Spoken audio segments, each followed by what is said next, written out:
Good day, good afternoon, good evening, everyone. This is Viper of Viperland, and I'm back here with Chaos Head.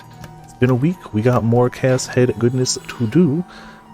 I'm still very thankful they marked what my last save was, because I just keep on saving. Also, hey, Topaz7th, Grim Ramen, how's everyone doing tonight? Welcome to Viperland in chat. Yeah, he's a character. So what exactly did we leave off on? Oh yeah, we had just been questioned by the detectives. Yeah, and we just got back to his place. Yep. Okay, cool. Crawling on all fours is way too hot. Look at her from behind, and you can totally see her. Hey, but that's what's nice about it. What's the context for this again? Oh, that's just him. Yeah. And a mega arrow face. Because he got his new figure. That's it. He got his new figure. Okay.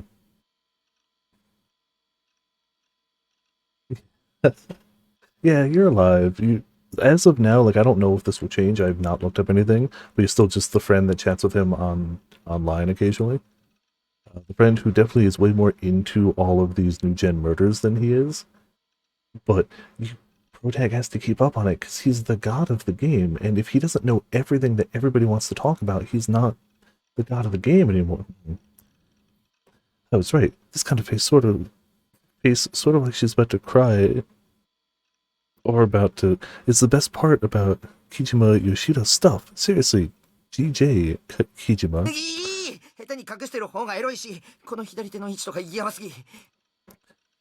Man, I remember leaving it on that previous line. Like, I specifically remember leaving it on this one and be like, good luck, future Viper, not realizing this was to come. Ooh, half undressed. Awesome. It's sexy to have some parts hidden. Hate this protagonist so much. Like where she's putting her left hand and stuff. Man, I can't take it. This character.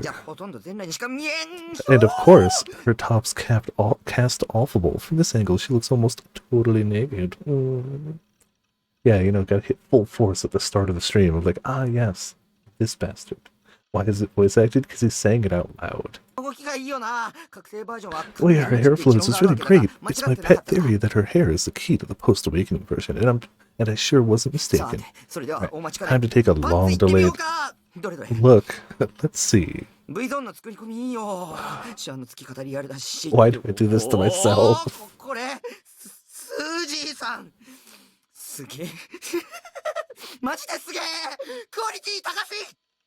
The one good thing I could say about this character, his voice actor's having a blast. His voice actor's running with it. They did a nice job on the zone. The way they put in wrinkles makes it look real. Wait, is this... Oh, whoa, major whoa, way too high quality. I'm just picking and choosing at this rate. Yeah,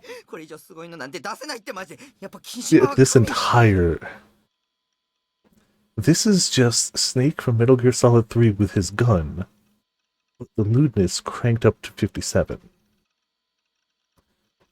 Yeah, it is fun to hear the voice actor have a good time with it. She's only the 5th Seraton, so maybe it's too early to decide, but isn't this the best out of all of them? Seriously, it's not like they'll ever put out something better. Kijima really is a god. Carefully place the new Seraton next to my PC monitor. You're so sexy, Sierra. God, this character. Like, I feel like there were times I wasn't a big fan of Okabe, because I know people like him. And especially as life goes on more and more, I'm reminded of those people. But, like, he always had that underlying, like, clearly, obviously cares for his friends. Like, there was those good bits that shone through all the Chuni, and this character's just like, haha, how about all bad? Simply looking at her made me grin uncontrollably. This truth was a moment of supreme bliss, or this truly. I got right down to posting my impressions of the Sierratan figure at one of the @channel figure threads. After having done so, I assume he just typed that. I checked my email and whether or not any of my friends in Furapara had made updates. Oops, I got a friend request. Who's this? Someone from Sierracom? Yeah, okay. The second I thought, alright, about time to start ESO, I sensed a prickling at the back of my neck. Yeah. I'm not saying it's impossible. I'm saying every line he speaks is digging the hole deeper that they have to climb out of. It was the gaze with its usual intense presence.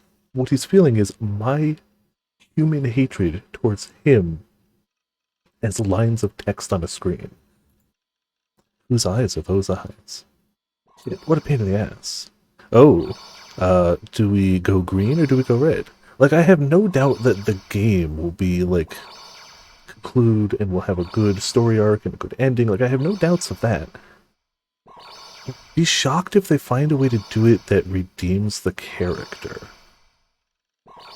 in any meaningful way. Alright, I'm seeing 2 greens, so there it is. When was it that I first began to sense this gaze? I've long since forgotten completely. It interfered with me at every little turn. There were a lot of different elements that kept disturbing my uneventful life, but this gaze was right up on Nanami's level in terms of being a horrendous bother. This is right up in terms of his sister is bothering him? His sister is the only good character in this game. Not good, well-written, good, morally not trying to do bad things to people. Fine then, maybe I'll play it. The it'll take more than that to make me turn around game. Still facing my PC, I tried to come up with the kind of lines you'd find in a manga. Come on out, you bastard.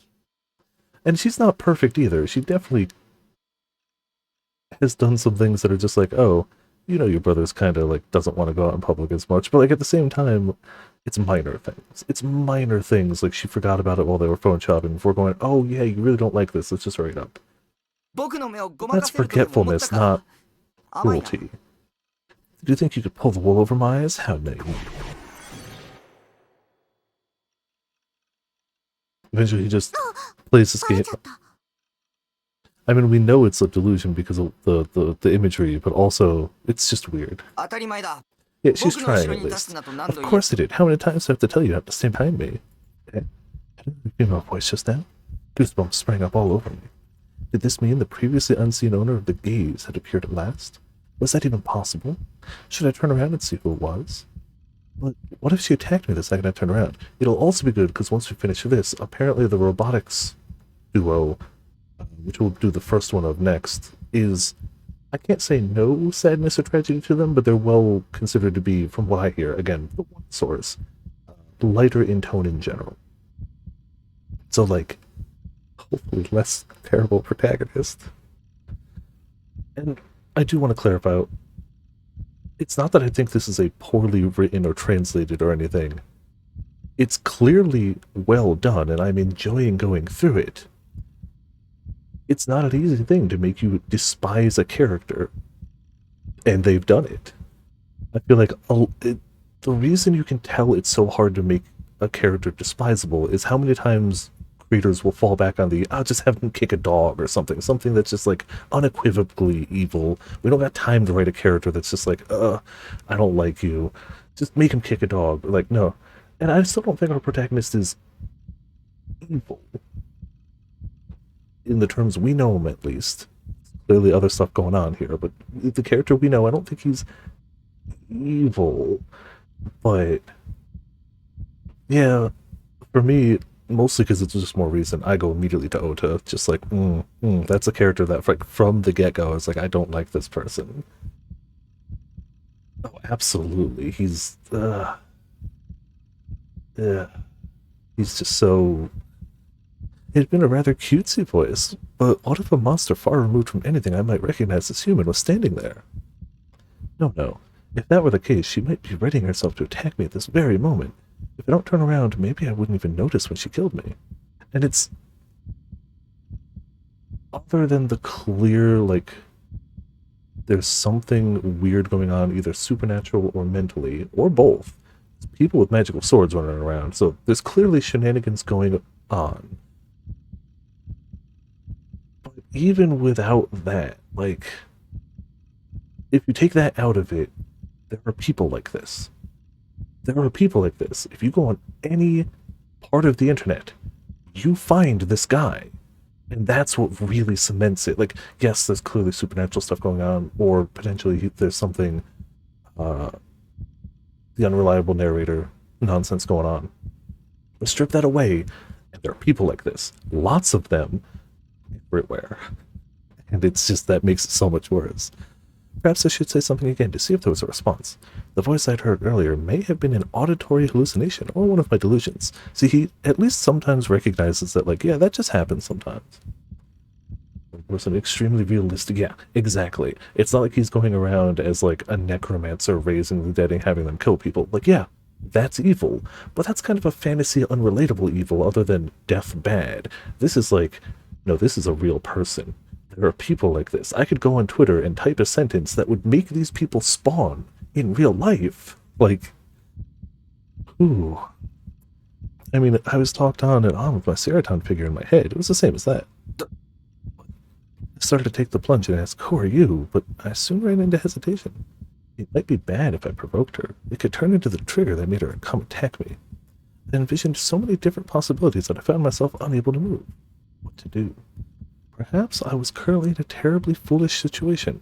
It would be way too dumb if the owner of the gaze wasn't really there, and the truth of the whole matter was that I'd just been sitting in my chair all this time, trembling in terror of my delusions, which seems to be happening. However, it's not super wavy distorted, but we saw the, like, flashes of stuff beforehand that generally signal, oh no, it's a little wavy. Taku, you look stiff, you know. It wasn't an auditory hallucination or a delusion after all. There was someone behind me. Startled, I reflexively turned around.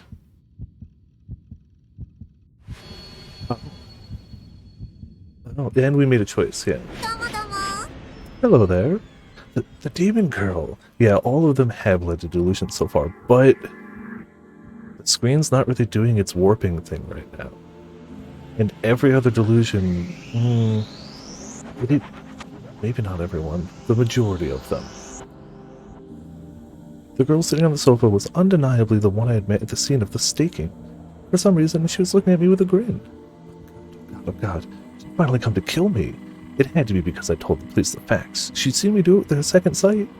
And so she'd entered this room soundlessly, and she'd established herself in a position from which she could kill me at any time. And she decided to gaze upon me as I wept and screamed in fear. But then also tip you off to it and have you turn around. You know, it's fine. Rarely, yeah. It can't be it. You don't kill me, I tried to scream, but my excess of terror made it hard for my voice to come out. Audible confusion. Shish kebabs? Craning her neck, the demon girl let forth the words of some mysterious spell. No, she's... yes, mysterious spell, we'll just go with that. She was cursing me or something. It must be black magic. In hopes of opening even a little distance between me and her, I decided to flee beneath my computer desk, backing yourself further into a corner, but I was so shaken that I hit my head on the edge of the desk and curled up in pain on the spot. Good job. Good go. You did it.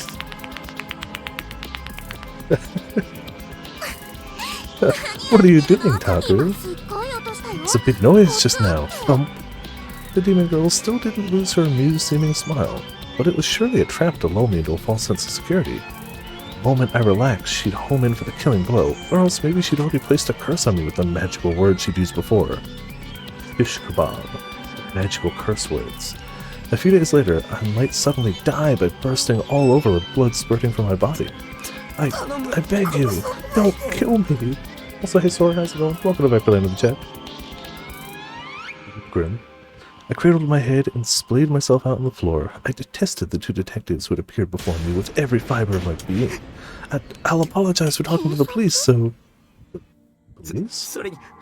And even then, they didn't believe me, even a teensy bit. I was lied about myself sometimes. The older detective from before had told me he would guarantee my safety. If he were doing his work properly, he must have sent at least one officer over to keep an eye on my place. Yes, that's what happens. When you talk to the police ever, they send an officer to guard your shipping container house. Silently, without telling you, too. Having thought that far, I gulped.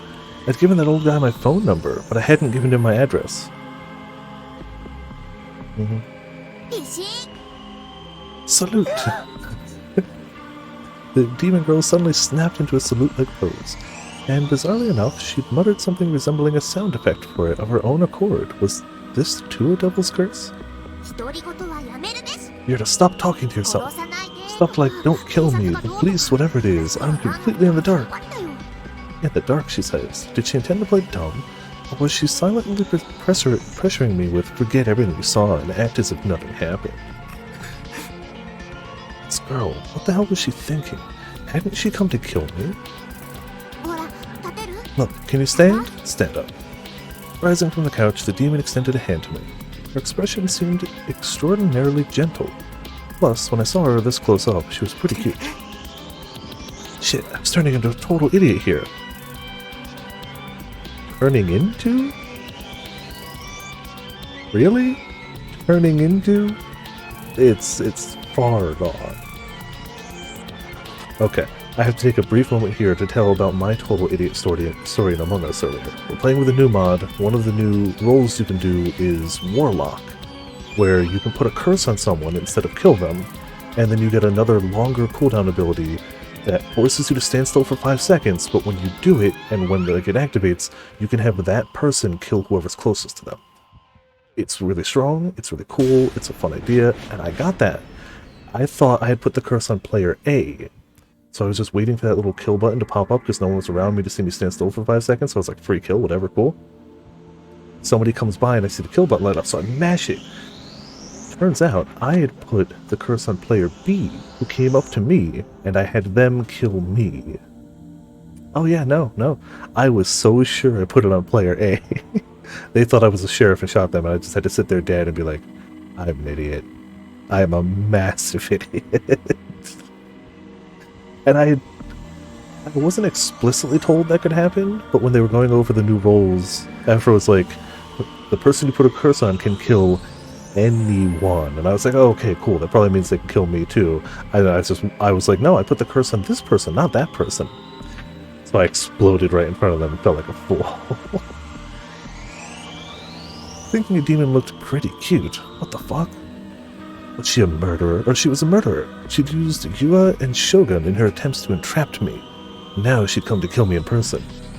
We really don't know. I mean, assuming this is real and not a delusion, but even if it is a delusion, we don't know anything about her.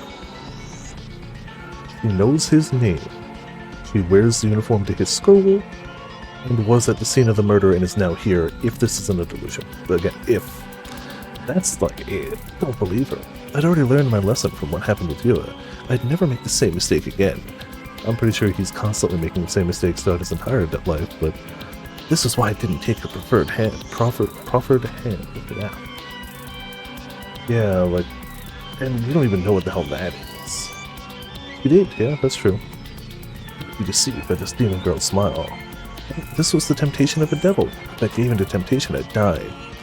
Dude, you've professed marriage to your countless wife figurines, who you hear talking to you, and you escape into a video game where you can be a perfect god. You've long given in to temptation of the devil. Like, temptation is just like, you're off the deep end of temptation. I don't know why this is. Don't believe in anything. Don't believe anything anyone says. I saw you killed someone. Look, Taku, do you realize that's a pretty mean thing to say? まさか殺人 I'd never have dreamed I'd get called a murderer. What did she intend to do with me?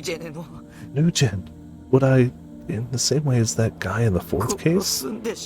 Aren't you gonna kill me? Or take me to where Yua and Shogun are? ユア Yua? 将軍 Shogun? Who are they? 誰それ Maybe the three of them felt like banding together to get rid of me in a group lynching. Yes, because you are so important. No, not that. Save me! Okay then, I'll save you if you don't treat me like a murderer. So that's how it really is. Oh, don't freak out like that. You react to every little thing in just the right way to get me down in the dumps. Yeah, no, that's fair. That's... Please, I won't ever talk about it to anyone again, so let me go. もしもーし Hello, Taku. Calm down a little, will ちょっ ya? と落ち着こう Bitch calling me Taku all friendly like? Okay, where's my... Hold on. Where's my... Oh, the clip's on the other screen. I can't see it from here. Dang it. Oh, well. It's fine. Hold on. I can actually, marker that. And just go back later. Something about just that line. Just come to think of it, how did she know my name? You'd known my name even when we met the first time at the staking crime scene. Why? How did she know where my base was? 当然でしょ Natural for me to know your name. Had she read my mind? I thought she was a clairvoyant. She'd known my name and address too because she'd used her power on me. タクって You sure talk to yourself a lot, 前か Taku. ら思ってたことだけ Thought that for a while. For a while? Since when? Excuse me. Speaking of which, had I been talking to myself just now? No. I myself had absolutely no awareness of it. Really, had I really truly been talking to myself? What were the chances that she was lying to me, or that she'd read my mind? タクの名前を知ら There's ないわけ no ないよ way I wouldn't know your name, Taku. Sure, I'm not that good at remembering stuff, but 友達の名前 the least I can do is remember the name of a friend. A friend? それともタク Also, Taku, are you making fun of me? I mean, yeah, my test scores aren't that high. テストの面と向かって It kinda hurts to get told that kind of thing to my face. Someone here weird in the head? Yes. Mm-hmm. I right-clicked by mistake, but again, while we're here, never hurts to save. Who? Me? This girl? Could you be a transfer student? Oh, always look out for transfer students. Ah, now that you mention it, apparently there's a transfer student coming soon. Mr. Sukachin said so. The two halves of our conversation didn't match up. My previous fear, mixed with the strain of having no idea when I might suddenly get killed, was starting to fade. In its exchange came a different variety of dread, gnawing its way into my heart and making me go cold. Hello? You're making that face, could it possibly mean you still don't believe me? Who are you? Who are you? She was a murderer, a demon girl. Oh, so you can't remember what your classmate looks like? You're awful. Classmate, she says. In other words, we weren't only friends, we were classmates? でもまあ Guess it can't be helped, huh? You don't come to school that much. That doesn't give you a free license to totally forget that I exist. Have you really forgotten my name? そんなことないよね Of course you haven't. You know it, don't you? あなたは You 知ってるはず must know.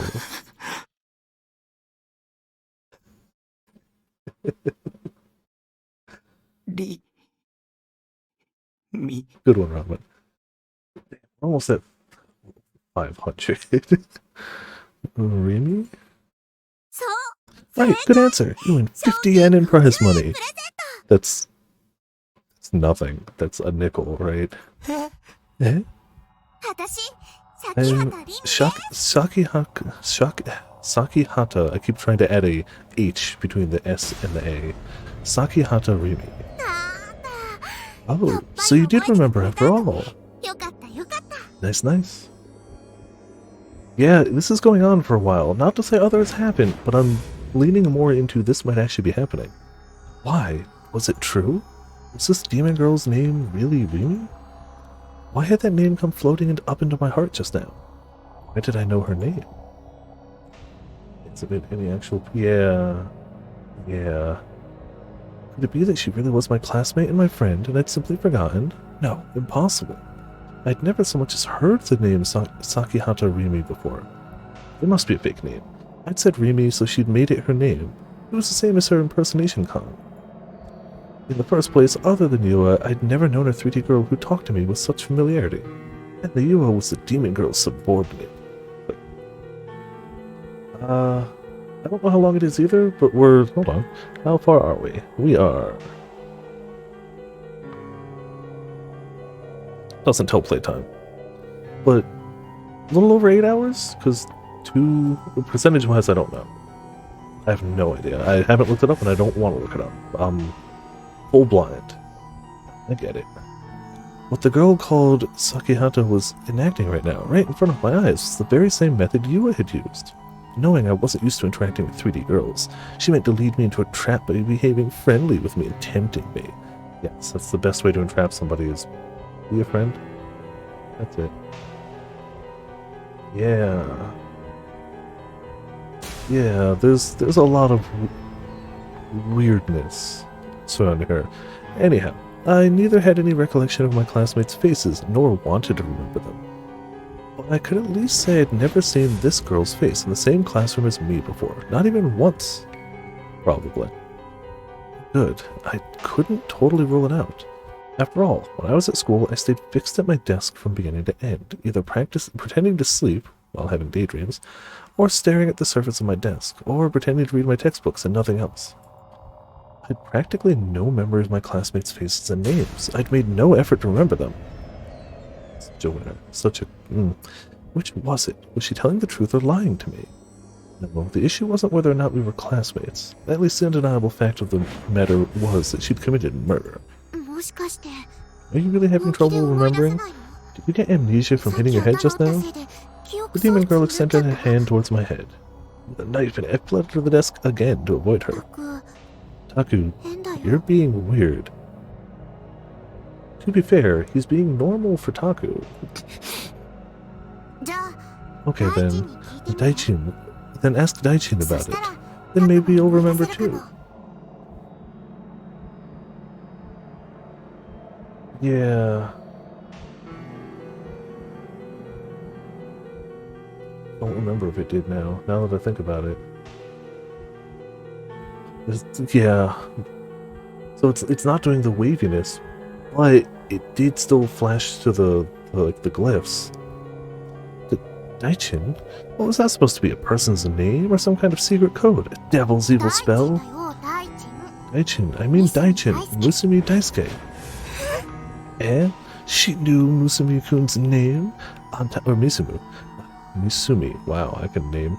On top of that, calling him Daichin, she wouldn't say that unless they were really close. うーんと Wait a second. ちょっと待って The ね demon girl reached for the bag, sat down next to the sofa. I don't own a bag like that, and took out a cell phone. と Daichin. Daichin is... よしオッケー Okay. Here you go. After appearing to fiddle around with it for a bit, she held it out to me. When I did nothing to take it, the demon girl smiled wryly and abruptly seized my hand.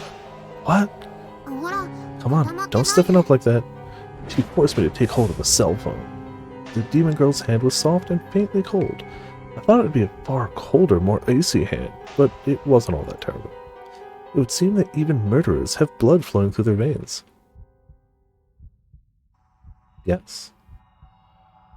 Yes. They do. Rather, because her hand was unexpectedly feminine, my heart started beating faster. So it is that easy to trap him, by the way. Just like he can deny it, but it clearly is actually that easy. No, don't be misled. Literally just smiled at him and touched his hand for a second. He's like, oh, hello. She was a demon. I won't let her tempt me. I'm not into 3D stuff. He keeps saying, but he clearly is. For the record, like, clearly is. Lend me your strength, Zeratan. Taku, have you ever used a cell before? You gotta put the speaker up to your ear, you 電 know. 話機は耳に当てるんだよ This is still technically early enough in cell phone time where, like, somebody could theoretically have never used a cell phone before. It's still not likely. I think I was on my second cell phone by then, but technically, you could still be like, oh, maybe you just hadn't had a cell phone. Head tilted, Demon Girl took a peek at my face from very close by me. Still holding my hand, she brought it up to my ear, because this is 2008? I think I got my first cell phone in 2005, like a flip phone. So it's not unfeasible. On the way, I took a hurried look at the phone's LCD screen. The recorded name, Daichin, was being displayed there, and the phone was already in the middle of making a call. Yeah, yeah, that's true. And clearly this guy, to be fair, he does own a cell phone, but I'm fairly sure he doesn't even know what to do with it. The recorded name Daichin was being displayed there, and the phone... Oh, I did that. Hopeless to do anything else, I put the phone against my ear, and heard the sound of it ringing. Last the sound got cut off, and what I heard next was... Whose eyes are those eyes? Of course. Was he saying those words to me, or to the demon girl? Why had he said them? The line remained silent. He didn't give his name. It sounded like he was downtown, as the bustle of his surroundings came in through the receiver. I was befuddled. I couldn't say anything. I didn't know what to say. Just kidding here. It seems like a pretty popular phrase, what I just said right now. Yeah. Misumi-kun, at last. I thought it was him. Soon reverted to his usual tone. At least I thought it was him. So, what's up? Rimi? Sakihata Rimi? Did Misumi-kun know her? That itself would be too much of a mystery. In any case, Misumi-kun was a natural-born playboy. It wouldn't surprise me to hear that he'd gone out with this demon girl in the past, or that even now, they were in the thick of a hot and heavy relationship. Of course. He's a playboy. He would bone a demon. The issue at hand was whether or not the demon girl was currently my classmate. It's like, would he bone a murderer? Yeah, he probably would. Taku, did Daichin pick up? The demon girl peered at me again. Damn it, your face is too close. I turned my back on her and spoke into the phone. It's me, Nishijo. What? Taku, huh? Are you with Rimi? Why did he accept it so easily? It almost made it sound like me being with the demon girl was an ordinary, everyday situation or something. Is he leading you around by the nose again? You have a pretty hard time of it, too. Again. But let me say just one thing to you, okay? Go buy your own cell phone already. Was the person on the other side of the phone really Misumi-kun? For example, there was also the possibility that the demon girl had made it call some other person whose voice closely resembled Misumi-kun in order to get me to fall for a trap. Well, yes, we do have a cell phone, but I truly believe he has told nobody about it. Like, let's be honest. He has not given anyone his cell phone number other than the police. Like, yeah. Like, he definitely does have one. But I absolutely believe he would not have given this guy his cell phone number, even as the only person he talks to at school, even if he had gone to school today. Wait, did he? I think he did, because the police talked to him after school. Either way, whether he did or not, he could have had it for a month, and I don't think he would have given him the cell phone number, unless it somehow like rang in the middle of class and he got found out. Anything and everything started to seem suspicious. I didn't know what the truth was and what was a lie. To begin with, what kind of trap was this demon girl trying to make me fall into by using such elaborate tricks? In a situation like this, wouldn't it be quickest for her to kill me directly? Or is there a reason she had no choice but to trick me, even if it meant taking such a roundabout approach? No, maybe it was a candid camera type thing set up by Misumi-kun. This girl was Misumi-kun's girlfriend, not my classmate or whatever. And he'd sent her here on purpose to tease me. Yes, not your classmate, but... sure. That was completely ridiculous. If such were the case, how was I supposed to explain what had happened at the scene of the staking? Yeah, fair. So, Taku, what's up? Can't say I'm all that happy to get a call from a guy, though. His tone of voice was perfectly identical to Misumi-kun's. The more I heard of it, the harder it became for me to think the person at the other end of the line was anyone other than Misumi-kun. Want me to teach you how to pick up girls? Yeah, as if. Should I try to get down to business and start talking? I sensed a gaze at my back. That girl was watching me steadily. Flashback right there. True. Yeah, it's definitely at this time. Either a delusion at this time or a reality here. The tingle at the back of my neck had yet to disappear. With what manner of expression was the demon girl looking at me? I wanted to turn around and see for myself, but I was too scared to do it. So, what is it? I'm with a chick right now. Try to make it quick. Excuse me, what the heck? Somehow that doesn't surprise me that at all times outside of school he's with a chick. Just... Or, to be fair, we don't know how much of a ladies' man he actually is. It might be more appropriate to say it doesn't surprise me that every time outside of school he would say he's with a chick. It absolutely could be all talk, but it's going to stay in character.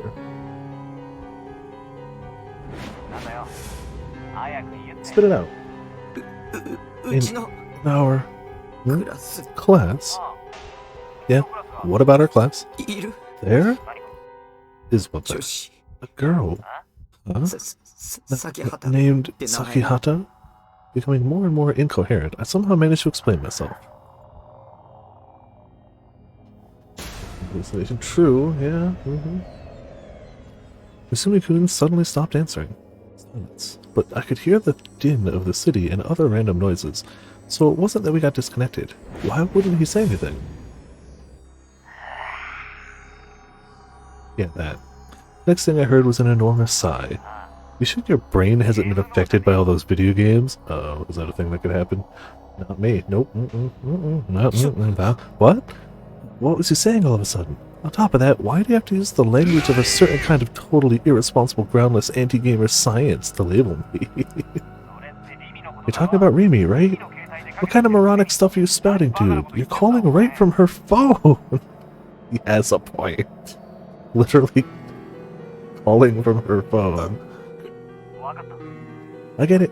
You're taking directions from Remy, aren't you? This is a practical joke. You trying to punk me? Then tell Remy for me, will ya? I'm not dumb enough to fall for your type of low-level punking. Really? What's that? Is you really our classmate? Did you forget because you're only in school once in a while? Setting me aside, you've been in the same class with her since freshman year. The three of us went to see a movie together not that long ago, didn't we? I couldn't comprehend what this Misumi-kun-esque somebody was saying. The demon girl and I had been in the same class since freshman year? The three of us had gone to see a movie together a little while ago? A little while ago? When? I first became buddies with you through hanging out with Remy. I'm about as whimsical as she is. Man, it's a big world out there, but I'd say Remy and I are just about the only ones who concern ourselves with an antisocial guy like you. Facts, but that might be putting it a little too harshly. Yes, but still factual. The words I heard from the other side of the phone, not one of them felt real to me, because I had zero memory of anything they were referring to. I couldn't acknowledge that such a past existed. The Misumi-kun-esque somebody was talking about a story, not about the past, where the past could succeed in forming only with the support of one's memories. Unless, you know, that Remy really has no idea how to act like a girl. Oops, but don't tell her I said so. Who are you? Oh, you're going crazy for real? You've even forgotten me? Way too much gaming. Unable to stand it any longer, I single-handedly ended the call. Now, don't get me wrong. The concept of the world not meshing with your memories has got to be jarring. But the fact that his assumption is that everything is conspiring against him is also just like a lot. I realized that without noticing it, my breathing had grown frenzied. The sweat that had been oozing from my forehead since before not only showed no signs of stopping, it was starting to increase, enough to go dripping from my chin down to my feet. That's true, it screwed up Ocarine too. Taku, you're soaked with sweat, you know? Looking rather worried about me, the demon girl quietly offered me a handkerchief. A pretty, patternless handkerchief, colored a faint vermilion. There was a slight floral scent to it. Instead of taking it, I attempted to somehow keep my composure and organize my thoughts about my current circumstances. Okay, I guess she's trying to help. Assuming this is running, whatever, I get the concept of, you're sweating a lot, here, take this handkerchief. But like, maybe it's because I don't encounter people with handkerchiefs in real life ever. What do you do after that? Do you literally take the sweat-soaked handkerchief and go here and hand it back? Do you keep it? It's not yours. Like, what? How does that... Maybe it's just me, and I've never had a handkerchief, and I don't hang out with people who carry them around, and maybe there is an accepted social, like... But, like... I don't get it. This is totally tangential to the game at large, but I don't get it. I don't understand the concept. On paper, it sounds cool. It's like, oh, you basically have, like, a clean rag, functionally, for clean up spills, toss it to a person who needs to, like, wipe their face or whatever, like... But when you look deeper into it, you're like, wait, but then what? That's just me. I didn't need to go on that tangent, but didn't go too well. My endlessly suspicious emotions spun down into a whirlpool of disorder. So, what did Daichin say? After sighing in what sounded like light disappointment as she put away her handkerchief, the demon girl asked me this with a triumphant expression. Yeah, dirty rag around all day, right? Mm-hmm. Like, you've helped a person, which is a good thing, but now you've got their sweat in your pocket all day. Ugh. It was the attitude of someone who'd known the answer from the start. I couldn't afford to answer her.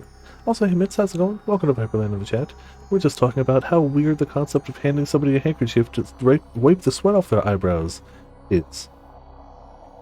Also, she might be a murderer. She also might be a classmate. She might be a hallucination. She might be all of the three. How's it going? What was she?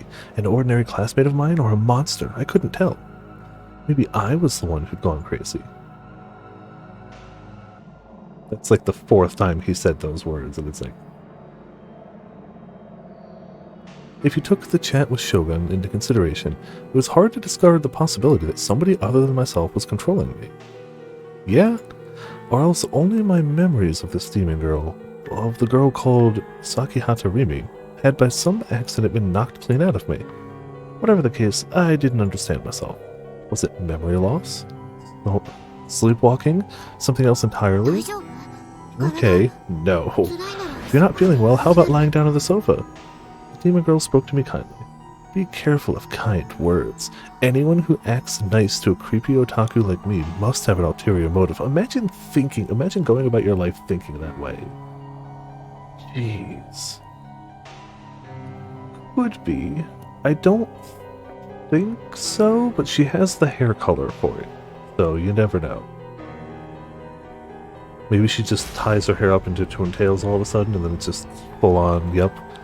I shook my head to show her my refusal, and raised my face with all my strength. Sweat got in my eyes, making my vision blur. Thinking that's something you need to fix, yeah, right? The demon girl's face was closer than I'd expected. What color did she hold in those eyes of hers? Why? Huh?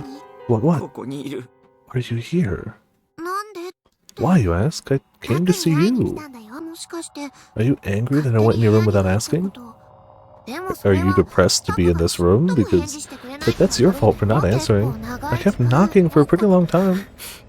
Oh, we didn't hear any knocks. Potentially? Oh, for sure he still is, but he also may potentially have actual issues. But yes. Also, hey Pups, how's it going? Welcome to Viperland in the chat. Thrust the borrowed cell phone back at her. As I watched the demon girl timidly take it back, I asked her again. Why? What's it this time? Are you here? What's her reason for coming to visit me? If she came to kill me, she would have acted on her intentions long ago. Yet why wasn't she doing anything? It's true, yeah, we did hear those. Ah, the reason I came here, that's... The demon girl reached into her bag and pulled out a one-sheet printout. Here, I brought you the Future Aspirations printout. Without quite meaning to, I accepted it from her. Certainly, it had Future Aspirations questionnaire written on it with blank fields for up to 3 entries. Was that really it? Or only that? Go home. Wow. Didn't want to get involved. I mustn't get involved with 3D girls. This was a trap. Don't listen. This wasn't reality. It was a game, on top of that, full of bugs. Because there were too many contradictions, it didn't hold together as a story. Yeah, true. I think this has gone on longer than any of his other, delusions, though. Don't get involved with me. If you don't mean to kill me, then please let me be. Either kill me or leave. Stop talking to me. I belong to myself. Some me that wasn't me might have been pals with Sakihata Rimi, but that was no connection with my current self. Holding my head, I closed my heart. I started to tremble, dreaming that a girl called Sakihata Rimi had never been there in the first place. After some time, I heard the sound of the door opening, telling my ears that the demon girl had left.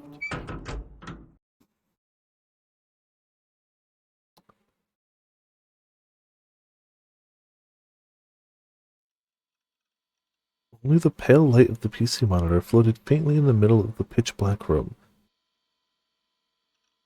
I was going to say that means it's nighttime, but does it really? He doesn't have any other lights in here. Unreliable narrators are keeping you on your toes, yep. Yeah, they haven't so far, have they? Oh, he lives in a shipping container on a roof of a building. Literally just one of those big metal shipping containers. Inside is a computer, a couch, a bed covered in eroge, and a places for his wives / figures. Yeah, no, metal shipping container on a roof. By choice. It reflected a screensaver of Sierra, a character from Blood Toon the animation. Okay, cool. In this container house, oh, so there you go, which a girl called Sakihata Rimi had visited half a day earlier, there could now be found solely the form of its owner, Nishijo Takumi. How is there electricity? I assume just one big cable coming through. All he powers is computer and computer-related things, a refrigerator, and a light on his computer desk. That's all that's in there. So, I mean, just one big honking extension cable and you got power. The time was already nearing 5 in the morning. It was, but like that's why it's weird that it's dark here. It means he must have turned off the light, because it doesn't matter what time of day it is. He has no windows. There's no outside, like he can open the door, but he doesn't. Oh, it's totally a weird living arrangement. I'm not trying to say it's normal. It's weird. But it's what it's got, I guess. There's Takumi's daily also... Are we in third person now? It was Takumi's daily habit to play online games until dawn, then sleep like a log on a sofa. Okay. Game? Don't call me out like this. Okay? Don't call me out like this. Now, too, Takumi was lying on the sofa in an uncomfortable-looking position. He didn't use his bed to sleep in. Though he possessed a proper bed, the reason he didn't sleep there was because it had been monopolized by the manga volume, CDs, and so forth that had piled atop it. In the period where he avoided cleaning because it would be too much of a bother, his bed had gradually transformed to a type of shelving. Henceforth, he began using the 2-seat sofa as his sleeping space. I'm in third person. I don't know. A painful-sounding moan spilled from Takumi's mouth. Perhaps he was having a nightmare. His entire body was sweating, and his closed eyelids trembled. His expression twisted agonizingly, and as he tossed and turned over and over, he came close to falling off the sofa, so he's not even awake right now. We're just watching him. Suddenly, lying on his back, Takumi opened his eyes abnormally wide. His eyes were thoroughly bloodshot, and furthermore, his eyeballs themselves were twitching. Without a single blink, he lumbered to his feet and drifted, swaying over to his PC. To be fair, I mean, I know there's supposed to be like, oh, something weird's going on. That sounds like me waking up, to be fair. Like, oh, I'm awake. Just stumble to the PC. Yeah. Refraining from sitting down. Oh, that's weird. He moved the mouse while standing. The screensaver disappeared and his desktop filled the monitor. Also, he doesn't shut down his computer at night? Come on, dude. You just let the screensaver run? Illuminated by the monitor's pallid light, Takumi's expression was horribly empty. His body wavered from side to side, drool hung down from his half-open mouth. His figure was that of a prototypical sleepwalker. As though delirious, Takumi started up his net browser and opened the main page of 4chan. Movements of his body were lackadaisical, but he showed no hesitation in selecting threads related to NewGen in the breaking news board. In total, they numbered approximately 60, and Takumi opened them one by one in order from top down. And while gazing at the monitor, he began touch typing. He repeated this in each of the 60 existing threads.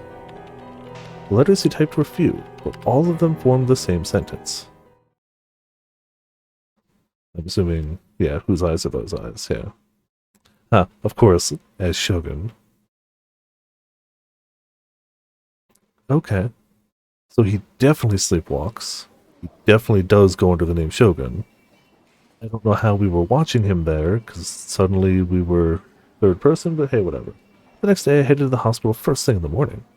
I hadn't been able to confirm it the last time I came here, but today I would definitely get them to tell me I was normal. Ooh, especially after that sequence. Dr. Takashina would remember me. I'd reveal that I was Nishijo, your patient up until 4 years ago, and I'd get to hear all kinds of things from him. I wasn't the crazy one. The demon girl and Misumi-kun were. The doctor would surely tell me so. This hospital opened at 8 in the morning, somewhat earlier than regular hospitals, which is why I'd come at exactly in time for opening hours. But the sofas in the lobby were already filled with seated old people. Why? Even though the hospital had barely opened for the day, why were there so many people here? It's unfair to get a head start. Come on time like you're supposed to. I feel like he's never been here before. Well,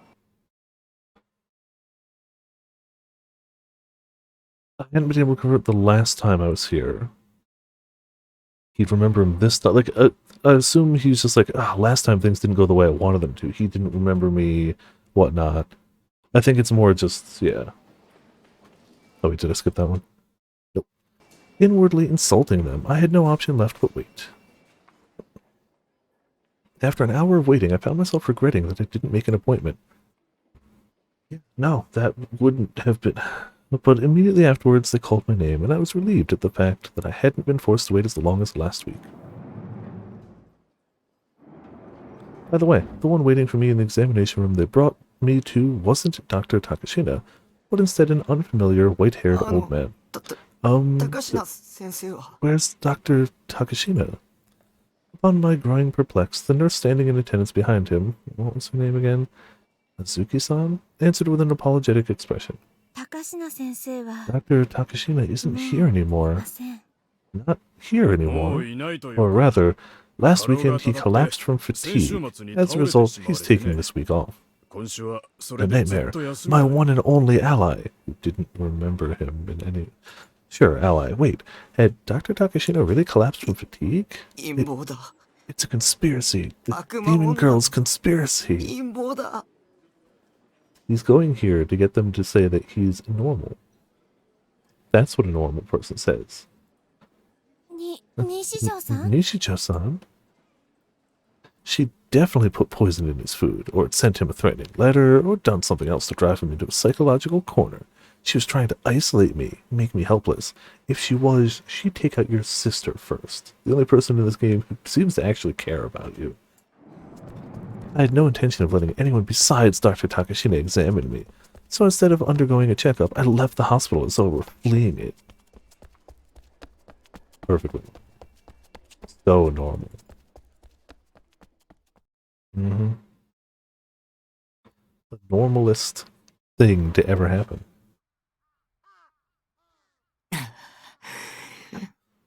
Yes, that's his house. That's it. That's where he lives. Leaning against the fence surrounding the roof, I stared vaguely up at the sky. The skies of Shibuya were drab, and it would be hard to call them clear. I'd better not go to the hospital anymore. The Demon Girl's dragnet was tightening. Maybe I had nowhere left to run. Oh, I was about to say, because he thinks she... So, according to this, he can't walk around town, he can't go to the computer cafe, he can't go to school, he can't go to the hospital. Oh, yeah. Hospital security. What were we gonna do? Stop them from running away? Nah. Maybe even the detectives I met yesterday had in truth been fakes. The Demon Girl's cronies, and they'd been testing me. I guess the timing had been way too good. The Demon Girl had pushed her way into my room right after I'd met with the detectives. She was a demon after all, she wasn't human. It would hardly take any effort for her to manipulate human hearts. I had no evidence to back that up, but conversely, there was no evidence that she wasn't a demon. In that case, the only way to survive was by proposing the worst. Was there no one who would be my ally? There's plenty of people who would be your ally. Yua would probably work with you, honestly. Your sister would definitely work with you. His parents might. We don't really know much about them except set him up with a place. But it's not this easy. Apparently in Japan, it is. All of them seemed like my enemies. Everyone looked like one of the Demon Girl's underlings. Could make some sort of joke about a country with good health care versus a country that wants you to just keep paying money in the hospital and their reactions to people trying to escape the hospital. But I won't. No. Save me. You have multiple people who would actively try to help you, but you think they're all evil. That's on you, sir. Why don't I have even a single ally?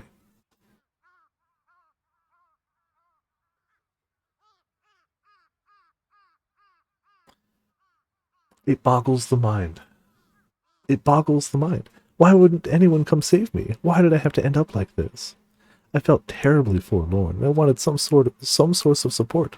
Someone who would protect me. Someone that would protect me. Thank you. It's already coming in handy. I'd be fine with anyone. Like your sister? Like, your classmate? Like, there are people who would help you. So someone please extend a saving hand towards me. Suddenly, I thought of FES's Kishimoto Ayase's face, and the words she'd given voice to when we met at school. I'd been lost in my delusions, and I hadn't heard them, but Misumi-kun had said the following. Find your sword. Finding your sword will save you. Ken. A sword? If this were a game, I'd be a hero, and we'd reach the usual cliché development about me having to get my hands on a legendary sword to defeat the demon. Without my seeking it out, I'd recently heard the keyword swords from 2 different 3D girls. And there remained a chance that FES was my ally, although going by her attitude, Girl B, she'd been called Senna, was most likely affiliated with the demon girl. Maybe he does. A sword, huh? A sword. If I get my hands on a sword, if I just... I muttered to myself as though I'd gone off my rocker. As if. For me, it was the equivalent of clutching at straws. If I got a sword, I might be released from this nightmare. I couldn't help having such expectations. It wasn't that I believed what FES had said about it granting me a salvation, but I lacked anything else to cling to. If nothing else, it'd be best to research this. How do you research that?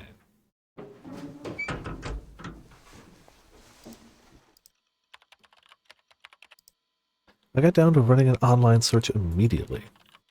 Sword solving all life problems. For the moment, I started off by checking to see whether swords similar to the ones carried by FES and Senna had appeared in any anime. But I couldn't spot anything like that in this season's crop of anime, at least. I'd expected as much. I normally check out all the recent new anime.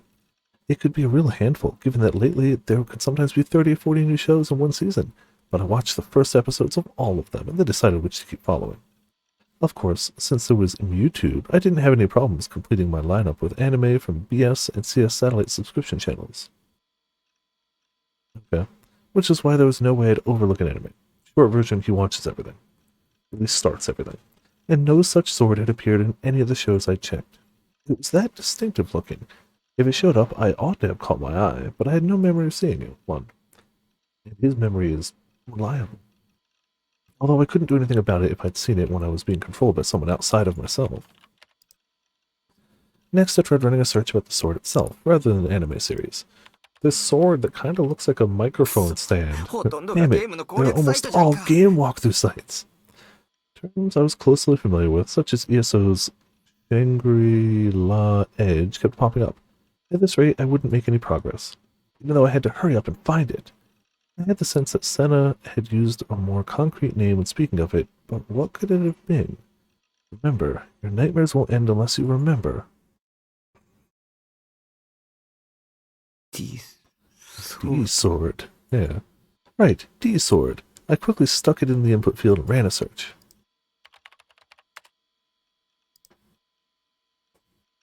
Ah, I got hits. Only 2 of them, though. Even so, I was gradually starting to think of these 2 links as my road to salvation. Holding down my excitement, I investigated them in order from top down. Of course, God, the page is dead. Shit, what the hell? No, calm down. Go back one more time and take a look at the cache. Oh. The page included an illustration. A recreation based on how the sword was described in works of literature. It's from folklore. Sort of darkness unleashed upon the world and called D-sword. Spirits of the wind. Vacuum.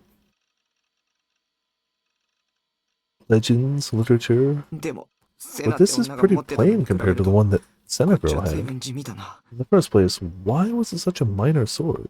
Why not go with Excalibur or Kusanagi, something in the Major League? No, this wasn't the time to complain. Major or minor, it didn't matter as long as it could save me. I decided to explore a little more.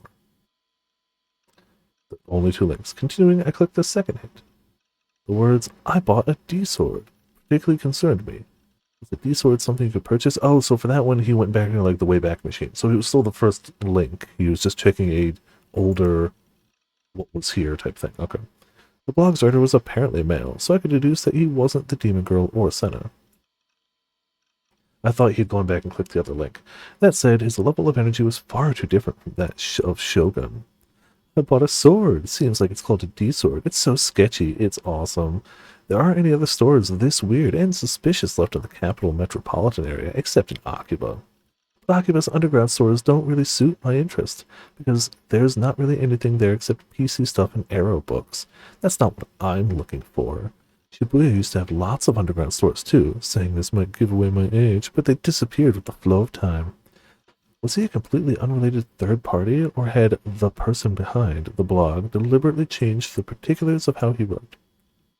I understood that no answer would come no matter how much I thought about it, so I stopped looking at the blog. More importantly, it seems that the stores he'd mentioned, the one called Town Vanguard, is located in Shibuya. Shibuya used to, man, that period was amazing. Seriously, lol. If you were to ask what was so amazing, well, it makes Town Vanguard look like something for beginners. Lolful. Anybody, I'll let the nostalgia stop here. Even so, I'm curious about who christened the D-sword. Lol. I'll admit that it's pretty big, and it's a well-made toy. But I can't think of why it came in stock at Town Vanguard, except maybe that it matches the taste of the storekeeper, Yok-chan. Lately, he's turned part of the store into a corner for fantasy-related weapons. Laughs ruefully. Plus, the ones on display are lightsabers and light shuriken. Obviously fakes, so it's kind of disappointing, although the light shuriken were so ridiculous that I bought them on impulse. Comments 2. Posted on February 10th, 2007. I had a feeling that it was too good to be true, but I also had a feeling that it was destiny. There was another way to look at it. It was precisely because this store was in Shibuya that I twice ran into a girl holding a D-sword, smack in the middle of Shibuya. Didn't I often hear about things that were secretly popular with various minority subcultures in Shibuya? For now, I looked up Town Vanguard, but it didn't seem to have an official site. Instead, I found an image-based intro page on an online map. Like Google Maps of some sort. If they didn't have an official site, that meant they didn't take orders online. I searched Taboo Auctions, but didn't come across anything likely looking, which meant that my only option was go to the store in person. Yep, I don't want to go outside very much, but I have to get my hands on a sword. Got no choice but to get one. I just imagine the bad end of this game is he just buys a regular sword and just goes on a massacre, just cackling through town. Now I had to come to think of it as my sole absolute means of fighting back against the demon girl. Or he just straight kills his classmate, yeah. Don't know what I would do in concrete terms after obtaining the sword. I wasn't brave enough to use it to kill her or anything of that sort. To be fair, I believe that. Even so, I harbored the hope that if I got a sword, it would be somewhat free. I would be somewhat freed from the terror that tortured me. Yeah, that D-sword was like a protective charm. It would surely strengthen my heart. Something about that sword strangely attracted me. Okay. To the store we go to buy a sword. At any rate, it seems that this store was located near Cat Street. Cat Street is a twisty, winding road from Shibuya to Harajuku. Isn't Cat Street in World Ends With You as well? It runs about a block off Miji Avenue. Apparently, it had been built by filling in an area that was originally a stream. There were various explanations behind why it had originally come to be called Cat Street, such as there being many feral cats, or because it was sort of a narrow path that only cats would use. Well, not that it made much of a difference to me. Yeah, same here. It's funny that we're currently playing two games that take place in the same, like, real-world city. Cat Street was fairly far away from me. By foot, it could easily take 15 or 20 minutes to get there. It'd be a quick trip by bike, but unfortunately, I don't have one. I decided to go by a route that took me past the plaza in front of the station, then past Shoto by way of cutting through Miyashita Park. Man, if only they had here what they have in the cities now, those like bicycle rental places. I didn't realize that a lot of places don't have those. So when Fiesta was like, where are all these bikes coming from? It's like, oh yeah, you could just rent them. It's just city bikes all around New York and these little pay stations. You just borrow a bike. Setting a quick pace, I crossed the overpass that went over Miji Avenue. Yeah, they're everywhere. And I'm sure they have some sort of like GPS tracking or whatever, and I'm like, but there's enough pickup and drop off stations all over Manhattan that you just. I've never done it myself because I just usually have a subway pass or a walk, but super convenient. If you're just like, I want to ride a bike, you just go there, pay, take the bike, ride it around, bring it back.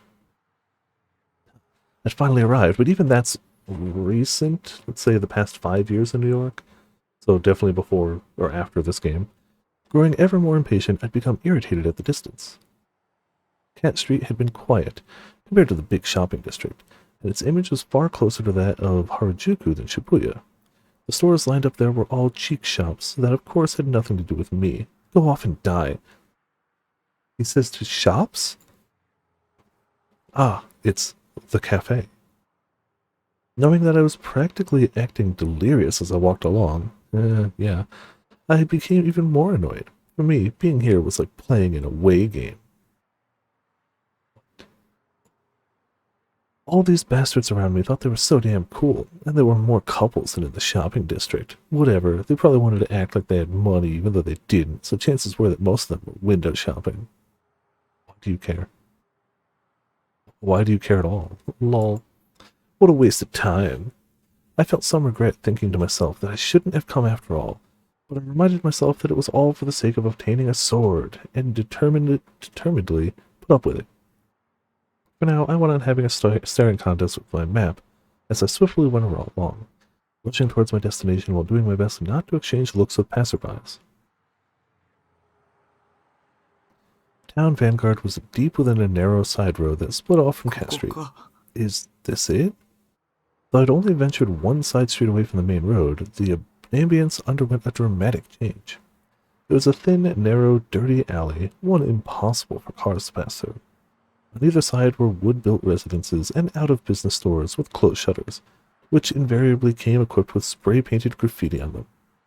Cat Street, which seemed so clean from the front with all its high-class brand-name stores, was in the end no more than a flimsy papier-mâché facade.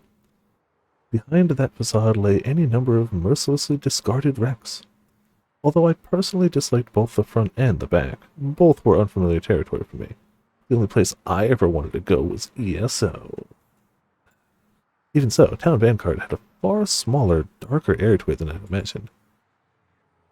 I started to understand why the blogger who had mentioned it had described it as an underground store. Despite the fact that an open sign had been hung up, you couldn't say it was doing brisk business even by way of flattery, and it was awfully hard to enter. How was I supposed to go into such a sketchy-seeming store when I was asking too much of me just to have me go alone to a Gudan shop? I want to go home. No, but I need to get my hands on a sword, no matter what. What was I supposed to do? I spent a little while going back and forth in front of the store. No one passed through this narrow alley. I whittled away 30 minutes with my waffling. Not a single person had gone by me. Man, that store's too far away. I'd have to walk like 15 minutes to get there. Factor in the 30 minutes I'm just going to wait outside before going in. It's a whole afternoon. I decided to brace myself and go on in. But then my courage failed me, causing me to abandon all hope, and I kept repeating the cycle innumerable times. But I couldn't go home empty-handed. This was the only place I could obtain a D-sword. Even though I understood that with my head, my instincts made me reluctant to enter the shop. I imagined that maybe a clerk would come out for me. Of course, she'd be a cute maid, and she'd tell me with the kind of voice you hear in anime. She'd have a perfect grasp of exactly what I wanted, and she'd hold a D-sword out to me in a wonderfully friendly manner. Yeah, that's how... Yep. Yeah. Here you are, please take this sword, master. Get a hold of yourself. Chill out, me. He really is the worst parts of Okabe with the worst parts of Daru, plus unreliable narrator, plus just all of that cranked up to 11. That's how retail works. Just as I thought about how it'd be so much easier if only things would unfold in that way, a lone 3D girl appeared from within the store, as though my thoughts had reached her. Unlike in my fantasy, though, her clothes were rather gaudy, the kind of thing that made you wonder what kind of nomad camp she'd snagged them from, and her face, on the other hand, was amazingly glum. Yeah, because this is the look of a retail person who has to go outside the store to be like, "Sir, Either come into the store or leave. You're bothering people. Her hair was cut in the bomb ahead style, with thin frizzy ends, and creepy patterns were drawn on the bandana twisted around it above. She said she was a store worker and come out after seeing me wishy-washily going around outside. My fantasy hadn't exactly become reality, well, but that was to be expected. Before I had any idea of what was happening, the clerk forcibly led me inside, despite me having spent so long holding off on entering. Didn't have a chance to turn her down. That's a store. So in the end I came in. It was all very well that I'd cleared the most excruciating hurdle, but you cleared the hurdle. Somebody literally had to come out and be like, get in here. If this store were under the Demon Girl's control and everything about the D-Sword had been a trap to lure me in, I'd have no right to complain about getting slaughtered on the spot. Okay, if the Demon Girl wanted you dead, she was sitting behind you and could easily have shanked you, but instead of anything else that happened. I swiftly surveyed the store's dim interior. There wasn't a single customer. The air was awfully stagnant and faintly hazy. The unpleasant mixture of the smells of tobacco and mold reached my nose. I'd probably start feeling ill if I stayed here for so much as 5 minutes. When we spotted items that might have been products, it was difficult to judge whether or not they were really for sale. Yep, it's so hard to tell. All of them had been left about haphazardly, and there was no way to distinguish them from plain garbage. In the beginning, not one of them had a price tag. Didn't realize it until I came in, but there was a lot of porno merch. Among them were sorts of devices you often see in bad eroge, and I was at a loss for a safe place to look. Apparently, this store was similar to a variety shop aimed at adults. After bringing me into the store, the clerk sat down on a stool beside the counter, zoning out as she smoked and showed no indication of continuing to meddle with me. She must have been at one of the sources of the mist in here.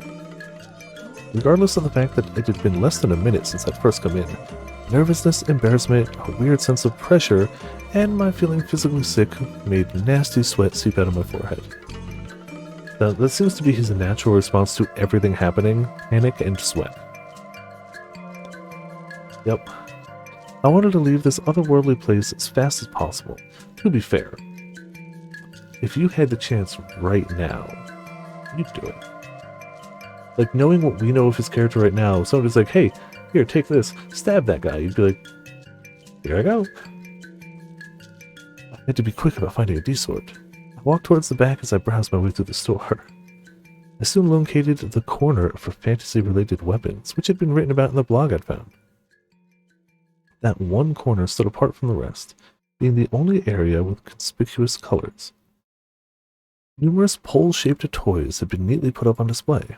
All of the toys were long tubes, or rather, while they might have been different colors, virtually all of them were lightsabers.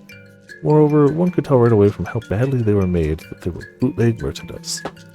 I was skeptical of whether they would really glow.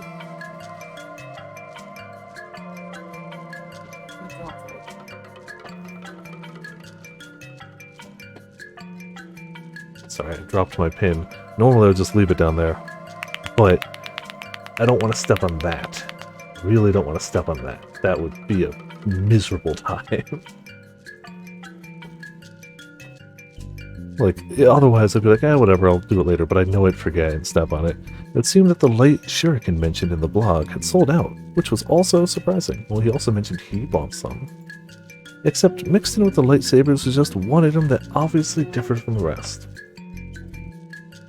Yep, one look was all it took for me to know it was a D-Sword, because it was more or less the same as the illustration I'd seen online. I tried picking it up. It was unexpectedly light. I wonder what it was made of, though it seemed like soft vinyl. There was no blade, the edge was slippery, and of course, it didn't hurt me in the slightest, even when I stroked it with my fingers. Compared to the ones held by Senna and Fess, it was poorly designed and lacked a sense of weight, and more than anything else, it didn't give me the sense that it could decipher anything with the lightest of touches. I wondered if perhaps it was a fake. The world may never know. I was worried about it, but there wasn't anything else in the store. You could have called it D-Sword. Did this even shine in the first place? The D-Sword Fess had swung about at her show had glass parts embedded in its blade, which let out a blue light and looked incredibly badass. There was no glass to be seen anywhere on the sword I had in hand. Maybe I ought to give up on buying it. This D-sword was so crudely made as to make me reach that conclusion. Never mind how long it had taken me to get here, but find your sword. Finding your sword will save you. I recalled Fess's words. If I didn't buy it right here and now, I'd lose my only chance of obtaining a D-sword. It looked cheap at the moment, but maybe once it recognized me as its rightful master, it would manifest a mysterious power. Or maybe I'd seen too many anime and manga. Maybe. Maybe I had sensed just the sort of unknown power in Fess and Senna's swords. So even this sword must. What do I do? While I debated with myself, the clerk came up and stood right behind me before I knew it. Smirking darkly, she pointed at the D-sword and muttered, 10,000 yen and I'll throw in a free bonus. At first, its absurd cheapness made me doubt my ears. I certainly hadn't thought it'd be less expensive than a figure. I think he just has weird figures. Okay. We built up a fair amount of savings from RMT, and if it only costs 10,000 yen, I could get away with buying it simply by giving up on purchasing one figure. Upon hearing the price, and that additional fact that it was the last one they had left, I came to an immediate decision. Free bonus was a cheap-looking bangle. Frankly, I didn't want it. So I guess he bought it. Cool. I went through hell after buying it. Town Vanguard didn't do deliveries, so my only option was to carry it home myself. Toy or not, my excitement instantly cooled when I thought about how I'd have to cross through the heart of Shibuya carrying such a stupidly long sword. I had already paid, and the clerk fiercely refused to let me perform a return. All sales of final, get out of my store. This is a pretty intense type of humiliation play. Having to haul a huge toy like this down a fashionable street. As expected, the delinquent couples and stylish ladies who passed me by with mocking smiles. Shit, they should all die. I hunched over single-mindedly and hastened my way home. Internally entering fantasies of taking the D-sword I'd just bought and slashing about with it in the middle of the road. Massacring innocent people, creating a festival of blood. See? That's just how he's thinking. Such a good person. But it's so expected from him. It's not even a bad end or anything. It's just, oh, that's just how he thinks when he goes home. Don't worry about it. I'd made it back at last. Partway through, I'd broken into a run and had kept at it ever since. So I was breathing hard by the time I reached my base. The cold looks from the other pedestrians had really stung. I was impressed with Senna for being able to endure this embarrassment. In a certain sense, it made me respect her. I stood no chance of following in her footsteps. It's just normal. An abrupt sound came from my blind spot, a place I couldn't see from here in the shadow of my base. Was someone there? Petrified in place, I gulped down my breath.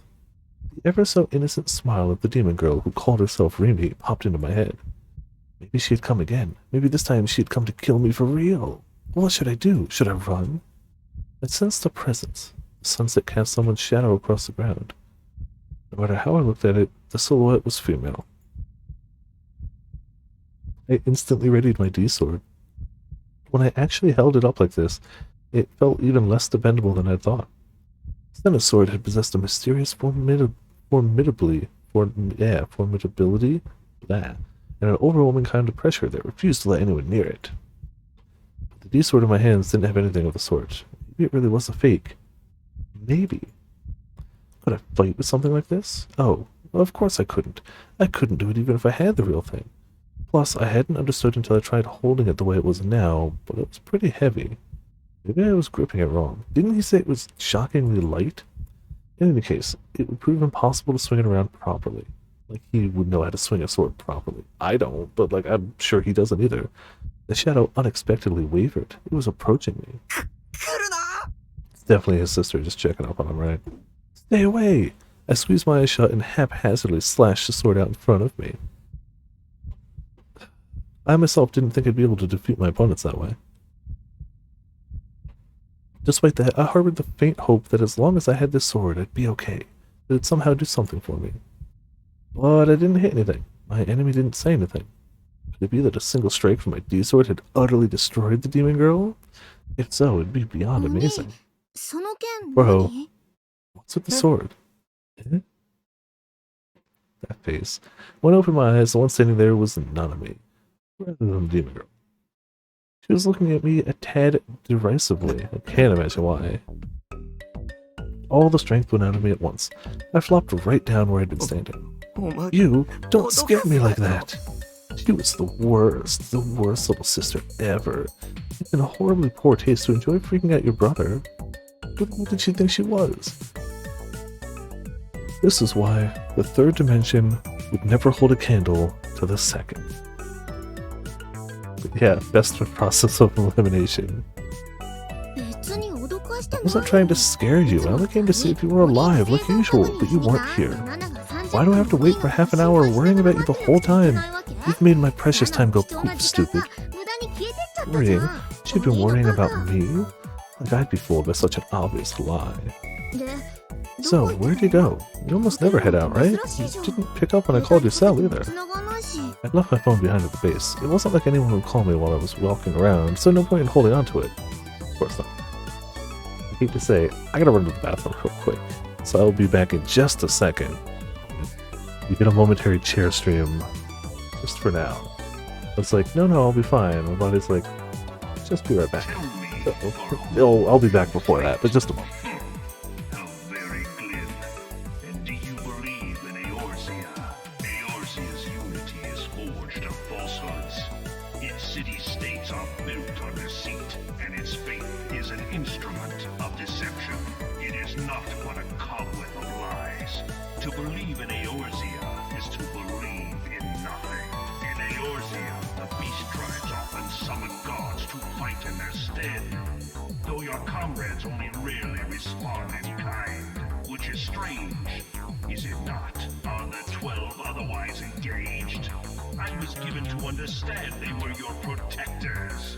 If you truly believe them your guardians, why do you not repeat the trick that served you so well at Cartano and call them down?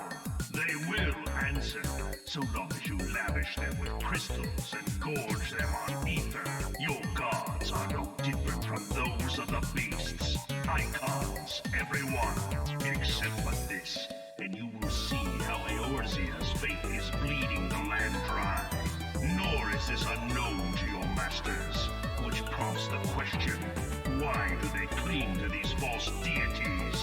What drives even men of learning, even the great Louis Schwa, to grovel at their feet? The answer, your masters lack the strength to do otherwise. For the world of man to mean anything, man must own the world. To this end, he hath fought ever to raise himself through conflict, to grow rich through conquest. And when the dust of battle settles, it is ever the strong who dictate the fate of the weak. Knowing this, but a single path is open to the infinite ruler. Seems probably good to use another marker here. I'm already doing marker stuff anyway. Only a man of power But yeah. can rightly steer the course of And you know what, civilization. guys, let's go on a sip In of this sip. land of creeping mendacity, that one truth will prove its salvation. Come, champion of Eorzea, face me. Your defeat shall serve as proof of my readiness to rule. It is only right that I should Fair, I don't really know. I just split the archive. Whatever, I'll figure out a way to do it. Or leave it in, and anybody watching it on YouTube has to sit there too. Who knows? Did read that, right? Yeah. そもそも For starters, その what's 剣は that sword? もしかして買ってきたの Long story. But I think it's gonna save me as a human being. Did you just get back from buying it? Nanami gazed curiously at the sword. あ I get it, it's an anime toy or something, isn't it? Since you're an otaku and all. But this toy doesn't suit you at all, you know. Before you were standing there hunched over, holding it ready. I'm gonna crack up just thinking about it. Yeah, I'm sure he looked quite the sight. Ignoring Nanami, I undid the lock on the container house's door and began to go in. ちょっと But wait, don't ignore me! Go home. If she came to check on my survival, she didn't have anything left to do here. She was constantly making fun of me, and every time she came here, all she did was complain. But if it bothered her that much, she didn't have to come in the first place. It was a hassle for me as well. あのね Let's just read all his わざわざ voice signs and 様子 just 見に来てあげたんだ whines. から Hey, もっとありがたがってよ since I came all the way out here to see how you were, try to be a little more grateful. せっかくお土産まで持っ I て even きた brought you a のに present and everything. Nanami spoke sulkily, お土 quoting, 産 present? そう Yeah, お母さん Mom も told me 持 to って bring it け here. って Nanami handed me clementines. There were about 10 of them, held in red netting. Delicious. I had mixed feelings about this. I'd eat clementines if they were in front of me, but they weren't my favorite food or whatever. Literally brought you a gift of food. Shut your mouth. というわけでナナもちょっと On that note, I want to take a quick break too, so I'll eat them with you. 帰れ Oh, もう ugh. 妹がお土産持ってきて Sheesh, your sister's brought you a present and she's saying she'll help you eat it, you know? Be a little happier. 喜びだよ What precisely about eating clementines with Nanami was supposed to make me rejoice? Literally the night before, you were like, I wish there was somebody who could help me, somebody who could look out for me, somebody who cared.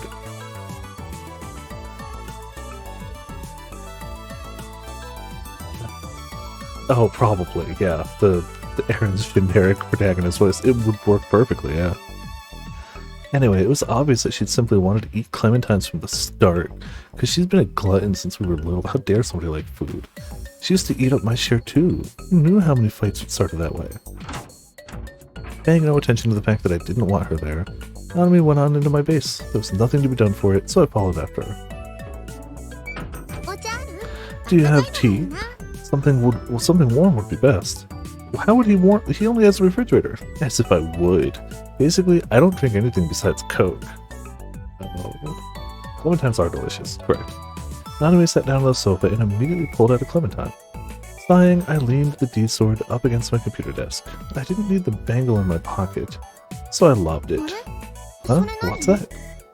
With spotting the bangle I tossed away at the floor, Nanami picked it up. You just dropped it on the floor? かわいいバングルじゃ Yeah, ん it's a cute これ bangle. も買ってきたの Did you come from buying this too? いい It's セン in ス pretty good taste, at least for you. She says. What about it?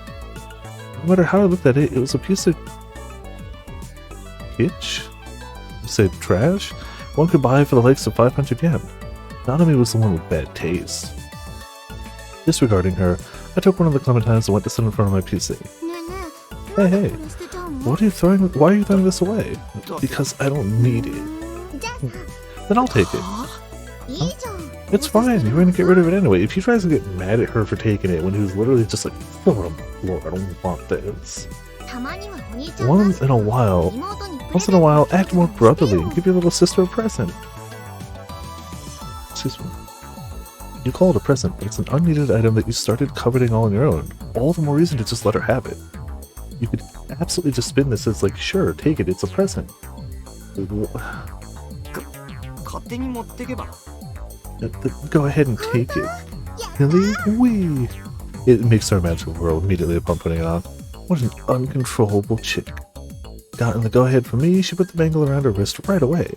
She was a pretty cheap sister to get delighted over such a cheap item.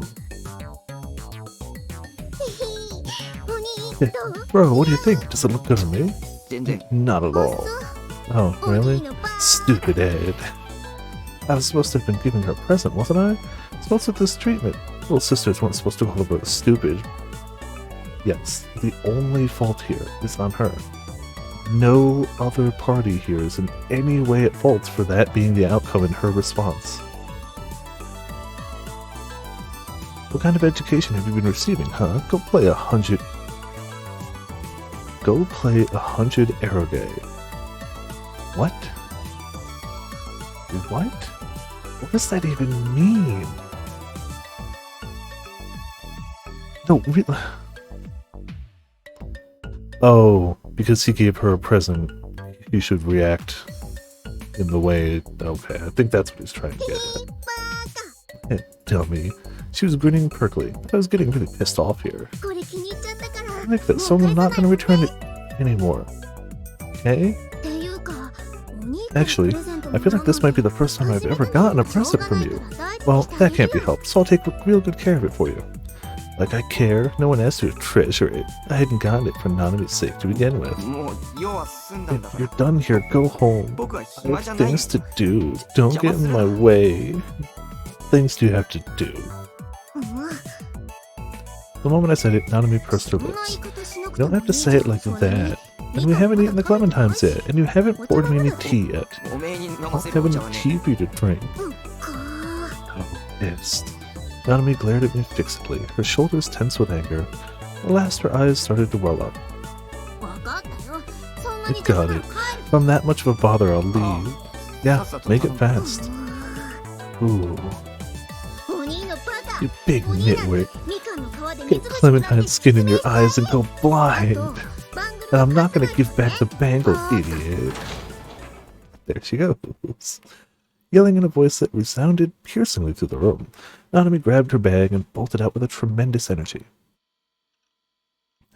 That storm-like time had finally come to an end. Hanging out with Nanami always wore me out. Why did she come here every week when it rubbed me the wrong way so much?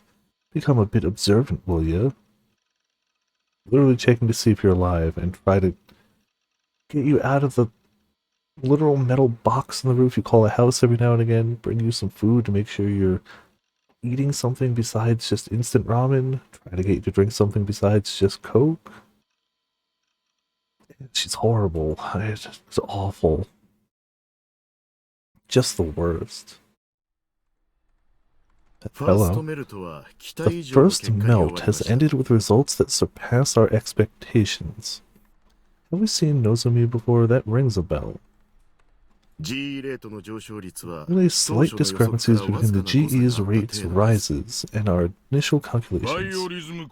Are our attempts at biorhythm control also proceeding smoothly? Shibuya's GE rate, while simultaneously much higher than those found in other areas, is also particularly stable. As a result, deliberately manipulating it is a simple matter. Similarly, forcing a marked tightening in the biorhythms of Shibuya's inhabitants would also be. Please refer to the report on our experimental results. I believe you will find the fruit of our efforts to be more than acceptable. Okay, yeah. I was like, couldn't recall what it was. If it turns out that he's actually not as off his rocker as we think he is, it still won't make him a good character, but I'll be surprised. It's only natural that you produce the desired results. That's why we're spending a great deal of money on human resources to accommodate you. I understand how effective it is. These past few months, the ranks of our church's followers have multiplied several times over. Well then, Project Noah, proceed to its next stage. Do you agree, gentlemen? So the ultimate version of this game, which apparently has extra content and stuff, which also never got... Not only did it never get officially released, the fan translation on it is not going super well. The translators apparently just didn't make a lot of progress. They were doing other stuff happened, translators came and went, whatever, didn't get finished. But that full version is called Chaos Head Noah. So, what of the code samples? Though you've secured 3 people's worth of samples who have yet to reach our target number. Indeed, it will be difficult to achieve those numerical values without samples from at least 5 subjects. We are currently in the process of gathering sample carriers. All that remains is extraction. Then I leave it in your hands. May the divine light save you. Henceforth, carry on with precaution. Yes, very well, sir. I miss the names of people we don't know from Steins Gate. There's no names here, but I miss, like, guy in suit, smug guy to the left, smugger guy to the right. I miss specifically the people we didn't know yet. I miss those. Also, it was hard to tell who was talking there, but you know, whatever. They were both entertaining and helpful. Time to sleep. It was 5 in the morning when I checked my PC clock, biting back a yawn. I can't imagine anybody deciding to go to sleep at 5 a.m. No, nobody here has ever generally had their sleep schedule aligned so that we're just moving on. Today, too, I'd spent ages hunting an ESO, but no monsters had dropped the rare item I'd been looking for. It's not necessarily bad that I'm being called out. It's bad that I'm being called out and that I have something in common with this guy. That's the problem. No success, even after playing an 8-hour marathon. Well, but this kind of thing happened a lot. I glanced quickly at the side of my desk. There leaned the D-sword I had bought yesterday. I had left it close enough that I could take it up at any time. You live in a shipping container. Anything is close enough you can take it up at any time. On a side note, this sword didn't radiate any light whatsoever. I was hoping that sooner or later it would metamorphose into one with a cool shape as Senna's, but inside my monitor, Grimm's avatar happened to be right in the middle of leveling up. Congrats on the ding, Grimm. My 9 heart had reached the maximum level, so he wouldn't be going any higher. Rubbing my sleepy eyes, I thought to myself maybe it was getting to be time for me to create my next character, the third, after Lieselot. Lieselot? Experience points, huh? It was a familiar enough concept in RPGs, but I thought experience points also existed in real life. Which would mean that his XP points are stuck at roughly 1 to 2 max. When I first started ESO, even I was a baby who didn't know right from left. But now I could boast of being the strongest in Baselard, with my name of Neinhard der Blitzenskyle known all throughout the land. For example, it wasn't unthinkable that the person behind me might, by some chance, happen to lose some of their experience points he built up.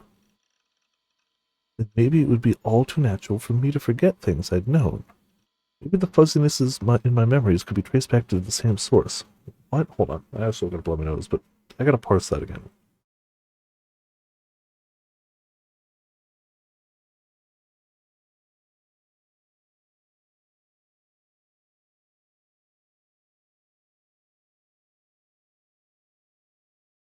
And wouldn't it be good if there was music here? It wasn't unthinkable that the person behind me might, by some chance, happen to lose some of the experience points he'd built up.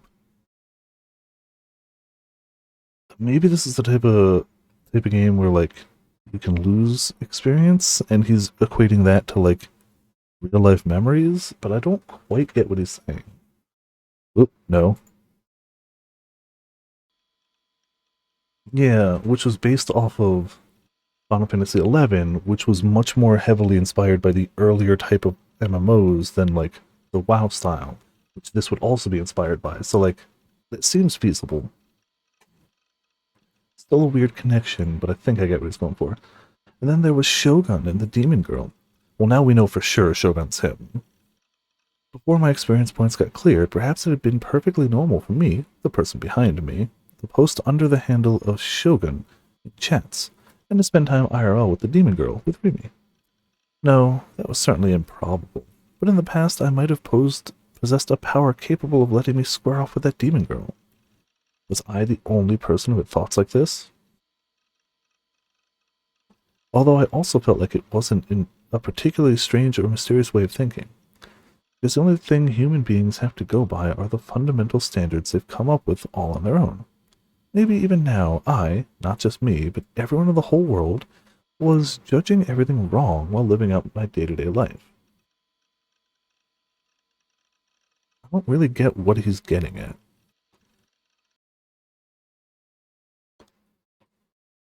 So you can only... Maybe he's trying to say there might be more to the world than we can perceive and parse with the standards we have to go based off? I don't quite get what he's trying to say. When I was little and went to the dentist, he told me, "You're a good boy for putting up with so much pain." At the time, it had made me think. It was kind of amazing for enduring the pain all the way through, and I simply became proud of myself.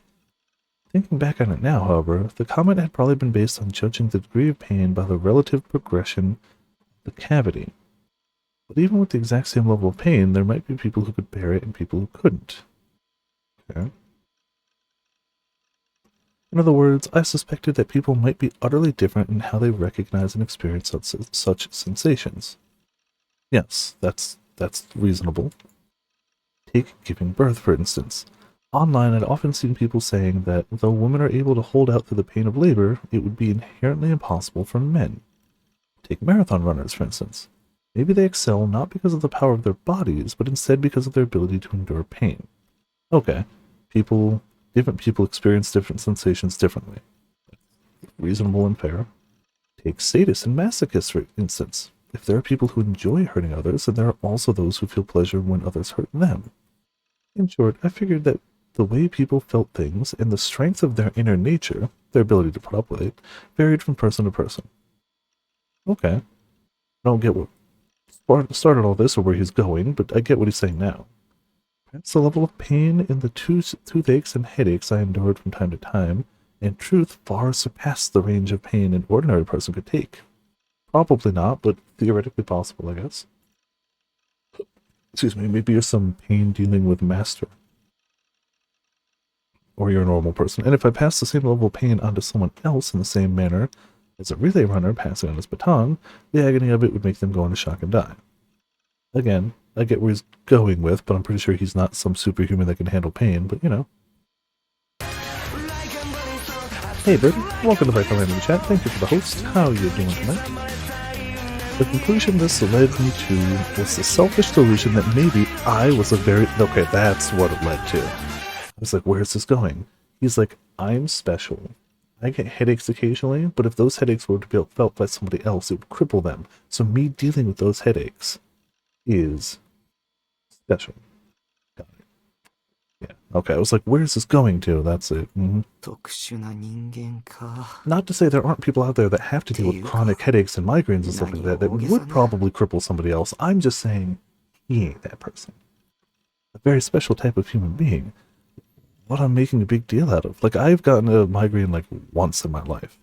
It sucked. And there are people who deal with that on a daily basis, and I couldn't do that. But again, I'm just saying he ain't that person. Though I'd rejected that idea, surely everyone had these kinds of delusions. Every man longs to be the strongest in the world. Everyone wants to think they're special, that they've been chosen. They want to think a dramatic, stormy life, like in TV shows and movies, is awaiting them in their future. It was the so-called yearning to be a hero. To put it more crudely, being self-centered. Of course, I too had these kinds of desires. You have only those kinds of desires, you bastard. Indeed, it might be my destiny to defeat the demon girl. But then, if I were told to carry that out in real life, I'd require that a number of conditions would be met first. At least, one thing I really needed was the ability to use cheat codes. I'm a gamer. I play games. All of my identity is based around how good my character is at this one MMO. And if I am faced with a difficult thing, the first thing I want to do, cheat codes. For stuff like secret attacks or perhaps invincible mode, I don't want to undergo any pain or fear. If I couldn't do that, if, in other words, I was supposed to do it with my own power, I definitely wouldn't. Which is why, if the person behind me accidentally let my experience points get wiped, it could cause me tremendous damage.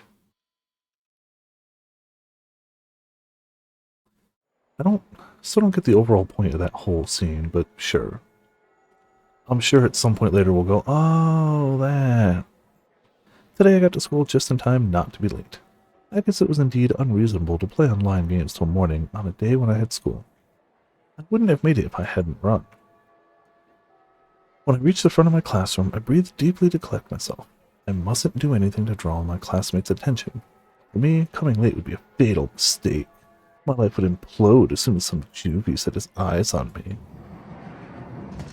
I eased my way into the classroom. My face was lowered. I mustn't lock eyes with anyone. Of course, I didn't give them any kind of thoughtless greeting like, good morning. I turned myself into air, so as to not make the others pick up on my existence as little as possible, and headed for my seat. For some reason, when I read the line, I turned myself to air, I was just like, that's a really weird way of saying you farted in the middle of the classroom. I'm doing pretty good tonight. I still hate this main character, but I'm still enjoying the game anyway, and going through it. So, you know. And the hurricane missed me, so yay, double win. And the last, 24 hours appeared considerably to the east, and some people were definitely impacted by it, but not me or anybody who lives near me, so good for me. I hope those who got hit by it are fine, but none of my friends were in the path, and we would have been if it stayed where it was. So nice bonus there. I always did things the same way. And today as well, I made it to my seat without encountering any problems and lowered myself onto it. You'd think he'd pick a seat by the door. But I mean, he's an anime game protagonist. He has to have that window seat. But if you wanted to draw as little attention as possible, pick the seat by the door so like you could just enter and sit down. You don't have to like go through people. I soon plastered myself flat against my desk. At this rate, I'd be safe until homeroom started. But I only relaxed for a breath until someone tapped me lightly on the back. Yo, Taku, you're coming to school 3 times this week, huh? How hard-working of you. Misumi-kun again. Though I was kind of sick of him, I'd feel bad for ignoring him, so I started to raise my head and hesitated. Was this Misumi-kun the real one? The day before yesterday, I'd done as the demon girl told me and called him. At the time, he'd acted undeniably strange. To begin with, he'd answered by saying that demon girl was our classmate. As if this were perfectly normal, even though I know it wasn't so. Maybe the demon girl had brainwashed the current Misumi-kun. On the contrary, there was also the possibility that she'd swapped him with someone else. Hey, what's wrong? In deep sleep mode already? An electronic sound suddenly rang through the classroom. I sensed a faint vibration near my chest. It was my cell phone. Okay, my cell phone literally just buzzed at that exact moment. That was timing. Now of all times. What kind of idiot would call at a time like this? On top of that, even though I was sure it set it to vibrate, the ringtone was ringing at the same time. I might have messed up the settings. Taku, dude, it's ringing. I know that much. Should I hurry up and answer it? But if I did, Misumi-kun would know I'd only been pretending to sleep. Besides, I didn't like talking on the phone. If his goal is to draw as little attention to himself as possible, it's too late. Except, if I didn't pick it up, I would bother the rest of the class. It's been ringing for like a minute, dude. You've bothered them. Judging by how my ringtone was reverberating to the classroom right now, things were pretty damn bad. I wasn't supposed to stand out. This was incredibly bad. Boy, not gonna get it. Are you really sleeping? Shit. While I wavered over what to do, I'd completely lost my chance. I couldn't move. Just then, the sound and vibration died down. It must have switched to voicemail. I let out a relieved breath in such a way as to keep Misumi-kun from catching me at it. I've been right to learn how to use voicemail. Hey, Taku, who's calling? That 4 Eyes from before? The one you went home together with? It's her, isn't it? Damn it, you're so nosy. Please don't do anything more to interfere with me, because that phone call already made me stand out much more than I should have.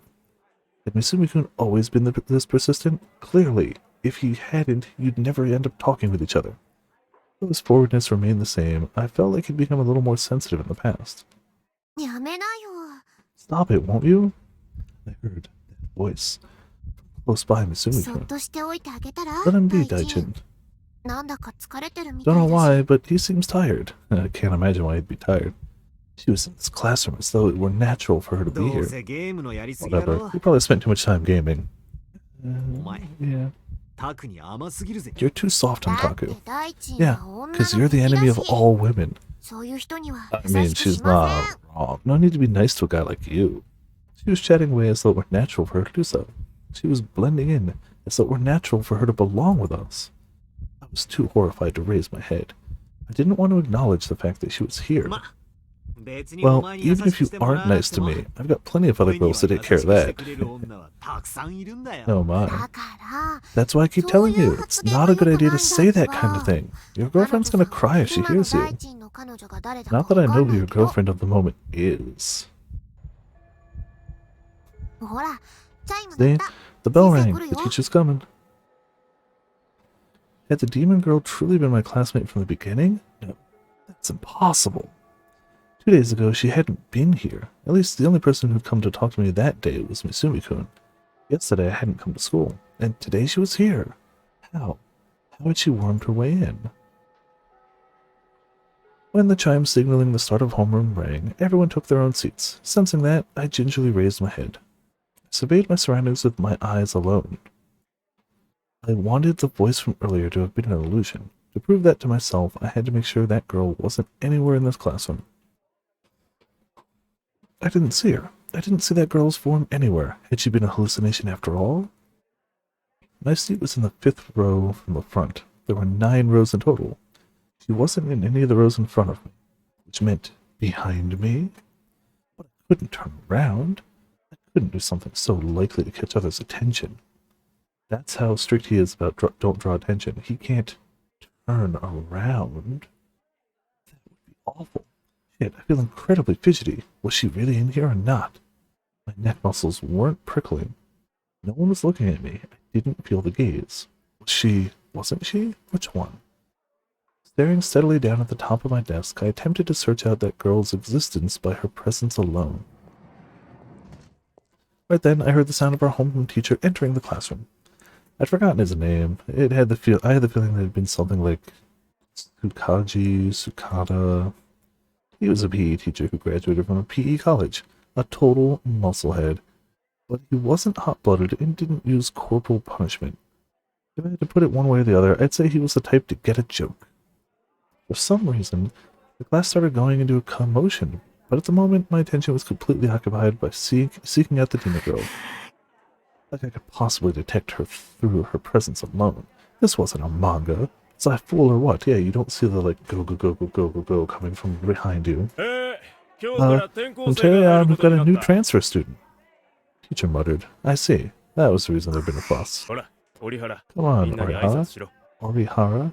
Say hello to everyone. I hadn't heard the transfer student speak. Is there really someone there? I cast a look at the teacher's podium.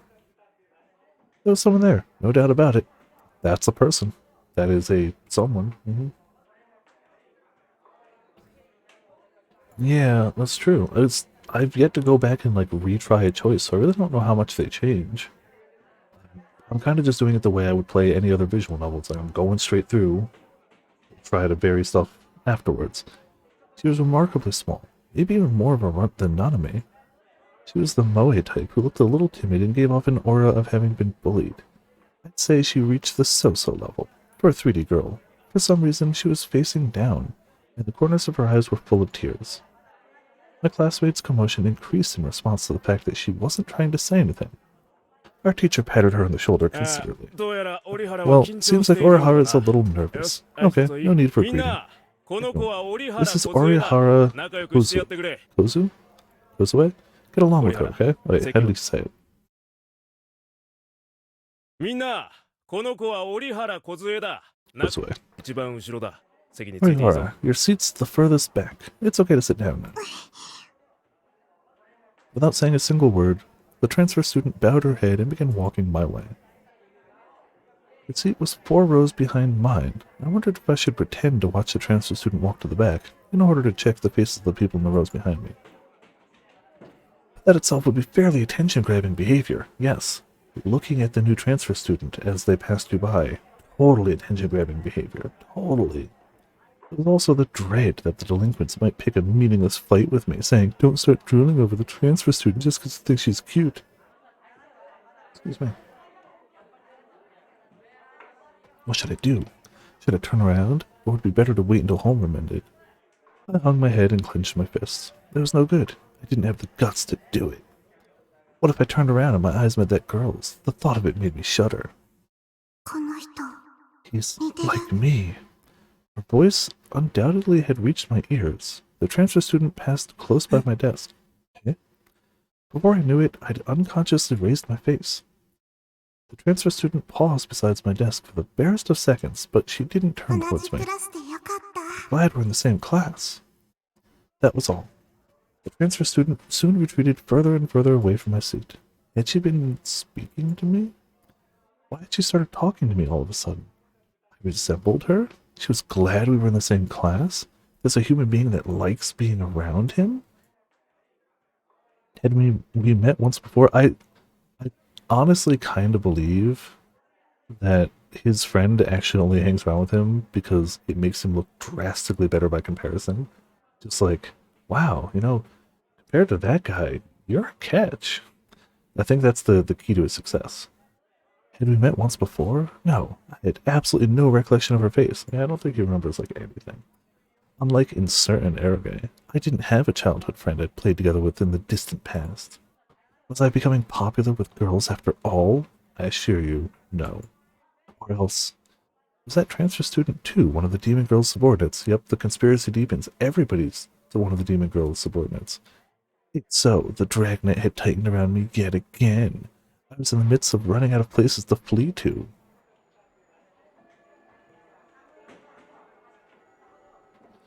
Homeroom came to a sudden end. While I thought frantically about the new doubts that had arisen in my head, there were about 5 minutes until the first period class started. Misumi-kun was charging towards the transfer student's seat. It looked like he meant to start hitting on her out of left field. My other classmates also seemed deeply interested in her, and the classroom had grown more wild and boisterous than usual. At a glance, it appeared to be a nonchalant, peaceful tableau, but to me it was virtually the same as being behind enemy lines. My heartbeat wouldn't calm down. My whole body was tense, and it took immense courage for me to move even a single finger. Look at how much courage I have. I moved my finger, even though there are people in the classroom. Stand in awe of how much courage I have. My impulse to turn around warred with my reason, which told me I mustn't. タク Kaku. I almost stopped breathing. The inside of my head went pure white. I heard her voice from close behind me. She really was here. She existed in 具合 this 悪 place. そうだけど You don't look 平 well. 気 You okay? You gotta run. Oh, yeah. Bolting out of class in the middle of the break between homeroom and another period is absolutely the way to draw no attention to yourself.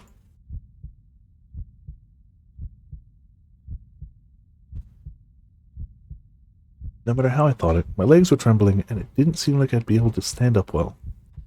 While I stayed frozen, the demon girl, Sakihata Rimi, circled around the front of my desk. 汗びっしょり You're sweaty. You sure you 風邪でも haven't caught a ひいたんじゃ cold? ない I'm pretty sure sweaty is his natural state of being.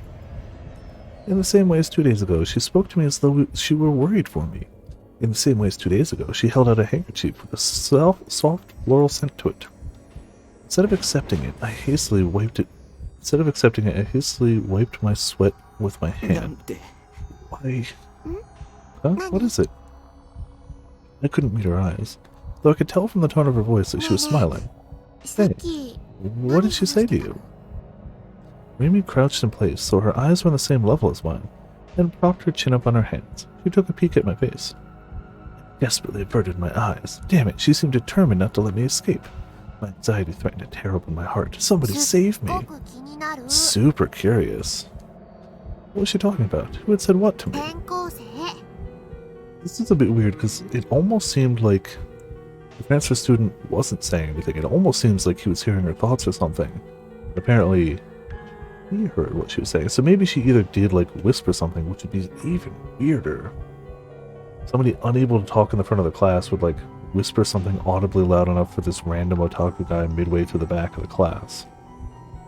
あの子がタク When の she passed her desk, she 机 said を通る something 時に real quietly, これでさ like mutter, ボ mutter, ソボ mutter. ソっとこの人似てる Also, mouth doesn't move, but eyes animate, and her mouth moves in front of 同じクラ us. スでよかった Glad we're in the same class. That's もしかし suspicious. て Do you know her, maybe? あの子と知り合い Rami was still smiling, but was it my imagination that her voice had started shifting to a more of a demanding tone? Like she was interrogating me? Yeah, that's weird, actually. That's actually a little weird.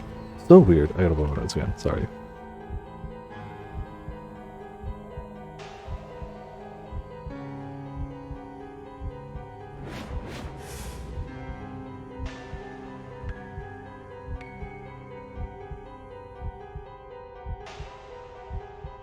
Maybe that just comes with the territory. Maybe it's like Animorphs, where like you become that and you just suddenly have the ability to like telepathically communicate.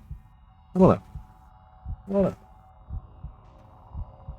There's still oddness here. タクってリアルの女の子 I thought you 興 weren't 味ないんじゃな interested in かった real もしか girls. して Could it be 本 that 当は you 興味あるの are interested?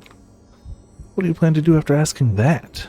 Did she mean to pump me for personal information and then abuse it? Phrasing? I began by stating the conclusion. I'm not interested in 3D girls. I always said that じゃ sourly. あさ、 Then, 私にも are you interested 実は in me? 興味あったりする？ Oh. Chill ran down my back.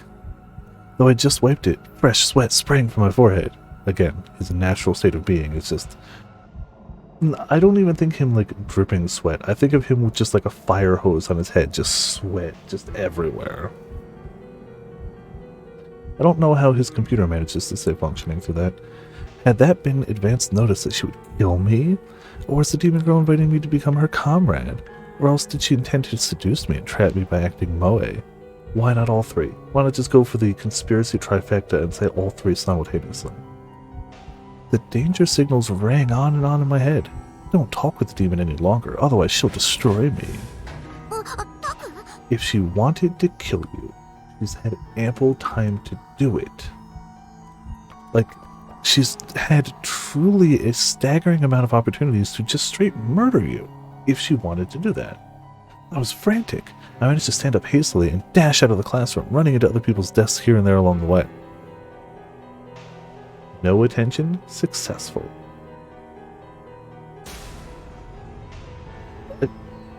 I imagine the class is going to talk about that for the rest of the class. Like, he just got up in the middle of class, sprinted out, knocking people's desks aside as he went. Like, who does that?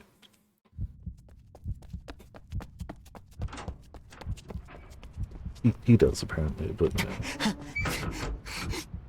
Of course, the roof. Always unlocked, always a place to go. I ran up the stairs without looking to either side and came out of the empty roof. It looked as though she hadn't chased me. Even so, I couldn't let myself feel relieved yet, and so I hugged my knees and hid for some time in the shadows. Every school in Japanese anime, manga, or video games has a roof. People can get onto that roof. It's never locked. It's always empty. It's fine. Only protagonist knows to go to the roof, ever, except occasionally their crush. That's it. My knees were trembling. I couldn't believe I'd succeeded in running in this condition. It showed how desperate I'd been. It's how it goes, huh? It's just fact. I'm sick of this reality. The D-sword, I'd gone out of my way to buy, hadn't been useful in any capacity. I certainly couldn't bring it to school, not with how much it'd stand out here. She caught me off guard. 2 days ago, when I heard from Misumi-kun that Rimi was our classmate, I'd figured that he'd either been making it up on the spot or had merely been imagining things. Excuse me, Dad. But she really had become my classmate. It would almost definitely prove useless to ponder how she managed to slip in. Because she was a demon, she could easily do things of which humans were incapable. Maybe she had brainwashed my whole class. No, maybe even all the teachers at the school. I couldn't go to the hospital anymore, and now I couldn't go to school. Yua was at Cafe, and Shogun appeared online. She and her underlings were clearly venturing closer and closer to me.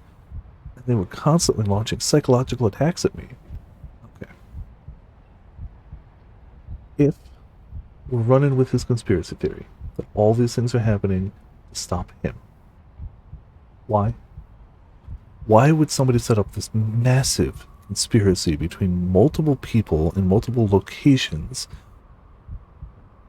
through different media sources and real-life places all being staked out and watched by multiple people to stop this sweaty otaku from doing sweaty otaku gamer things? Why? Why? Isn't it drastically more likely that you just memories? Yeah, because he's special. Yeah, exactly. I mean, again, but we have seen hints of, like, she was there at the staking. He saw the staking. He had a stake. We just saw that flash into definitely not science people doing bad science stuff. So, like, you know, it is called the Science Adventure series for a reason. I guess we're hitting some of the science. It would be better to stop leaving my base. Reality was too full of danger and enemies. But I'm still going to keep dunking on him because he deserves it. They stirred me up and threatened my peaceful lifestyle when all I wanted to do was live quietly. I gazed up at the blue sky, which floated there carelessly as the wind blown white clouds across it. It'd be so wonderful if I could become one of those clouds. Wouldn't it be great if I could just turn into gas? 3 hours passed. Wow. Okay. The whole time I'd stayed curled up in the same place, unmoving. For now, I didn't sense anyone else coming up. Here, I had at least been freed from my strain. The problem was what came after this. During break, students without doubt come up here to eat their lunches. Oh, I guess that's a thing too. That was why making a break for it in the middle of fourth period and returning to my base at top speed was the best option. I'd messed up my minimum attendance shift chart, but I possessed not a trace of courage and needed to return to the classroom where the demon girl lay in wait. I decided not to worry about the fact that I'd left my bag in the classroom. Whatever the case, all I had in there were textbooks, my wallet, my key, and anything else important would be in my uniform's pockets. Probably. Growing uneasy, I searched through my pockets. Wallet, key, cell phone, they were all where they should be. That was when I remembered that someone had called me. I'd been pretty frantic at the time, though not as much as when Rumi talked to me. Amy. Who on earth? I couldn't think of anyone who would call me besides my family. Naomi seemed like the most probable. She didn't think about whether she might end up causing me trouble. The other people who knew this number were... Come to think of it, I told those detectives. If it had been one of them, I should probably have answered. And anyway, all that talk about sending officers to my base, it ended up going unsettled. They didn't post somebody for 24/7 notice on my little shack on the roof. Caller's phone number was displayed on the LCD screen. It appeared not to be Nanami. When I looked more closely, I saw that I had a new voicemail. I had the vague feeling that I might or might not have seen this number before. Just in case, I checked the history of calls. Oh, only 5 calls were displayed there. Well, let's save it anyway. So, we've gotten a cell phone call from a number we don't immediately recognize. Green? Alright. In other words, since the time when I first bought this cell phone, only these 5 calls had reached it. Plus 3 of them were from Nanami. Now, as for the remaining 2, the one from a little earlier and the one from 5 days before were displayed as numbers instead of names since they hadn't been recorded on my address book. It's the same number. 03X733X991. If they'd bothered to leave a message, it might be someone who very much wanted to convey something to me. But if it was also from 5 days ago, it's not the police officers. Oh, well. It's nothing real anyway. For now, I might as well listen to it. It's me. I didn't call you just because I wanted to hear your voice, okay? I was bored, that's all. There's no real reason for it. You got it? But now that we're in different classes, we don't have many chances to talk. What do you think of me? For instance, haven't you ever thought about asking me out? But it's not like it'd make me happy or anything if you asked me. Felicitations, oh yeah. And for starters, the chances of me saying yes would be about 1 in 1,000. But didn't you think that nothing will ever get started unless somebody moves into action? So try and ask me out, okay? Well, after school today, I'll be waiting for you under the legendary tree. You better come quickly. I won't be held responsible for what happens if you don't. So you can't ask them out under the legendary tree unless it's the day of your senior graduation. I learned from watching that 6-hour-long Tokimeki memorial video. I know. I have knowledge now. You're gonna ruin it if you ask now. I hope we actually hear what the voicemail is, though. Because, like, funny delusion, yay, but, like, what was it actually? Hey, it could happen. Nah, it couldn't. Lol. We don't have a legendary tree or whatever at our school. Who is this tsundere supposed to be anyway? Lol. I hadn't tried hard with respect to the character settings. I should have at least made her be Sierra-tan. It's not the time to be having daydreams, is it? Feeling hollow, I let out a sigh and decided to listen to the real voice. Yeah, good, I want to hear what it actually is. It's just going to be a voice saying whose eyes are those eyes, right? I scoped out my surroundings, verifying that the demon girl wasn't there. Then put the phone in my ear. El Sai Konguru. This is the voicemail service center. You have 1 new message. Message number 1. Friday, October 17th, 8:28 a.m.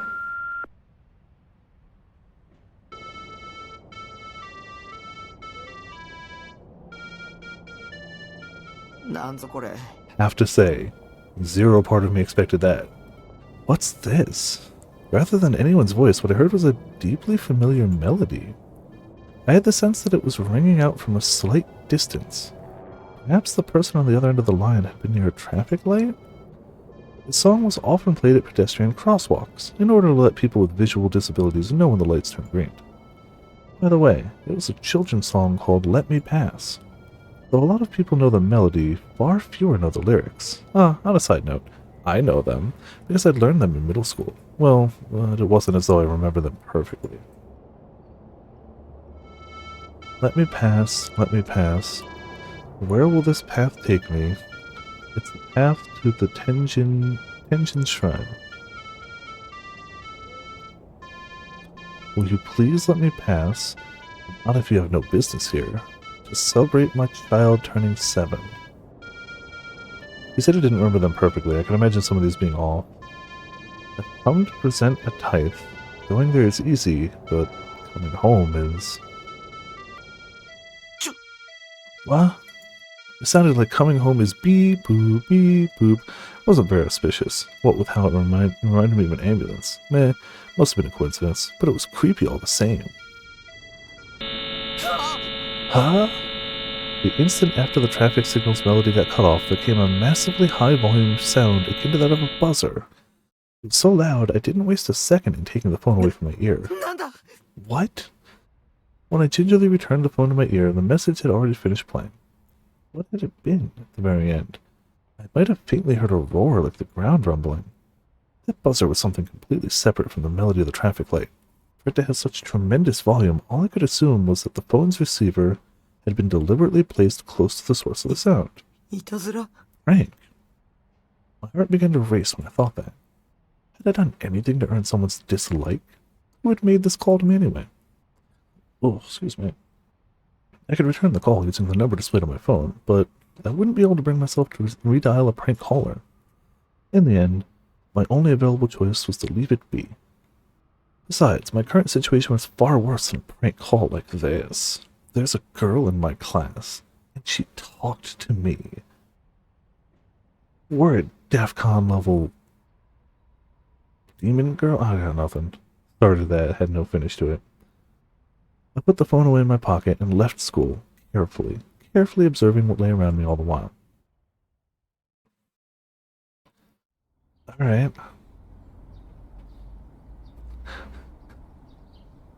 I love the fake restaurants. Just sitting here. Oh, that's about the right reaction. Nishijo Takumi's alma mater, second Kasutawa Elementary School, was about 5 minutes walking distance from a private railway station.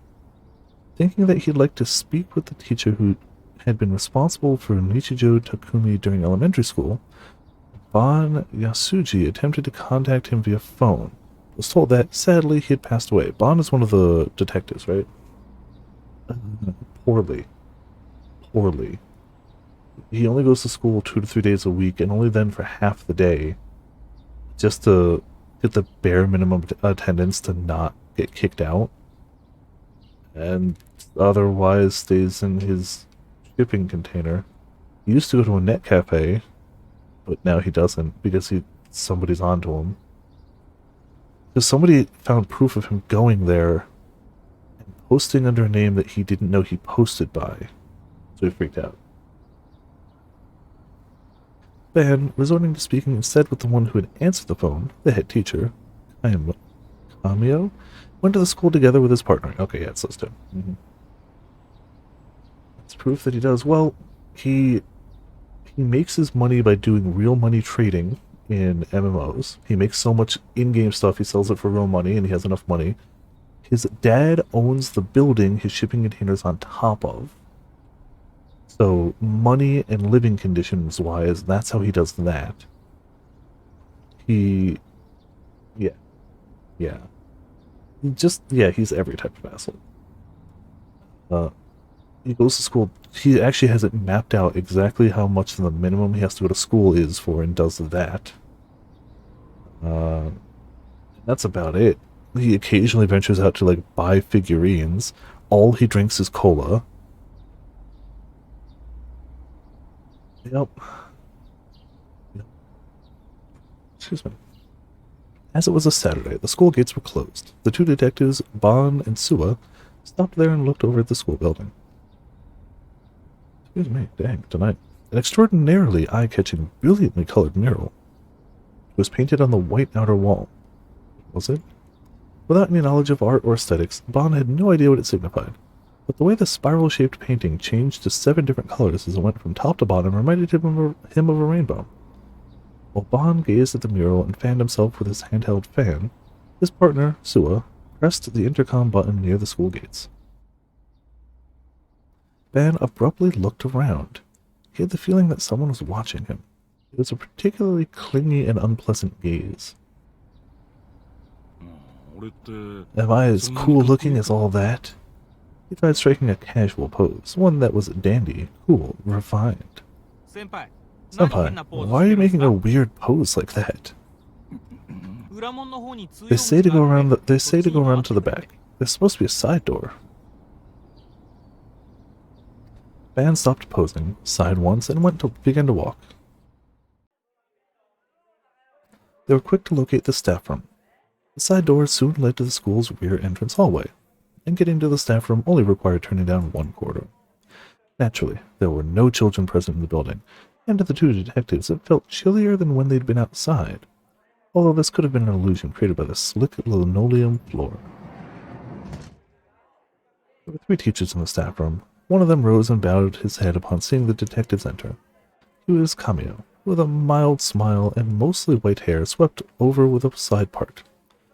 Bon and Sua showed their police IDs to him almost simultaneously, then entered the topic at hand soon after a few brief greetings. It was Sua's role to ask him questions. If possible, we'd like you to tell us about Nishijo Takumi, one of the school's graduates. I recall him. I wasn't his teacher myself, however, so I can't give you any real details. Are you alright with that? Sua nodded, taking out his notebook and readying himself to jot things down. What kind of child was Nishijo-kun? I heard that he was difficult to handle. He was unique. That checks out so far. Oh, yeah. RMT is never a good thing.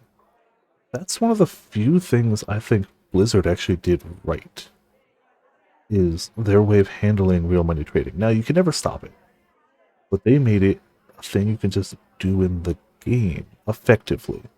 You can spend in-game gold to buy WoW tokens, which gave you game time, a month of game time. And you bought those from other people who bought them for money and put them on the auction house. So if I had $20, I don't remember how much they cost, say $20, might be 15. I could buy a WoW token, put it on the auction house, and somebody will buy it at the market determined value, and I get that much gold. And if I've got gold and I want game time, I can do it that way. It's a legal in-way game of doing it, and everyone was kind of happy. They made it simple, they made it easy, and it means you could actually realistically pay your subscription by just playing the game, which was cool. It didn't stop real money trading because people would still want, runs through bosses and stuff like that. Other things people would pay money for, but it slowed it drastically. Oh yeah, I read that one. He was unique. Unique? He had illness. One that would normally have made it problematic for him to study together with other students. Could you explain it in more concrete terms? Hey, we get backstory on Protag. I'm not sure if it's permissible for me to say that much. Could you ask his family or his doctor? In recent times, all schools have begun responding with this "don't rock the boat" attitude. They wouldn't cooperate fully when it came to anything that might result in a lawsuit from a parent or guardian. It made doing one's job as a policeman much harder. Why did his teacher pass away? It was an accident.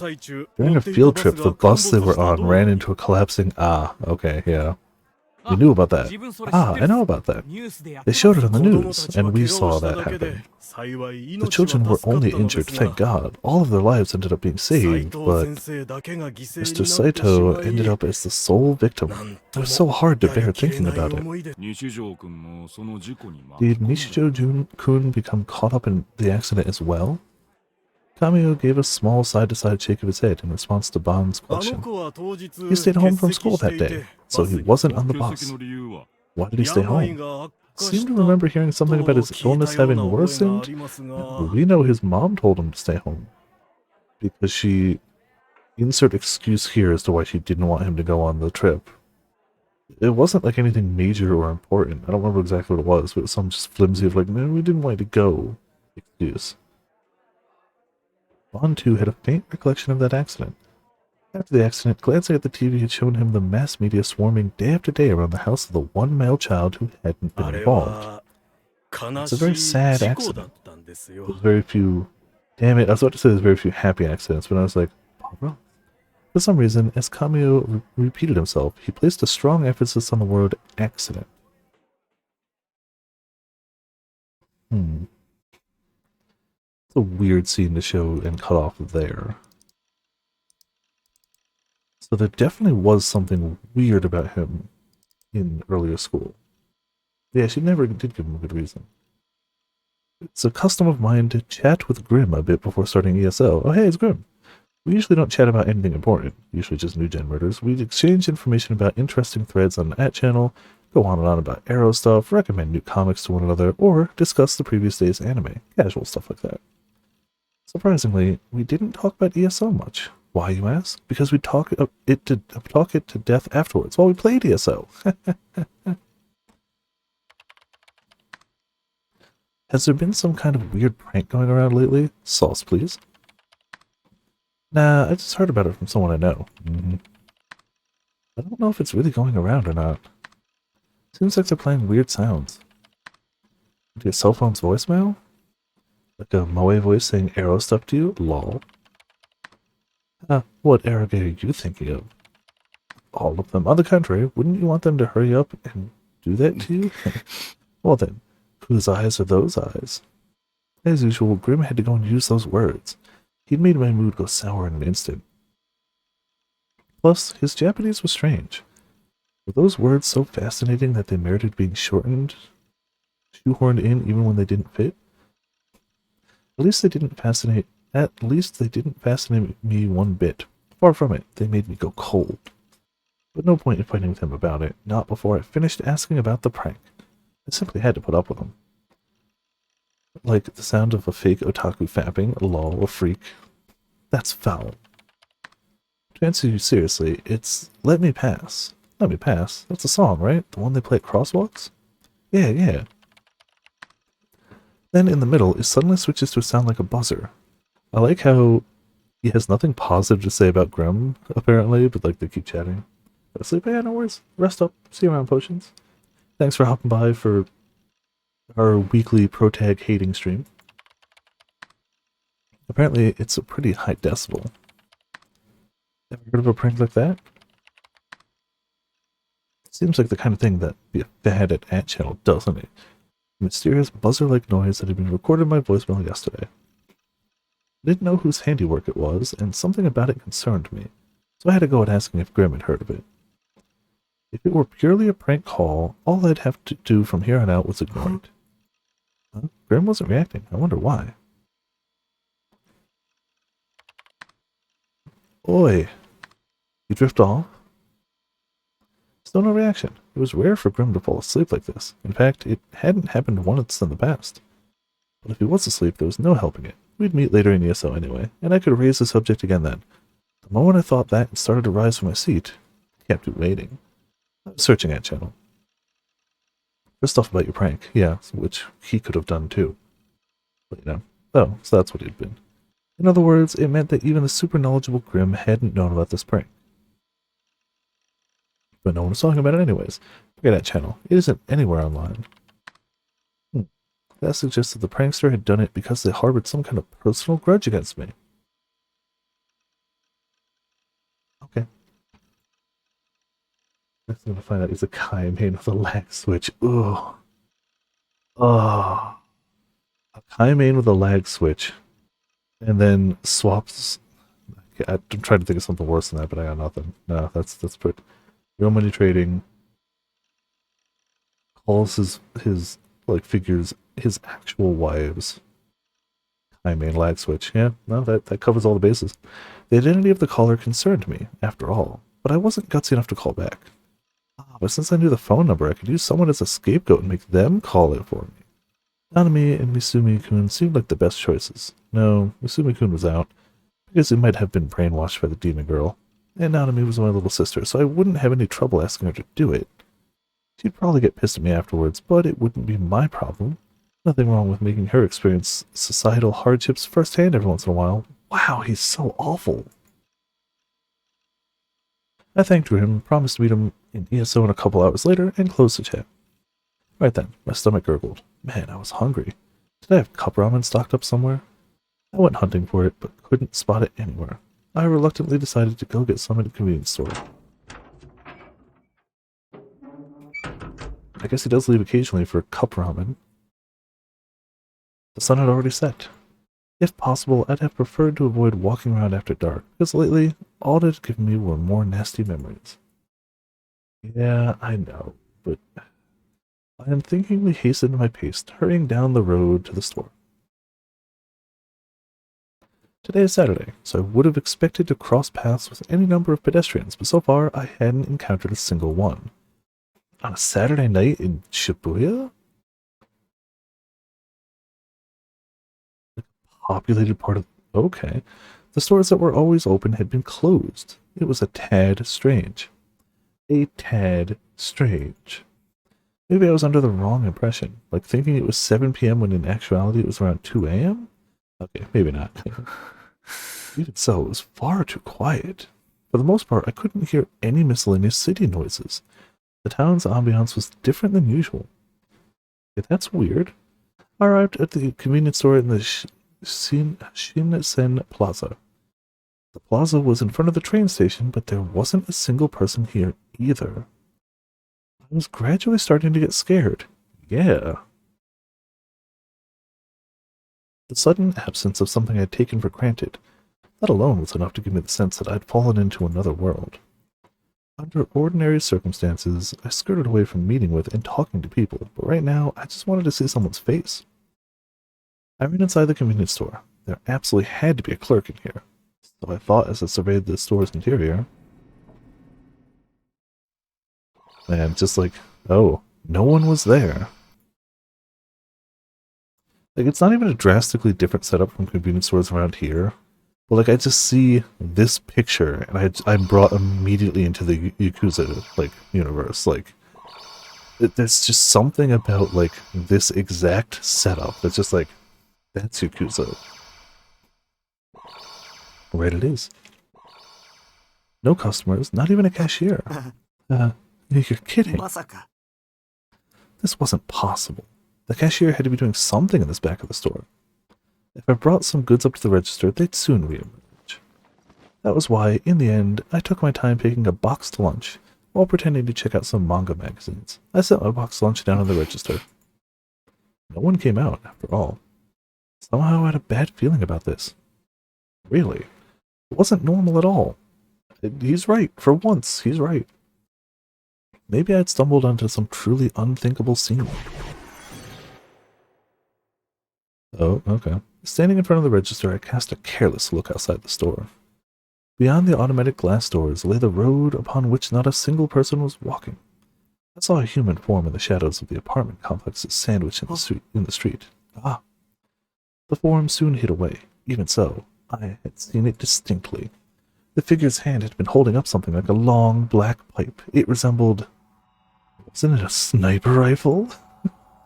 This meant they were the riot police, or alternatively, a SAT team. I hadn't seen any shoppers or cashiers because the police had sealed off the area, but for what purpose? And why did they let you in? Excuse me. Having thought that far, I gave myself a start.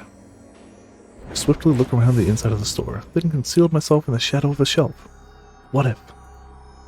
There were currently a standoff taking place right now in this very store, between that sniper and no one.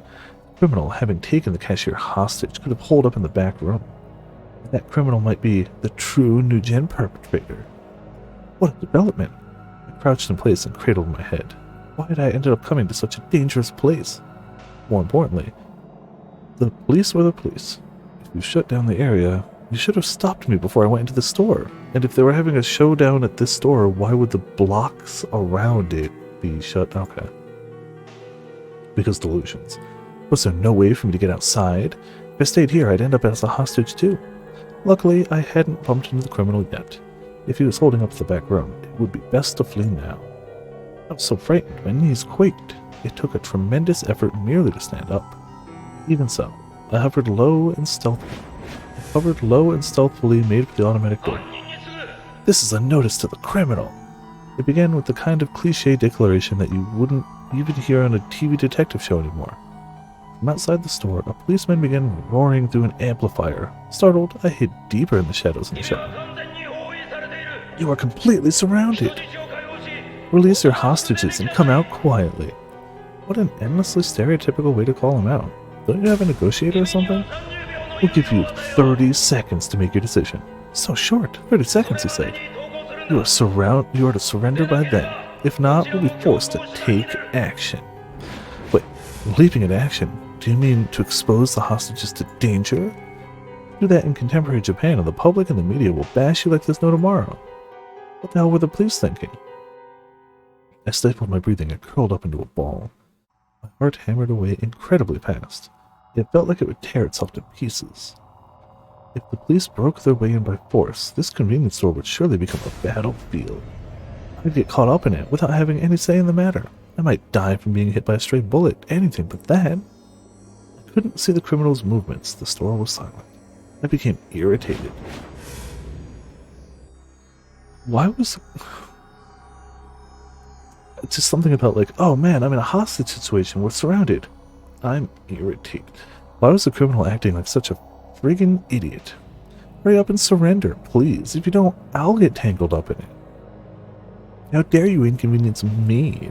I tentatively peeked out from behind the shelf and looked outside once more. What I saw shocked me. Several SAT sharpshooters, their sniper rifles at the ready, were camped out in an area easily visible from here. I hurriedly whipped my head back in. The police meant to shoot the criminal to death. Would they be able to get away with that kind of thing in Japan? I couldn't believe this. 10 more seconds. This has to be a lie. Give me a fucking break. As I looked around and around the area, I caught a glimpse of my hand. For some reason, my hand was gripping a long knife. On top of that, the blade was glistening red. This was blood. I grew bewildered. Since when had I had a knife? No, rather, where had I gotten this knife from? From close by came the sound of someone groaning. A clerk was lying there. A bleary-looking man, probably a college student. His hands were bound behind him, and his mouth was sealed with packing tape. Even in his own delusions, he is the bad guy without realizing it. The clerk stared at me. His eyes were dyed the color of terror. Why are you looking at me? Don't look at me like that. It almost makes you seem like you're looking at a criminal. Criminal? Was I the criminal? No, it wasn't me. I haven't done anything. It's time. We'll now proceed to open fire on you. It's a lie. Sniper's ready. It's a lie. Fire. It's a lie.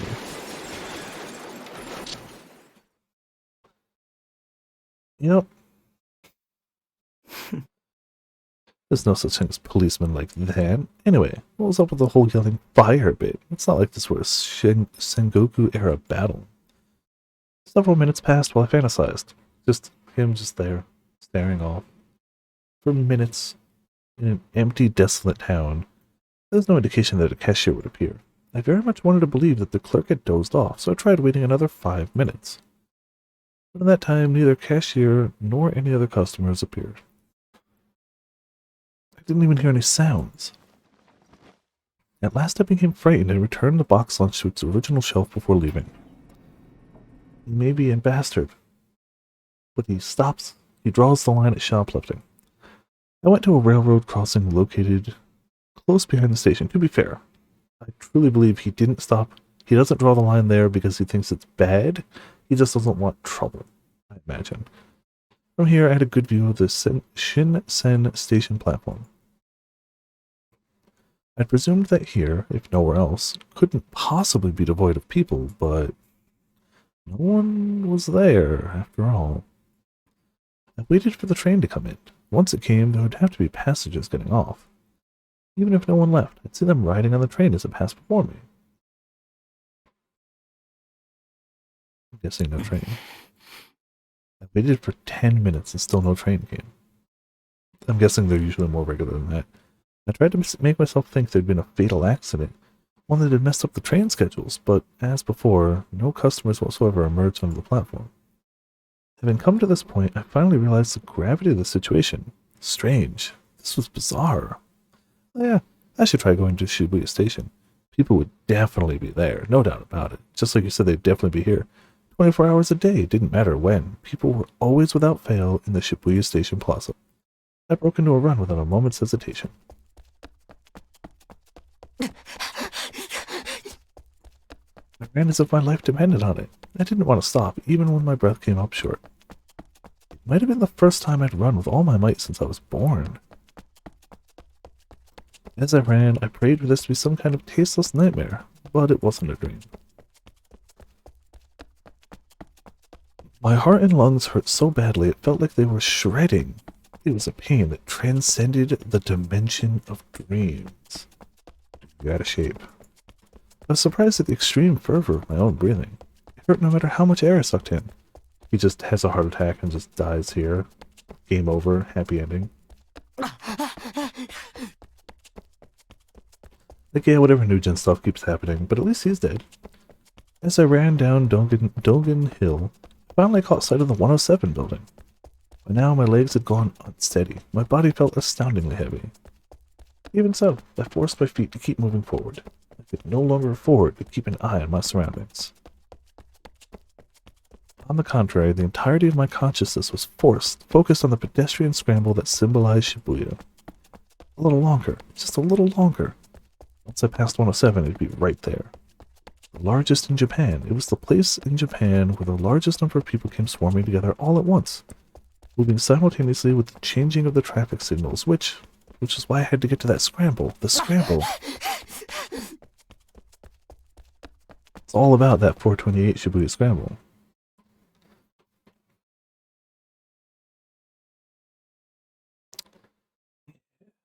Empty. Stupid nose, sorry.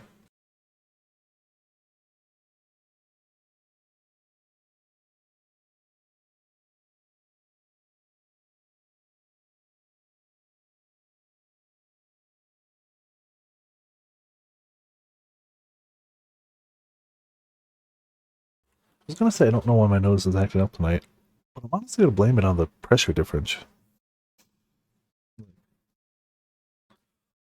Even though the storm didn't really hit us square, hurricane passing through is a fairly drastic difference in pressure versus normal. So I'm gonna blame it on that, damn it. The Shibuya Station Plaza, which you could survey from the Y-shaped road in front of 107, a soundless world, a dead-seeming world. This space that was supposed to be flooded with sound was now governed by silence. All I could hear was my own ragged breathing. No. This would be one of the few games where, Protag having a heart attack immediately would be like, oh, wow, that's a good end, cool. Not a common thing. In the middle of the wide street, I fell heavily to my knees. Also my damn hiccup, so that's just...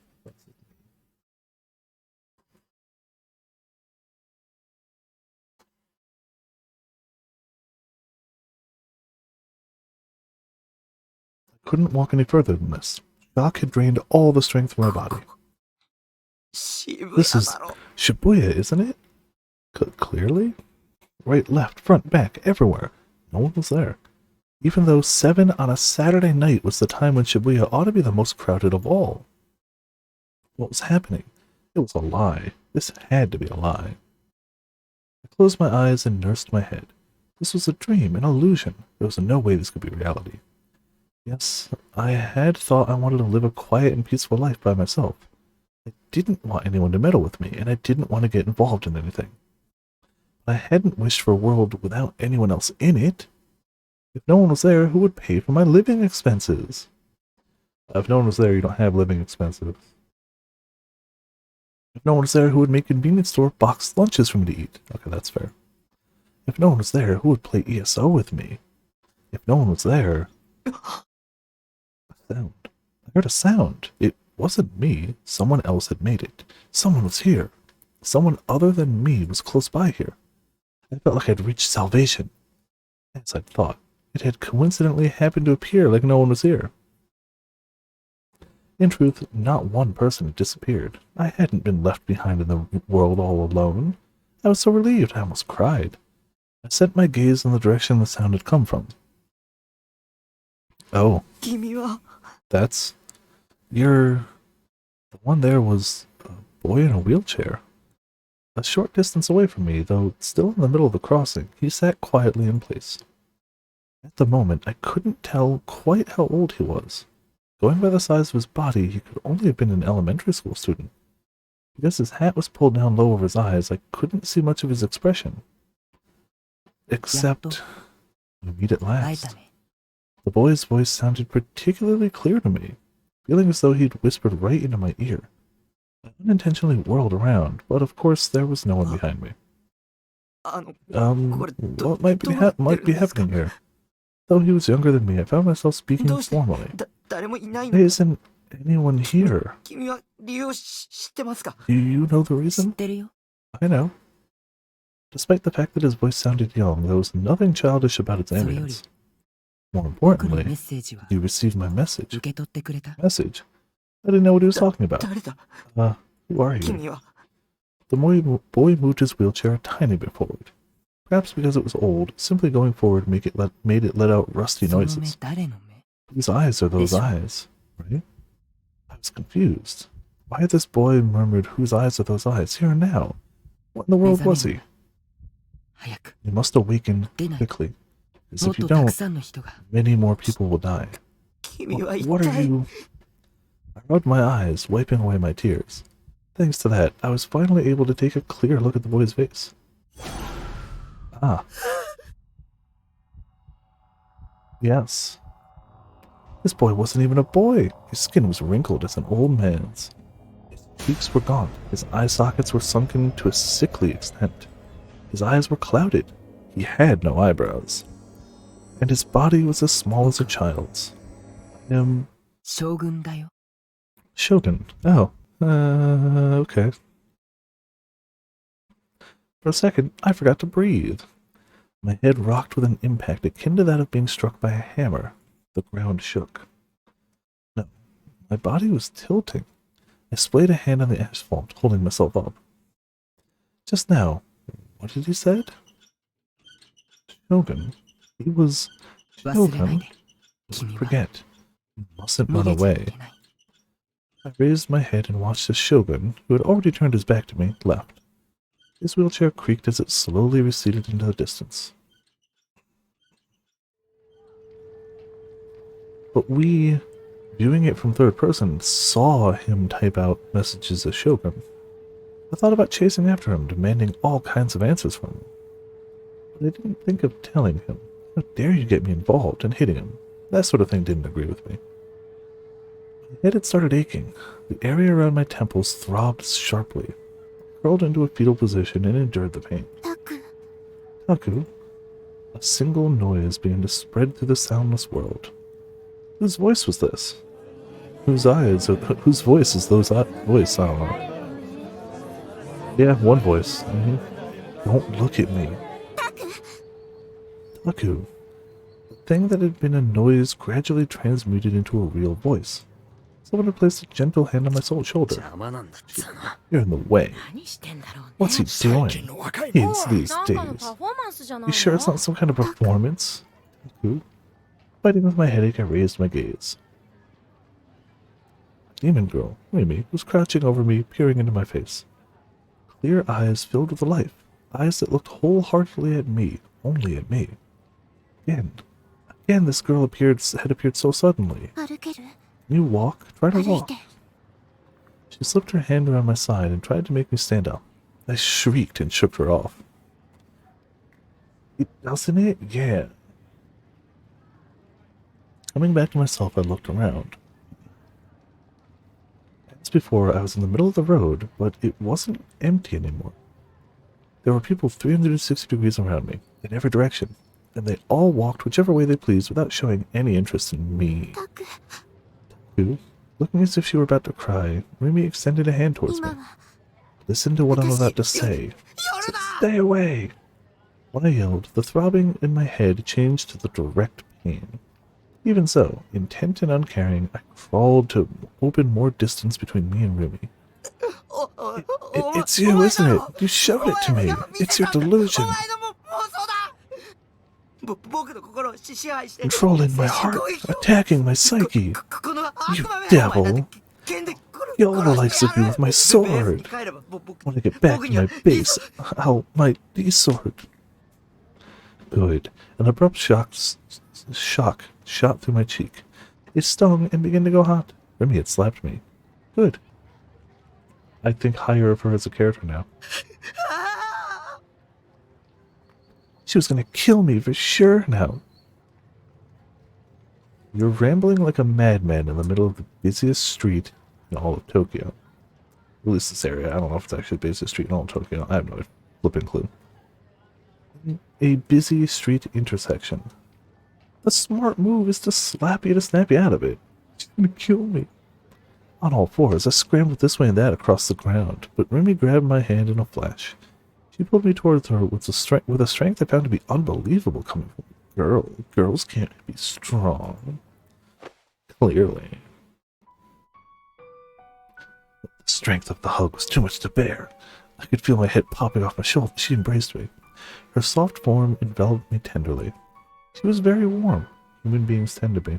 She smelled ever so faintly of sweat. Her smooth, shining hair tickled the end of my nose. Pull yourself together. With the wind out of my sails, my whole body threatened to go limp. いたら危ないよ。 It's dangerous to stay here. There was a slight catch in her voice. I didn't know whether or not she was crying. Is the lights turning red? I was lost. She didn't intend to kill me. Why was she helping me? That hallucination from earlier, where all the people in Shibuya vanished, it wasn't something she'd made me see? When I sensed some such kind-hearted warmth, she hugged me without the least bit of malice. It had the effect of shaking everything I'd believed up until now. It made me think that maybe Sakihata Rimi wasn't a demon at all. Was it bullish? Was she pulling the wool over my eyes? Except one thing alone had become certain. With Remy holding me, I felt incredibly relieved. I didn't know what to call this particular sensation. Human contact. Upon letting go of me, Remy collapsed my face in her hands and looked at me steadily again. Her eyes were a little reddish. Please, come with me now, okay? Somehow I ended up nodding. Right now, we were standing all alone in the middle of the crossing that everyone had vacated because cars are coming.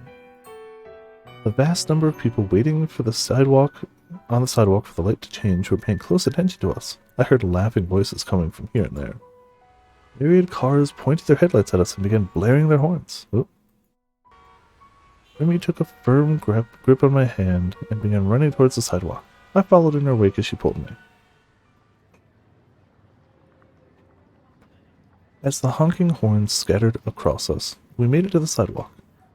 Remy let out a relieved breath and pulled up short. She was still holding my hand. That by itself made my heart grow calmer and calmer. I wanted to give myself over to this serenity. I wanted to stay like this forever. Remy turned back in my direction. 無事でよかったね。 I'm glad you're okay. She smiled as though she were tremendously happy. I didn't think that expression of hers was a lie or an act, but let me go. Because up until now, I had been utterly hostile towards her, because I thought she was a demon. If I let her win me over, I felt like I'd cease being myself. あ、ごめんごめん。 Sorry. She quickly それ dropped my にして hand. もびっくり Anyhow, した。 it really surprised me, curling up in the middle of the street like that. No idea what would happen when the light turned red. I turned my back to Remy as she began talking cheerfully. I walked off, winding my way through the hordes of people. I'm going home. 帰る。じゃあ送るよ。 Ah, then I'll take you 具合 back. 悪いんでしょ You're not feeling well, are you? Her voice followed me from behind, but I shook my head to refuse her. たく。 Taku? The cheerfulness had vanished from Remy's voice. I felt awful, since she'd done so much to help me, so ありがとう。 thank you. That's it. That's the most you could muster to show that he appreciated it. A thanks. While not looking at her while running away. I barely, just barely managed to squeeze out those two words.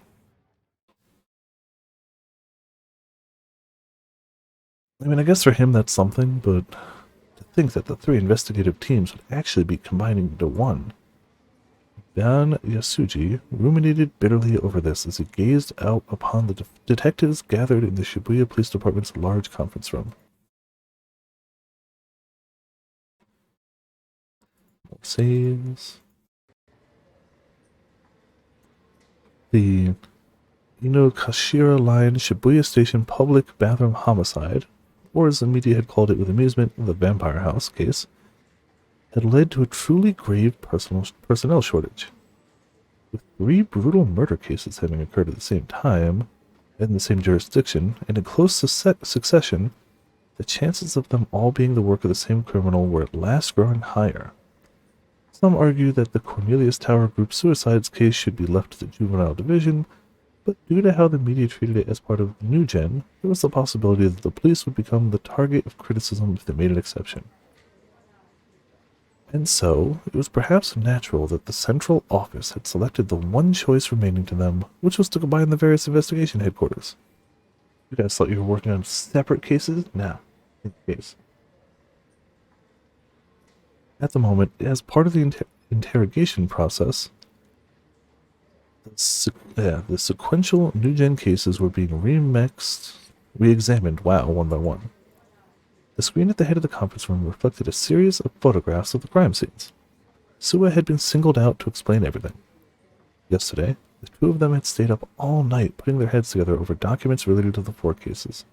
Good work, Ban muttered internally, chin propped up on his hands. Yep, the Cornelius Tower group suicide case occurred on September 7th. Out of the 4 incidents that the media had nicknamed New Gen, it was the first to take place. Past 1 in the afternoon, a mixed-sex group of 5 fell from the heliport on the roof of Shibuya's Cornelius Tower, and all of them died. It looks like somebody just put a tomato on the ground and hit it with a mallet. They were all high school students, still minors. There were 3 males and 2 females. Out of the 5, however, 1 boy and 1 girl went to the same school, while the remaining 3 each went to different schools.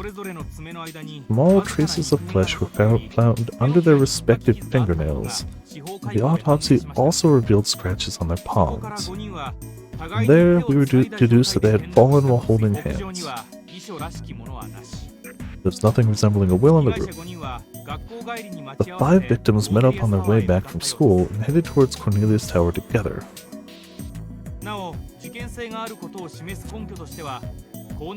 As further proof that this is more than a group suicide, one can point to the fact that non-staff members are forbidden entrance to the roof of Cornelius Tower.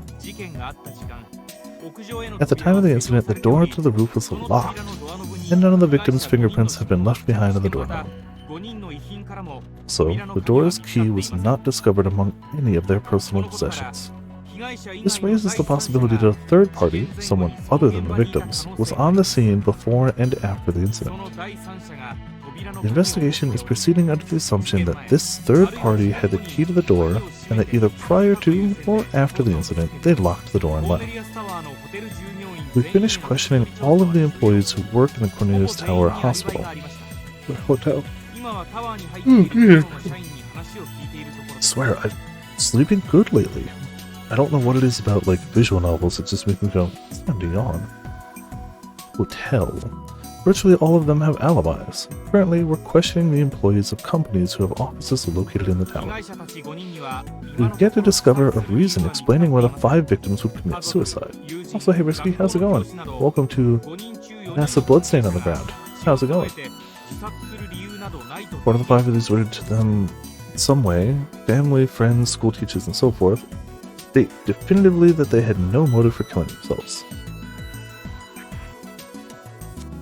The slide changed, switching to the second case, the Shibuya Station college student and fetus homicide. Oh, I don't think we've actually seen the picture of this one before. Great. Bad glitch? Oh. I don't know the fight well enough to know what the glitch would be, but what happened?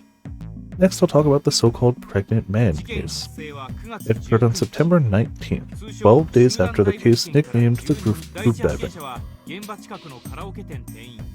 Cool, will do. The first person to come across the crime scene was an employee at a nearby karaoke place. The body was discovered at around 5 in the morning. Alright, cool. I'll definitely check it out. The victim was Kanoe Chizuo, a 21-year-old third-year college student in the Shibuya region. He was already dead at the time of discovery. The estimated time of death is approximately 4 hours before the body was found, at around 1 a.m. in the morning of the 19th. The body's abdomen was unnaturally swollen and discovered a fetus inside it. According to the results of the autopsy, someone cut the victim's abdomen open while he was still alive, and then inserted the fetus into his stomach. It's believed that at the time the fetus was already dead. The victim died after his abdomen was sewn back together. He had scratched at the stitched parts, and there were traces of a portion of the thread having been torn out. The fetus was about 8 months old, which suggests that it was removed from the mother's body via cesarean section. We've yet to find out anything about the mother. It's unclear whether she is dead or alive. A DNA analysis showed there to be no blood relation between the fetus and the victim. On a side note, the fetus had type B blood, while the victim had type A. Suba took a breath. He appeared to have grown weary from talking continuously. You see, that's the excuse I'm going to use. Not to mention the fact that he must have been nervous of speaking in front of so many of his seniors. This is the third incident. The staking homicide. After a second, the displayed slide changed to a photo of the staking crime scene. That is not the crime scene we saw. It's definitively not the crime scene we saw. And I can't scroll up pictures too. The pregnant man one is also a different picture than the one we saw, but this one we were there for. And that is thematically the same, but realistically very different. There's no blood. The incident occurred on September 29th. The victim was Otua Hisashi, 56-year-old, a professor at Totu University. The first to find him was a man living in a nearby apartment. The cause of death was strangulation. After being murdered, the victim was pinned up with about 10 small metal objects.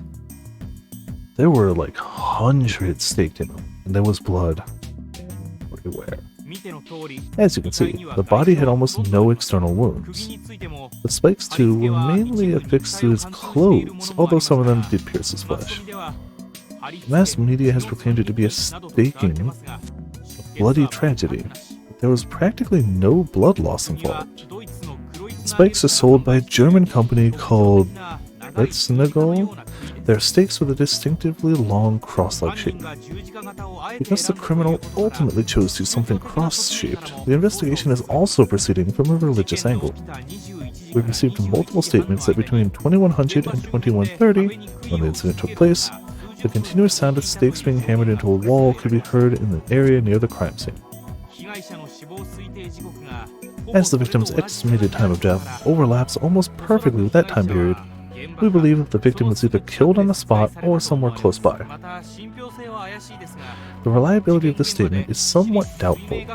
We have also received testimony that a female student from Sume Private Academy was seen at the scene of the crime. Yeah, the reliability is pretty doubtful, but it's fine. That's the picture we saw though, that's the same one, right? Maybe a slightly different angle, but otherwise.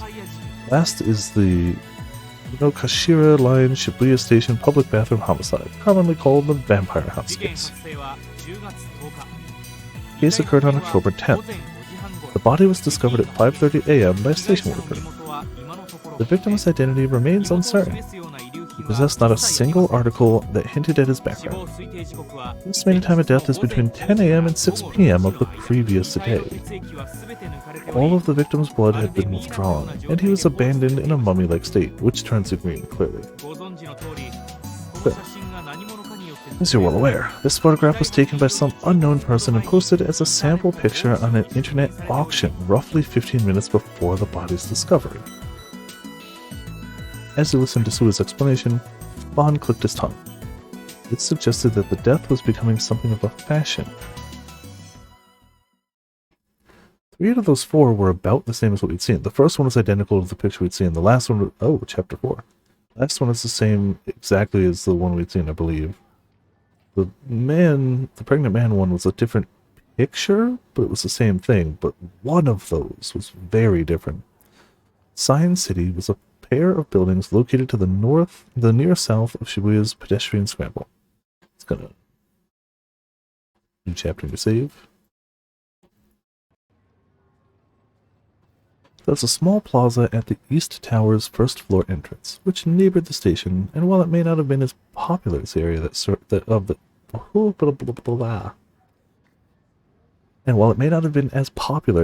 by the statue of Hachiko, people often used it as a meeting spot. Even now, 10 or so people were glaring at their cell phones while waiting for some appointed time.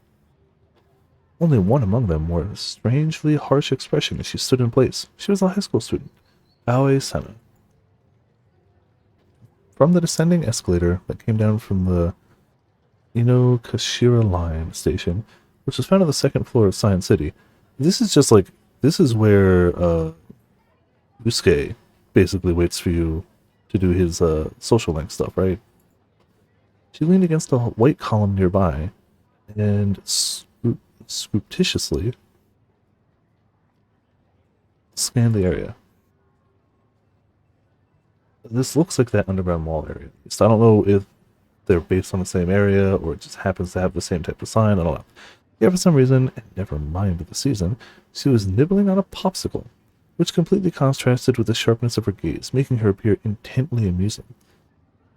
People can be serious looking and enjoy popsicles. That can happen. In fact, she was not waiting for anyone, but instead she was quietly observing the people going to and fro. From right where she stood, one could see all the way to the Jumbotron located by the Scramble Crossing. A famous singer's PV video was slowly drifting there.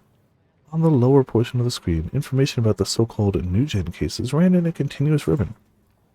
There wasn't a day without New-Gen related news. TV, newspapers, the internet, weekly publications, even the Jumbotrons along the street, and electric sports scoreboards. Sena had absolutely no interest in those sources of information, but walk around Shibuya and one would often pass people talking about such topics.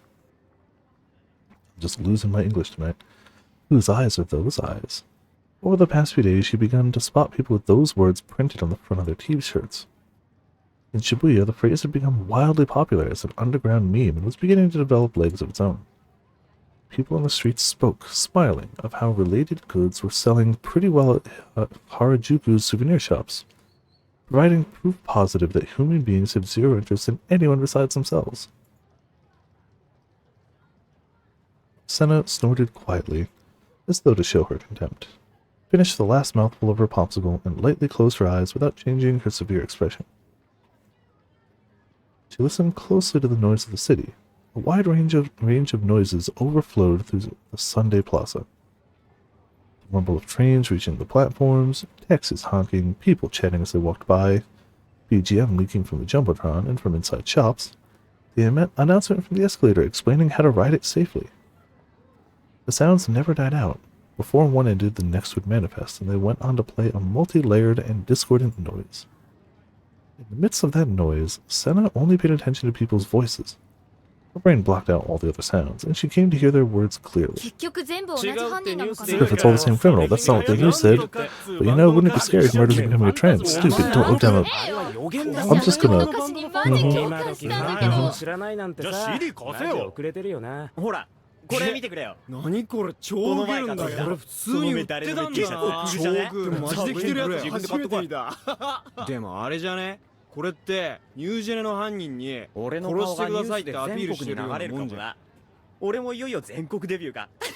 So a lot of people talking, yeah.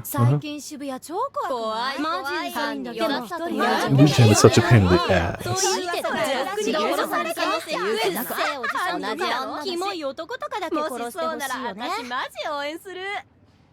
If she's gonna do it anyway, I hope she sticks to killing creepy old men. Alright. Sena gave a small click of her tongue.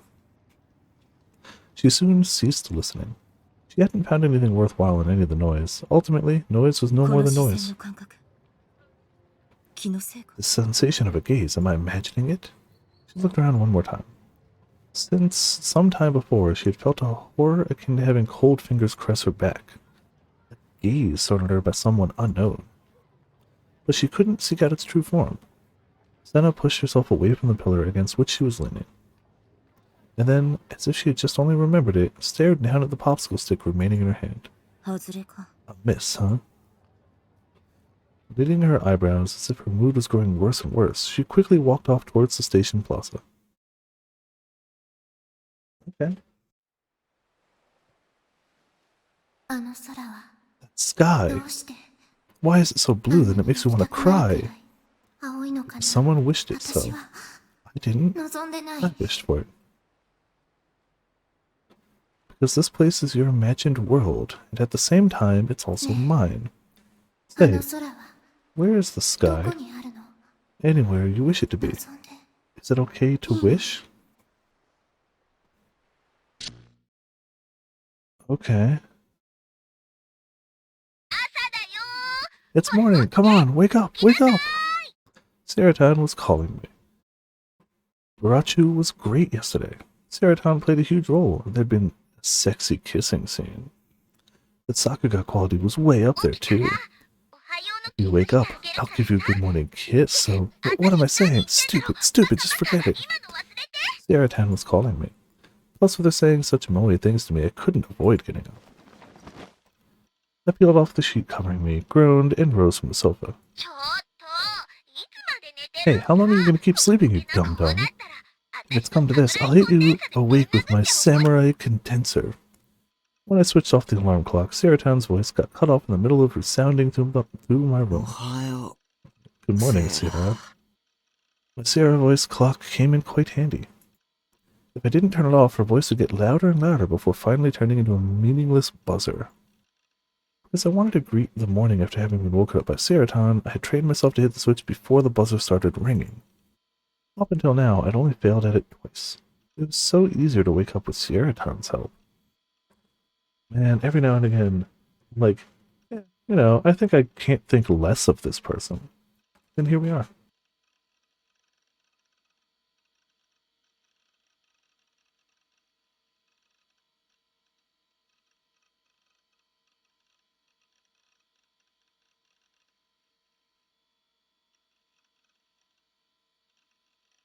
Wish we had more BGM in this game so it wasn't dead silent when I had to blow my nose.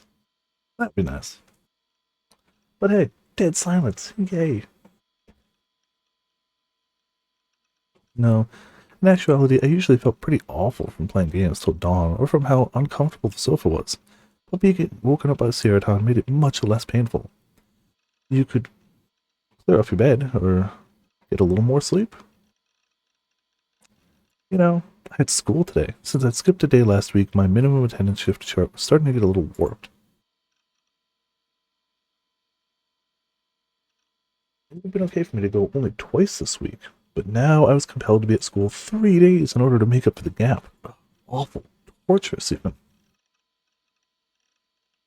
I didn't want to go, but it'd be bad if I didn't. If I stayed home any more than this, I wouldn't be able to graduate. Not that failing to graduate would change anything about me. I had dreamt of Remy. It's an odd dream. It seemed terribly nostalgic. It seemed terribly lonely. It seemed terribly sad. It seemed terribly distant. Would Remy come to school today? Most people do. You're the only one that only goes, like, occasionally. I had constantly kept thinking about what happened the day before yesterday. I thought about it on and on, to the point of neglecting ESO. Not about Shogun having appeared, or the illusion of everyone disappearing from Shibuya. I didn't attach tremendous significance to those things. Yeah, what significance would those hold? None. Those must have been my delusions. Well, okay, I'll give them that one. That sounds reasonable. I certainly couldn't believe Shogun was an old man like that. And thinking back over it, there were simply too many possibilities involved in people vanishing from Shibuya. It had been a delusion that particularly felt real, but I was ashamed of myself for being so quick to believe in a situation so far removed from reality. More than any of that, Remy, the girl I had called a demon until very recently. My memories of being in that place were surreal and malleable, as in a dream, and the one thing I still recalled clearly was the feeling of Remy embracing me.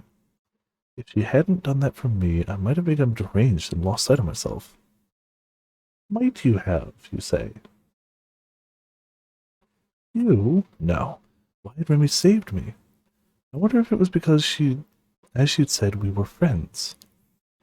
I had not a single memory of things like her being in my class since freshman year, or of us going to a movie with Mishumi-kun, but the attitude with which she made contact with me was clearly one of a close friend.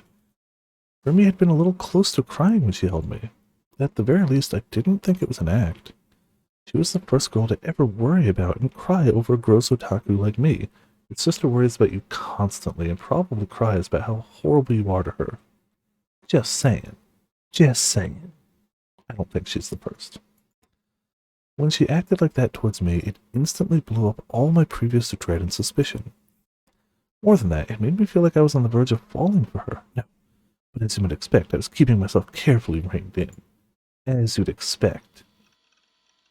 Confusion took up most of the space in my heart. How should I act around Remy from now on? Is Remy my ally or my enemy? Is Remy the new-gen criminal? It is a fact that she had saved me. But it is also a fact that I had seen her standing still, drenched in blood at the scene of the staking.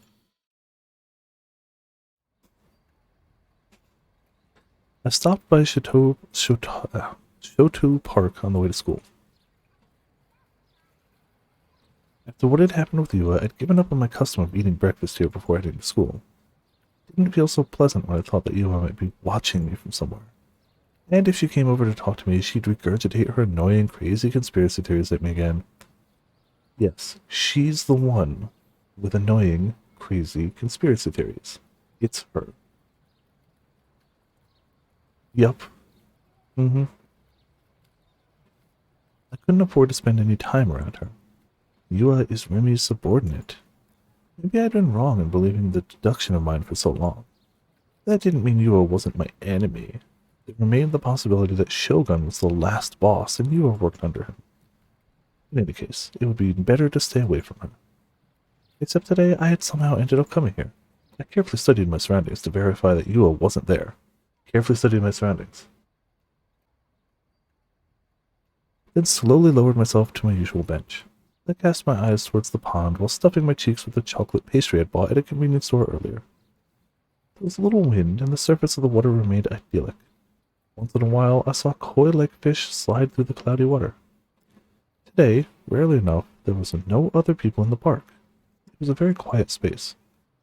As my gaze swam around the park, what I thought of was, predictably enough, Remy. To be honest, going to school was a bother, knowing I would have no choice but to see her.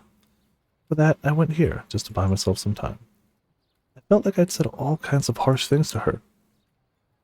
I mean, you only said like 5 things, and they were, get out, get out, get out, why are you here, and calling her a demon.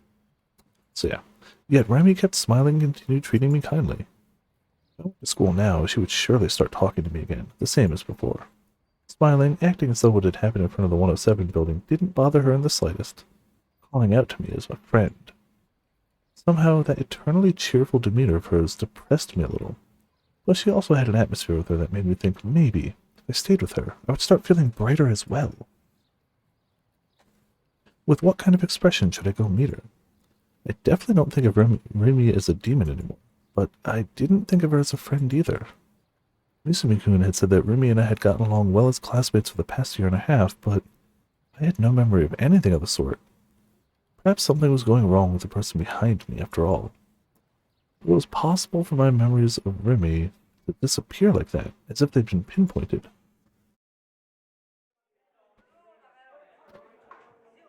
I hunched over even further upon entering the school building. Following my usual principle of getting by at school, I walked slowly along the edge of the hallway as I headed for the stairs. The class was on the 3rd floor. It was quite a pain in the neck to climb up there. If only there was an escalator, I thought. Who climbs stairs, honestly? Having come to the foot of the stairs, I spotted a girl ahead of me, swaying as she climbed up. She dragged her right foot a little as she walked. Maybe she twisted it? The small body wavered from side to side. She seemed awfully precarious.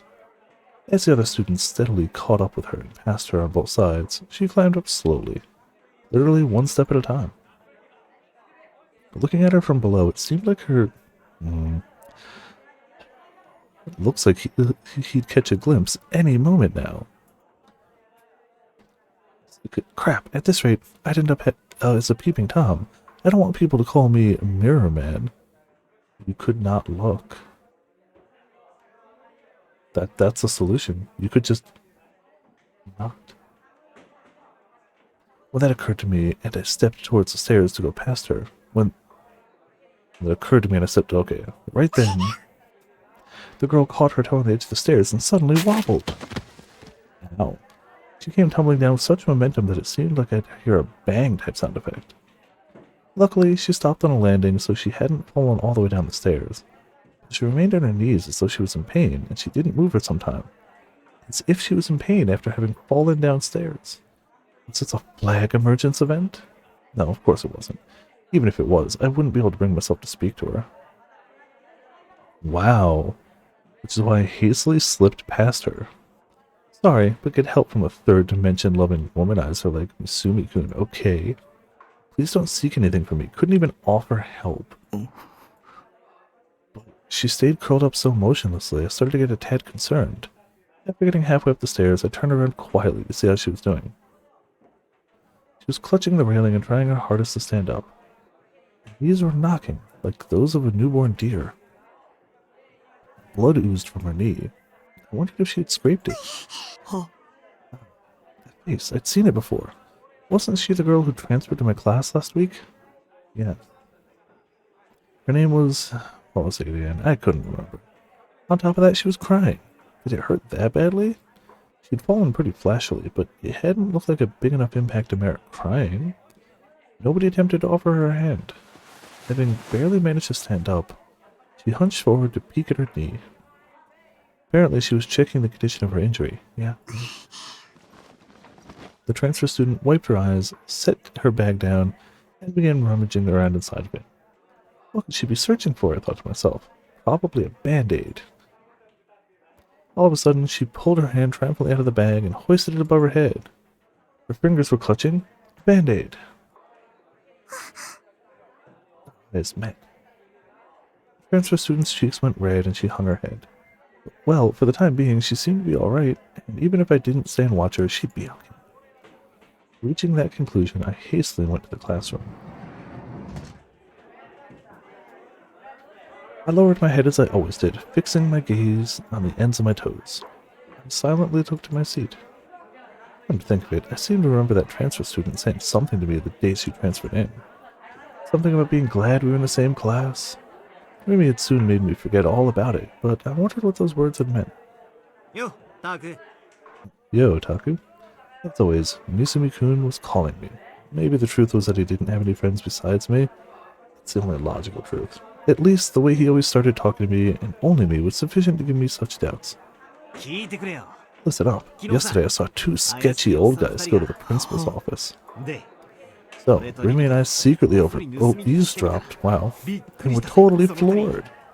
Dude, they were detectives. Yeah? Detectives? They were looking real serious, like, at a list of all the students in the school. Maybe it had some kind of connection to New Gen. Perhaps it meant the real New Gen criminal was a student at this school. Or maybe it's because you told them that the New Gen criminal went to the school. It is, I mean, now she's your friend, but, you know, whatever. No matter what, all I kept thinking of was Remy's face. Well, they caught us right in the middle of eavesdropping, though. I jumped. Speak of the devil, or whatever they say at the time like this. When I heard Remy's voice bust in on us, I felt my heart rate leap. I couldn't look up. I was tense. It was an utterly different kind of tension from what I felt up until last week. It's your fault for going off and opening the door. You know that, right? I couldn't help it. It was my first time seeing a real detective, and I got a little overexcited, and I just... in the door. Look, I don't know how you can just open a door. Thanks to you, even I had to get questioned by now.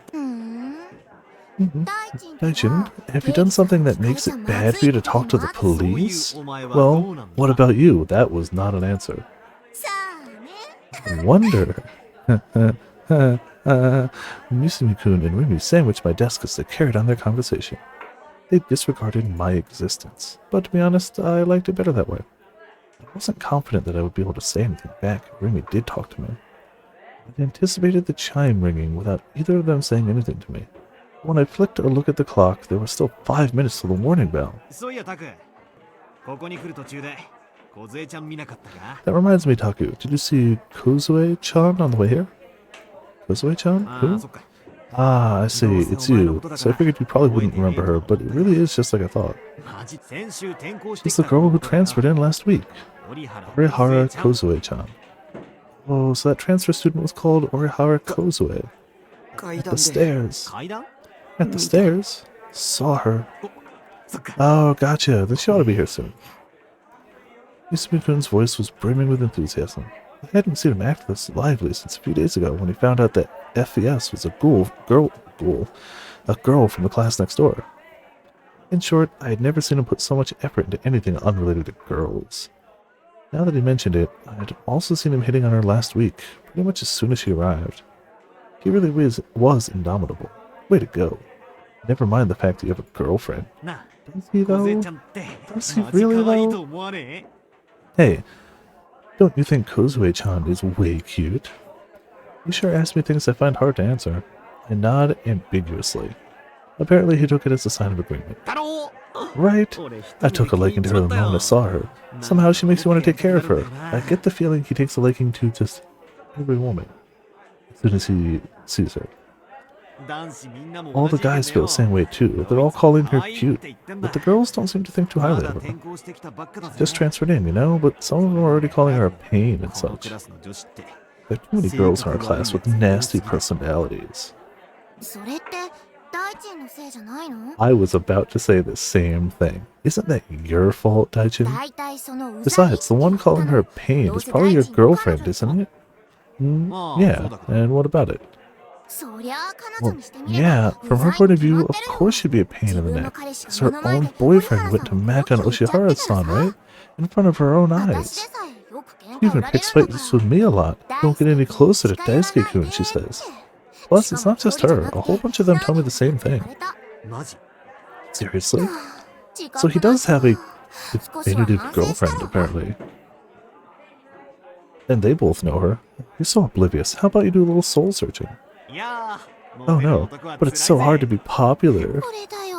There you go, さ the す enemy が of women 女の indeed. 敵。 I'm not gonna cover up for you anymore, okay? But didn't she also just say she had multiple, like, women going to her, being like, stay away from my boyfriend? Aren't they just both the enemy of everyone in this class?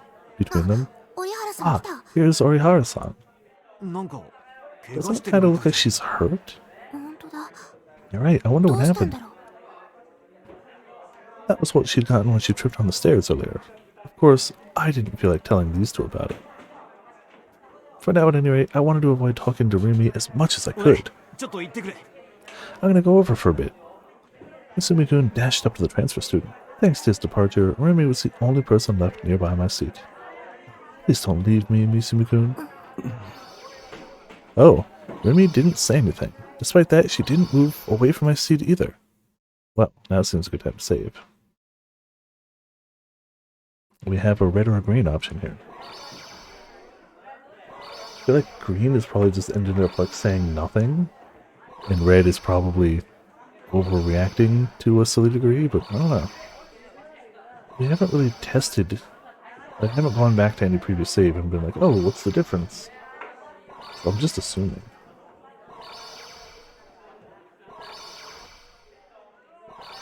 We don't know. It's been like green, green, red, I think, has been our track so far.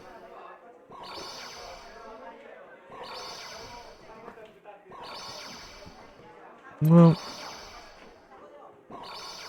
I'm gonna go. No, my gut instinct said green, so green it's gonna be. As I was hunched over, practically deep enough to sink my teeth into my desk, I didn't know what kind of face she was making. All I could see was the area around her waist, but that was enough to show me that Rimi was facing me. In other words, she was watching me. Friends sometimes face their friends. At times like this, I should work up my courage and say something natural sounding. Good Ohayo. morning, Sakehata-san. 崎畑さん。Good morning. Right on. Our first point of contact had gone well. As soon as I let myself become relieved, Remy made a reluctant face and ね tilted her えタ head. ク Hey, なんで Taku, 急に妙ち why are く you りな呼 calling び me 方する weirdly の all of a sudden? 妙ちくり Weirdly? 畑さんなんて Sakihara-san? I mean, all distinct and polite 今 somehow? までみたいに呼ん Just で call me よ the way you always have. The way I always have, huh? I wasn't really sure what that meant, じゃ but あリ then リミ Remy. お Oh, なんだい whatever is it, Taku? Nothing in じゃ particular, あ but 私から一 then 言 let me say a word or two. Remy cleared her throat anew, glanced about the area, then brought her face closer in my タクは direction. 大地 You みたいになっちゃ mustn't ダ become メ like だよ Daichin, okay? ああいう女たらしはいつ A かひどい playboy 目 like に遭 him う is に決まってる definitely gonna meet with a horrible fate someday.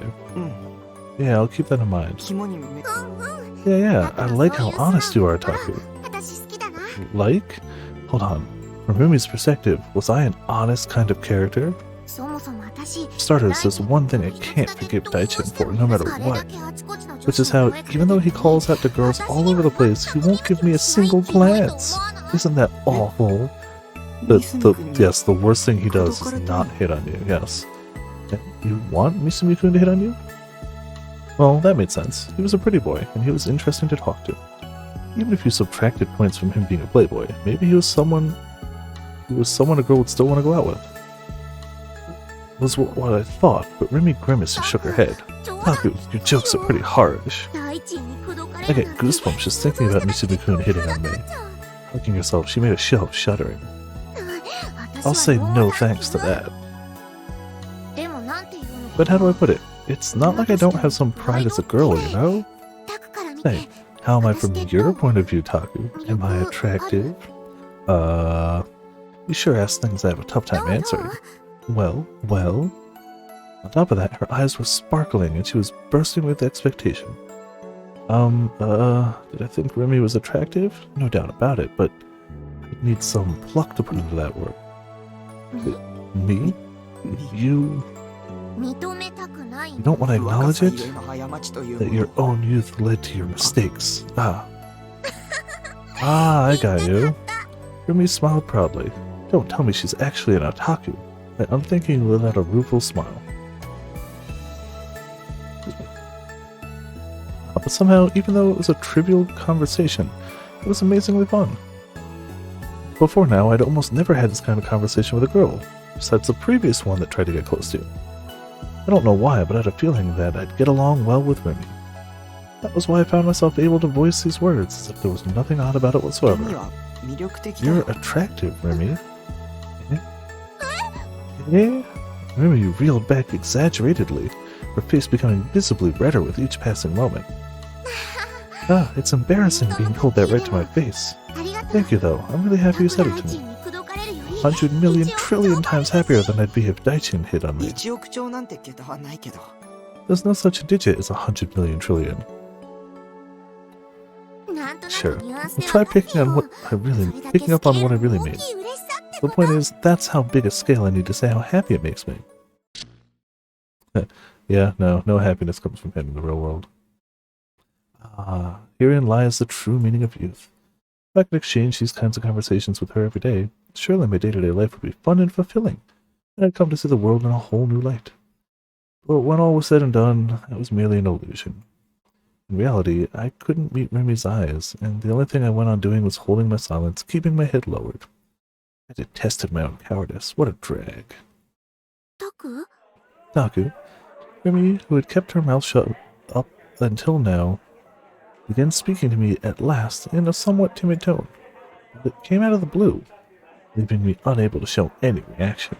If I were in Remy's shoes, I'd probably feel like I was being ignored. In my heart, I knew things shouldn't go on like this, but in the end, I couldn't do anything. You alright? This time, I nodded desperately. It may have made me seem pretty suspicious. Let's see, that's good. Remy's voice was gentle. I could hardly believe it was happening, but it seemed like she was going to stay with me, patient even in the face of my silence. You alright? She said. I suddenly wanted to ask her. That time when Remy came across me in front of 107, how had I looked to her? Considering that she didn't make any reference to them, I had to think she didn't know anything about everyone having temporarily vanished from Shibuya, or about the wheelchair-riding Shogun. which in other words suggests that it had all been a delusion of mine, as I might have expected. I wanted to ask Remy about it, but I really don't feel up to lifting my face and questioning her. In any case, I couldn't do it today. I wasn't mentally prepared enough. So next time, I'll ask her the next time I come to school. That's what I'll do. Until then, I'll start organizing all the things I need to ask her about. ねえタク、 Hey, 折 Taku, 原さんがこっち来たの。 Arihara-san is coming this way. The transfer student? Why would she come here? I wondered. Did she mean to blame me for not helping her when we were in the stairs? Probably not, but also you should have helped her. But she didn't seem the type to do that. Maybe she had some business with Remy other than me. The transfer student stopped once she had come up to Remy's side. She didn't say a thing. What did she want? As long as Remy was here, I couldn't raise my head. But that's the rules, yep. The transfer student's toes were fidgeting in her shoes, but she still didn't attempt to say 折原 anything. さん、どうしたの？ Nara-san, what's wrong? For some reason, the transfer student left a band-aid at the edge of my desk. It's a warning. Don't help me next time and I'll break your kneecaps. It was a fancy bandage, one with an absurd-looking character, like Garo Fraki depicted on it. Was she trying to give this to me? I was at a loss for how to react. Nope. This Orihara Kozue girl was kind of weird. Pot and kettle. Uh-oh. Uh-oh. Nope. I think the game froze. Yep. Uh-oh. And it's been a little while since we saved. Alt F4 work? Nope.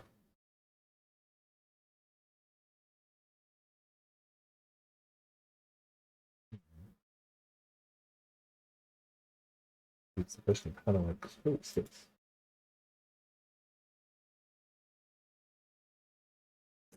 Of course, task manager spawned behind us.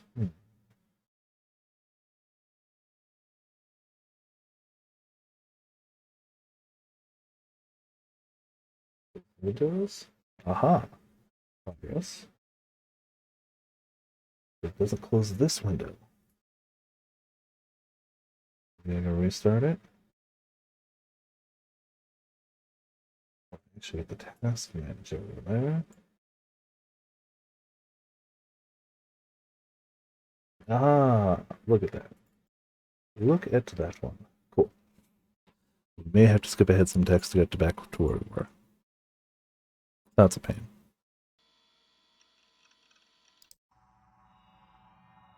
I feel like we save frequently enough. Still a pain though.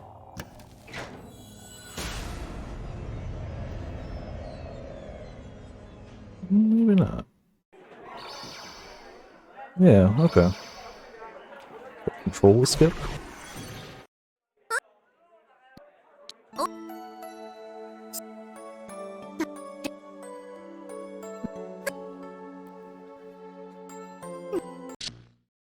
Okay, that's actually not too bad.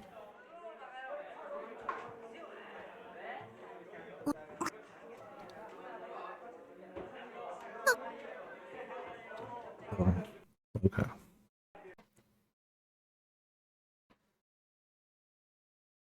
Alright, that's where we left off. Stupid note, still 1 second. Sorry.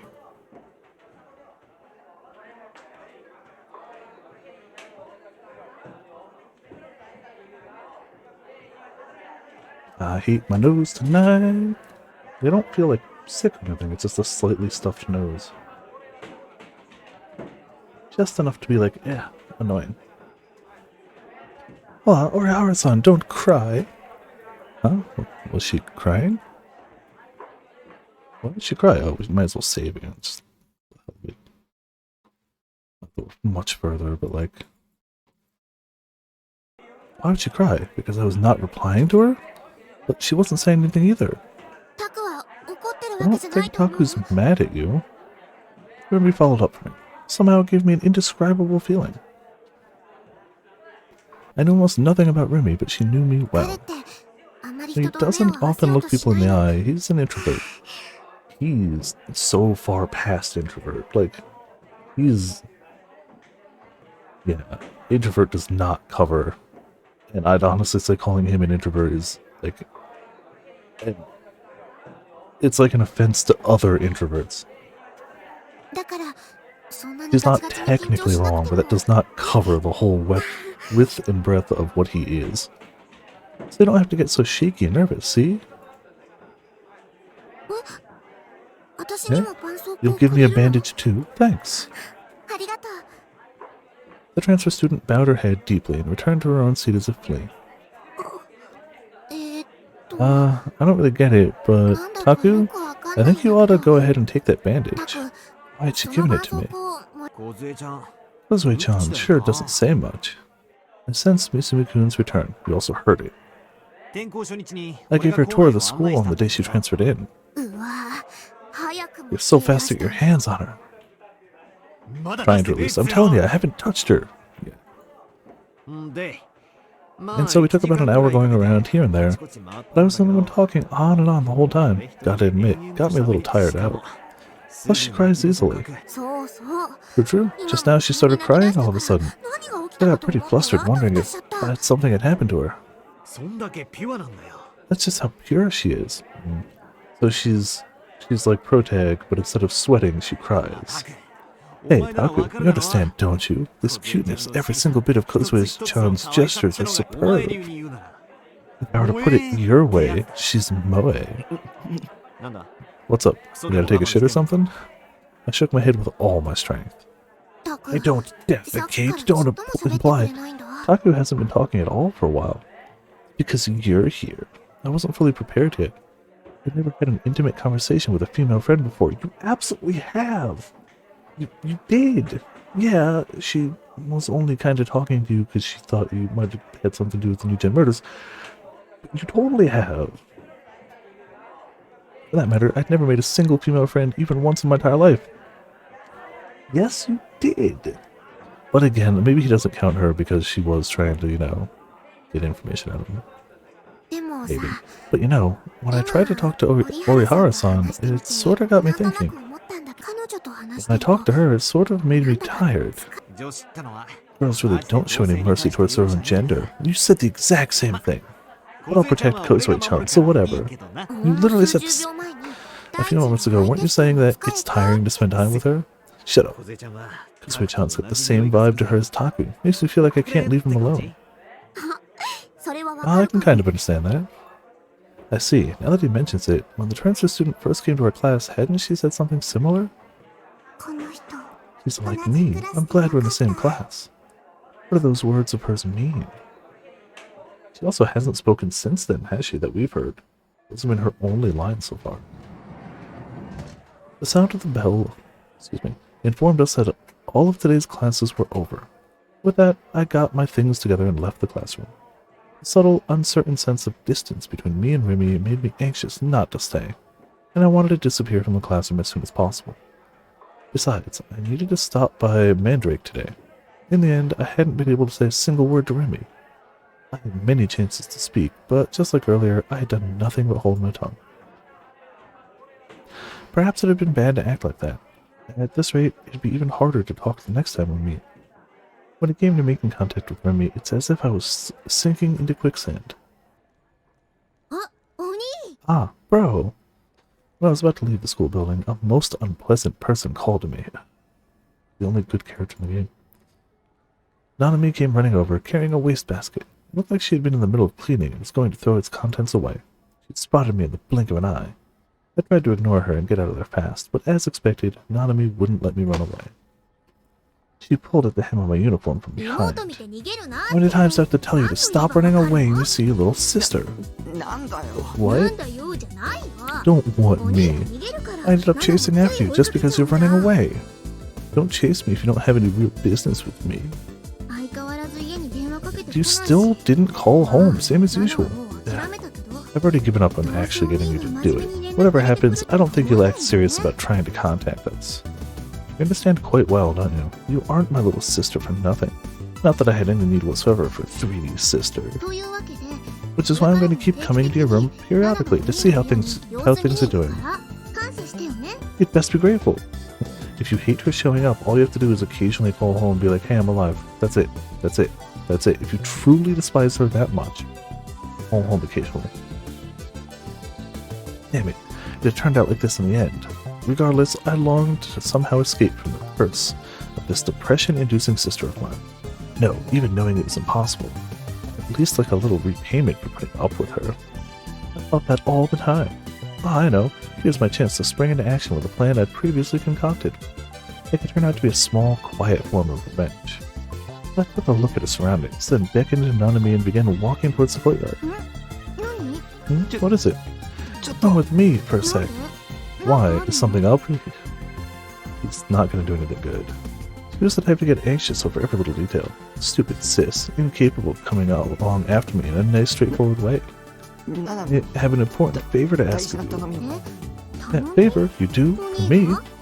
Nanami's eyes went round. 珍しいじゃん It's so rare for you to ask me to do something. とにかく But anyway, shut up and come with ちょ me. っと待ってよ Ah, wait a tick. She literally just wants to help and you're going to do something stupid. There were a few people in the courtyard. It became boisterous with students eating their lunches during the noon break, but the only people who came here after school were those in the gardening club. で頼みって So, what's your favor? Nanami put the wastebasket she was holding down on the ground, then puffed out her chest, grinning. 条件は Ah, my condition is that you've got to treat me to make these. Accept it and I'll listen to whatever you want from me, even though I'd really rather not. 聞いてあげる She was constantly finding ways to piss me off. You'd think that she'd demand some kind of payback. On top of that, I treated her the last time I went to McDee's. Whatever. 分かった Got it, I'll pay. 本当 Eh? Seriously? You're way different from usual today, which should be suspicious, yeah. Yeah, but I'm lying. So sorry for being a liar, lol. And so, I handed my cell phone to Nanami. I asked her to dial up, oh okay, yeah, the number recorded in my received call history that had sent me that prank call. 着歴の番号に Call a number from your history, who is it? ネットの Is it someone I know from online? Seeing Nanami cock her head dubiously to one side, I swiftly told an appropriate ど sounding うして lie. 7個かけるの Why should I call か him? ければわかる You'll know once you call. なんか企ん You で aren't ない plotting anything, are you? Geez, so obnoxious. All you gotta do is shut up and do as I say. Because you can't go home. I've got no need じ for ゃ you. じゃあもう Then お前には I 頼 won't ま ask な you い to do it. I made as if to swipe back my cell phone, but Nanami yanked her hand away, dodging me. うんわかった Gotcha. I'll call. All I have to do is make the call, right? ほんとわがままなお兄だな Really, you're so selfish, bro. I don't want to hear it from you. I have hiccups. I forced down my anger, held my breath, and watched as Nanami dialed the aforementioned number. The clueless Nanami put my phone to her ear with a carefree look on her face, waiting for the person on the other end to pick up. I could see a yellow bangle on her wrist as she held the phone up. That was the bangle I'd given her, or rather, the one Nanami had started wanting all on her own. Did she wear it even when going to school? I wonder if she'd taken that much of a liking to it. Such a cheap-looking free extra bangle. Nanami had no taste after all. Well, not that I had any right to talk. Wait, none of that mattered now. Now then, who was going to answer the phone? Will it be some scary juvie-type asshole? I hope it was a mere prank. It had absolutely nothing to do with either Shogun or Yua. もしもし Hello? It seemed that the call had gone through. Nanami cupped her head around the receiver as she spoke to it. But she soon knitted her eyebrows together and stuck the cell phone out in my direction. お兄 Bro, な What? な What? あんたじゃないよ Wait, or what? It said the number isn't in use. Eh? I snatched the phone back from Nanami and put it up against my ear. What I heard was, the number you have dialed is currently out of use. Please check the number before attempting to redial. She was right, which might mean it had been a plain old prank after all. Get a prepaid phone meant to last a couple of days, randomly call a bunch of numbers, and toss the phone when the prank is over. That's how it might have worked. Even so, it's an awfully large-scale prank. Well, not that I cared much either way. It wasn't a problem now that I knew the mysterious call really had been a prank. ね Hey, 一体何 what's going on? もう I'm done お with 前 you. 用なし Eh? I walked off, leaving Nanami behind, but she soon caught up with me. どういうことか説明して Explain よ it to me. You're such a bother. 掃除中だ You're in the middle of cleaning, ゴミ aren't 箱 you? 置きっぱなしだぞ You left your wastebasket there. ねでも But 説明 I 聞い haven't て heard な your い explanation. 帰る Keep going home. Refusing to engage with Nanami as she pounded me, I hastened towards the school gates. Then you gotta treat me at McD's. It's a promise. You better not forget. Whatever. ちょっと Wait, 嘘 did you lie to me? More or less. うう Infuriated, Nanami stopped in place. But kept 鬼のバ going. You stupid head. She yelled in a voice loud enough to resound through the whole area. When I looked back at her, fed up, she was glaring angrily at me, shoulders tense. カ鬼なんて携帯の電池 Someone の like you 影 should 響 get で your brain dried up by cell phone radio waves and 死んじゃう die. Shit, thanks for shouting. The people around us were starting to focus on me too. Even though it was my policy to stand out as little as possible while at school.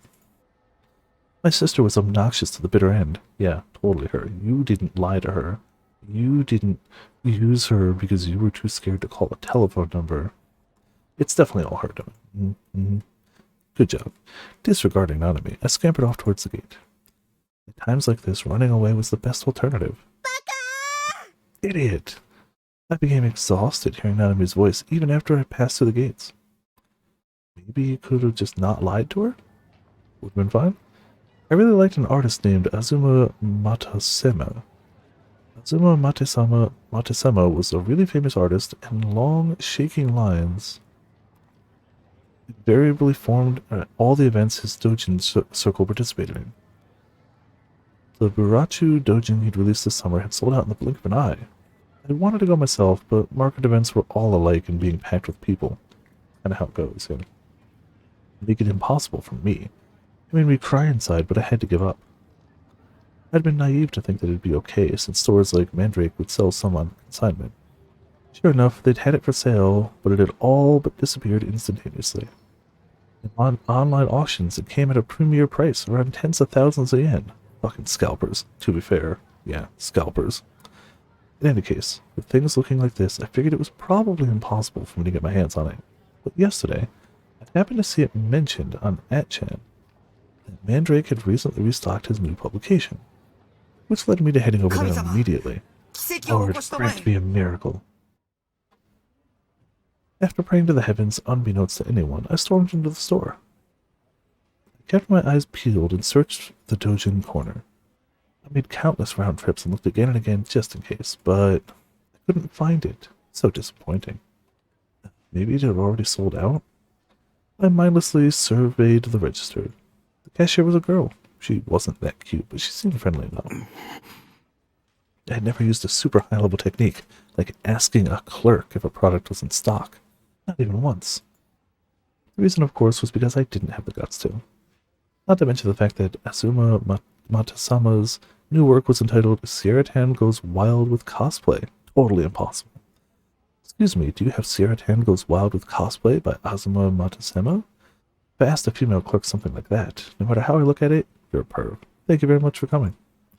In the end, I quickly gave up on asking the clerk and left the store in dejection. Sucks for him, I guess. Is it time to go 帰る home? か Or maybe I'd go to At Cafe. As I walked on torn, a familiar sword grazed the edge of my field of vision.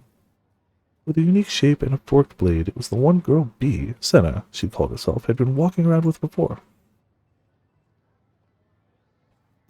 In the midst of the crowded shopping district, I saw the tip of that sword stick out above the heads of the people going along the street.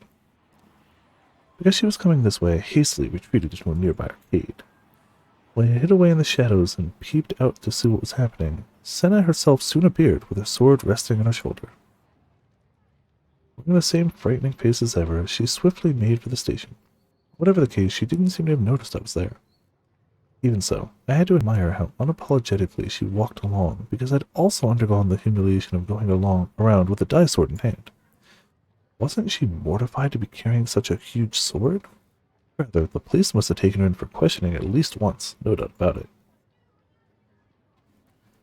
As I continued on the train of thought, Santa's form went steadily into the distance.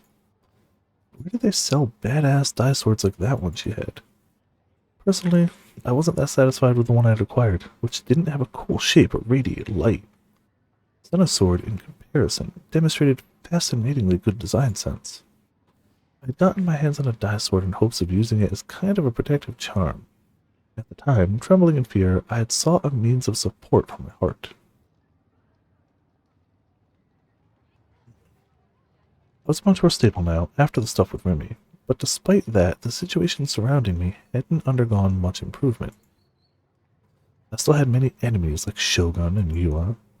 It was precisely because of this that I possessed the desire to obtain a much stronger looking dai sword.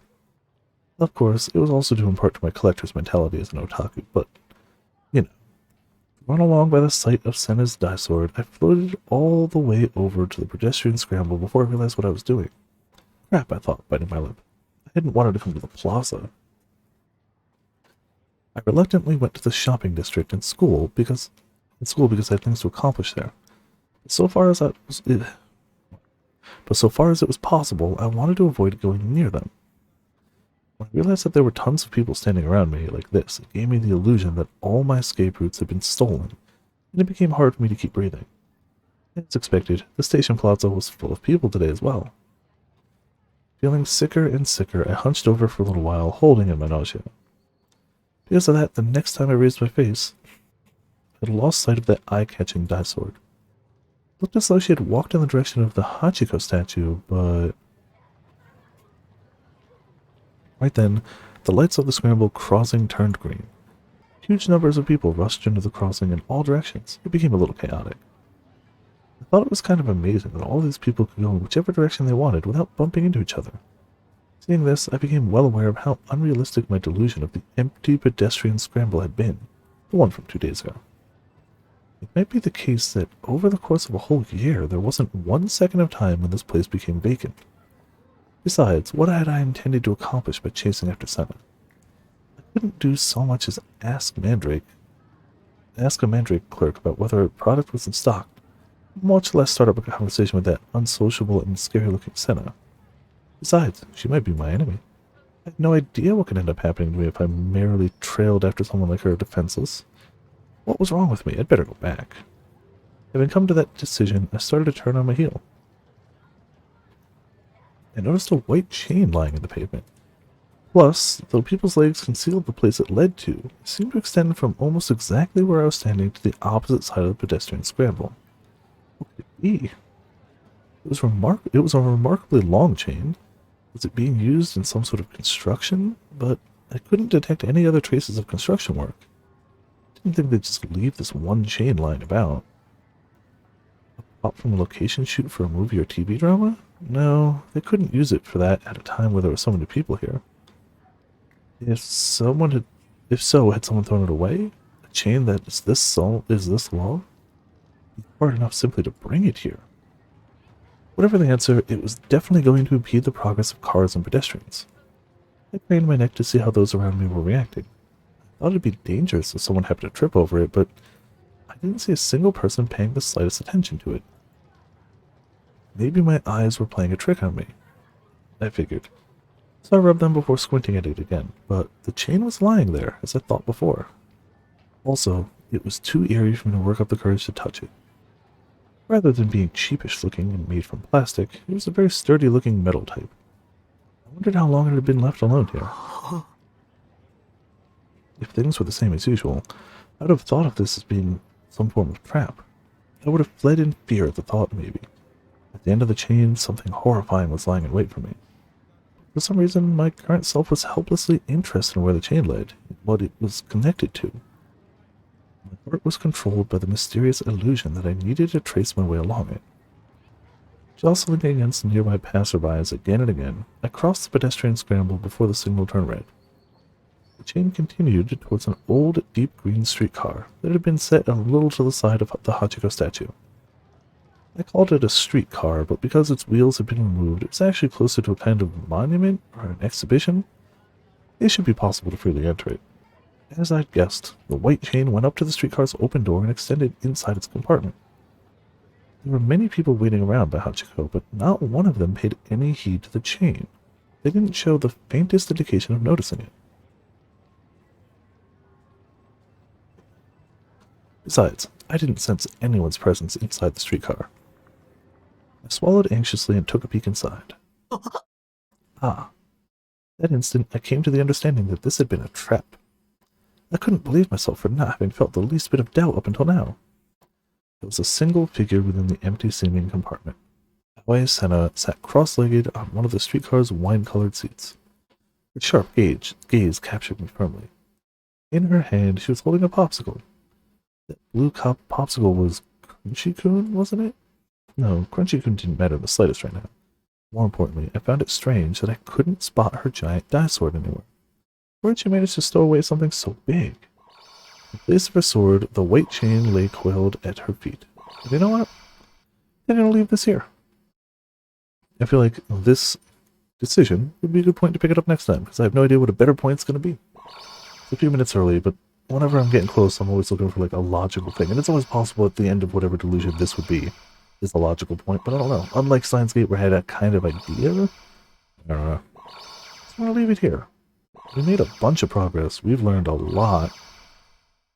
Definitely not all of it meshes. There's definitely stuff going on. We've got magical chain, we've got magical swords, we've got his illness when he was younger. We've got his missing memories, we've got Shogun as an old man, young child, in a wheelchair, in a empty Shibuya. There's a lot. There's a lot.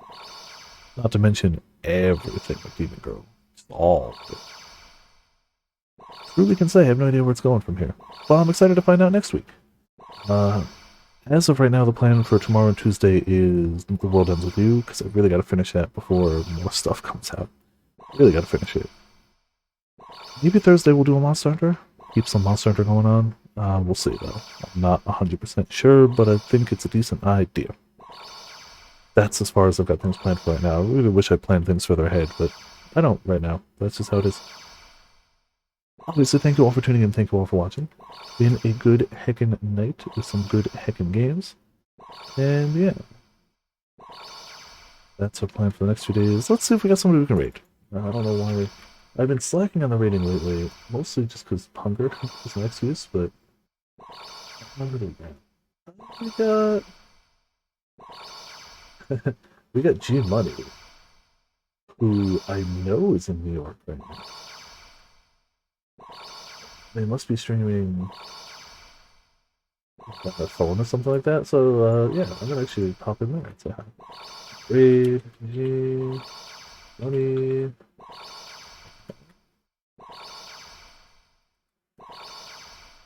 So monster, a foot, a Discord. And now we'll go with the Believe in victory. Battle 1.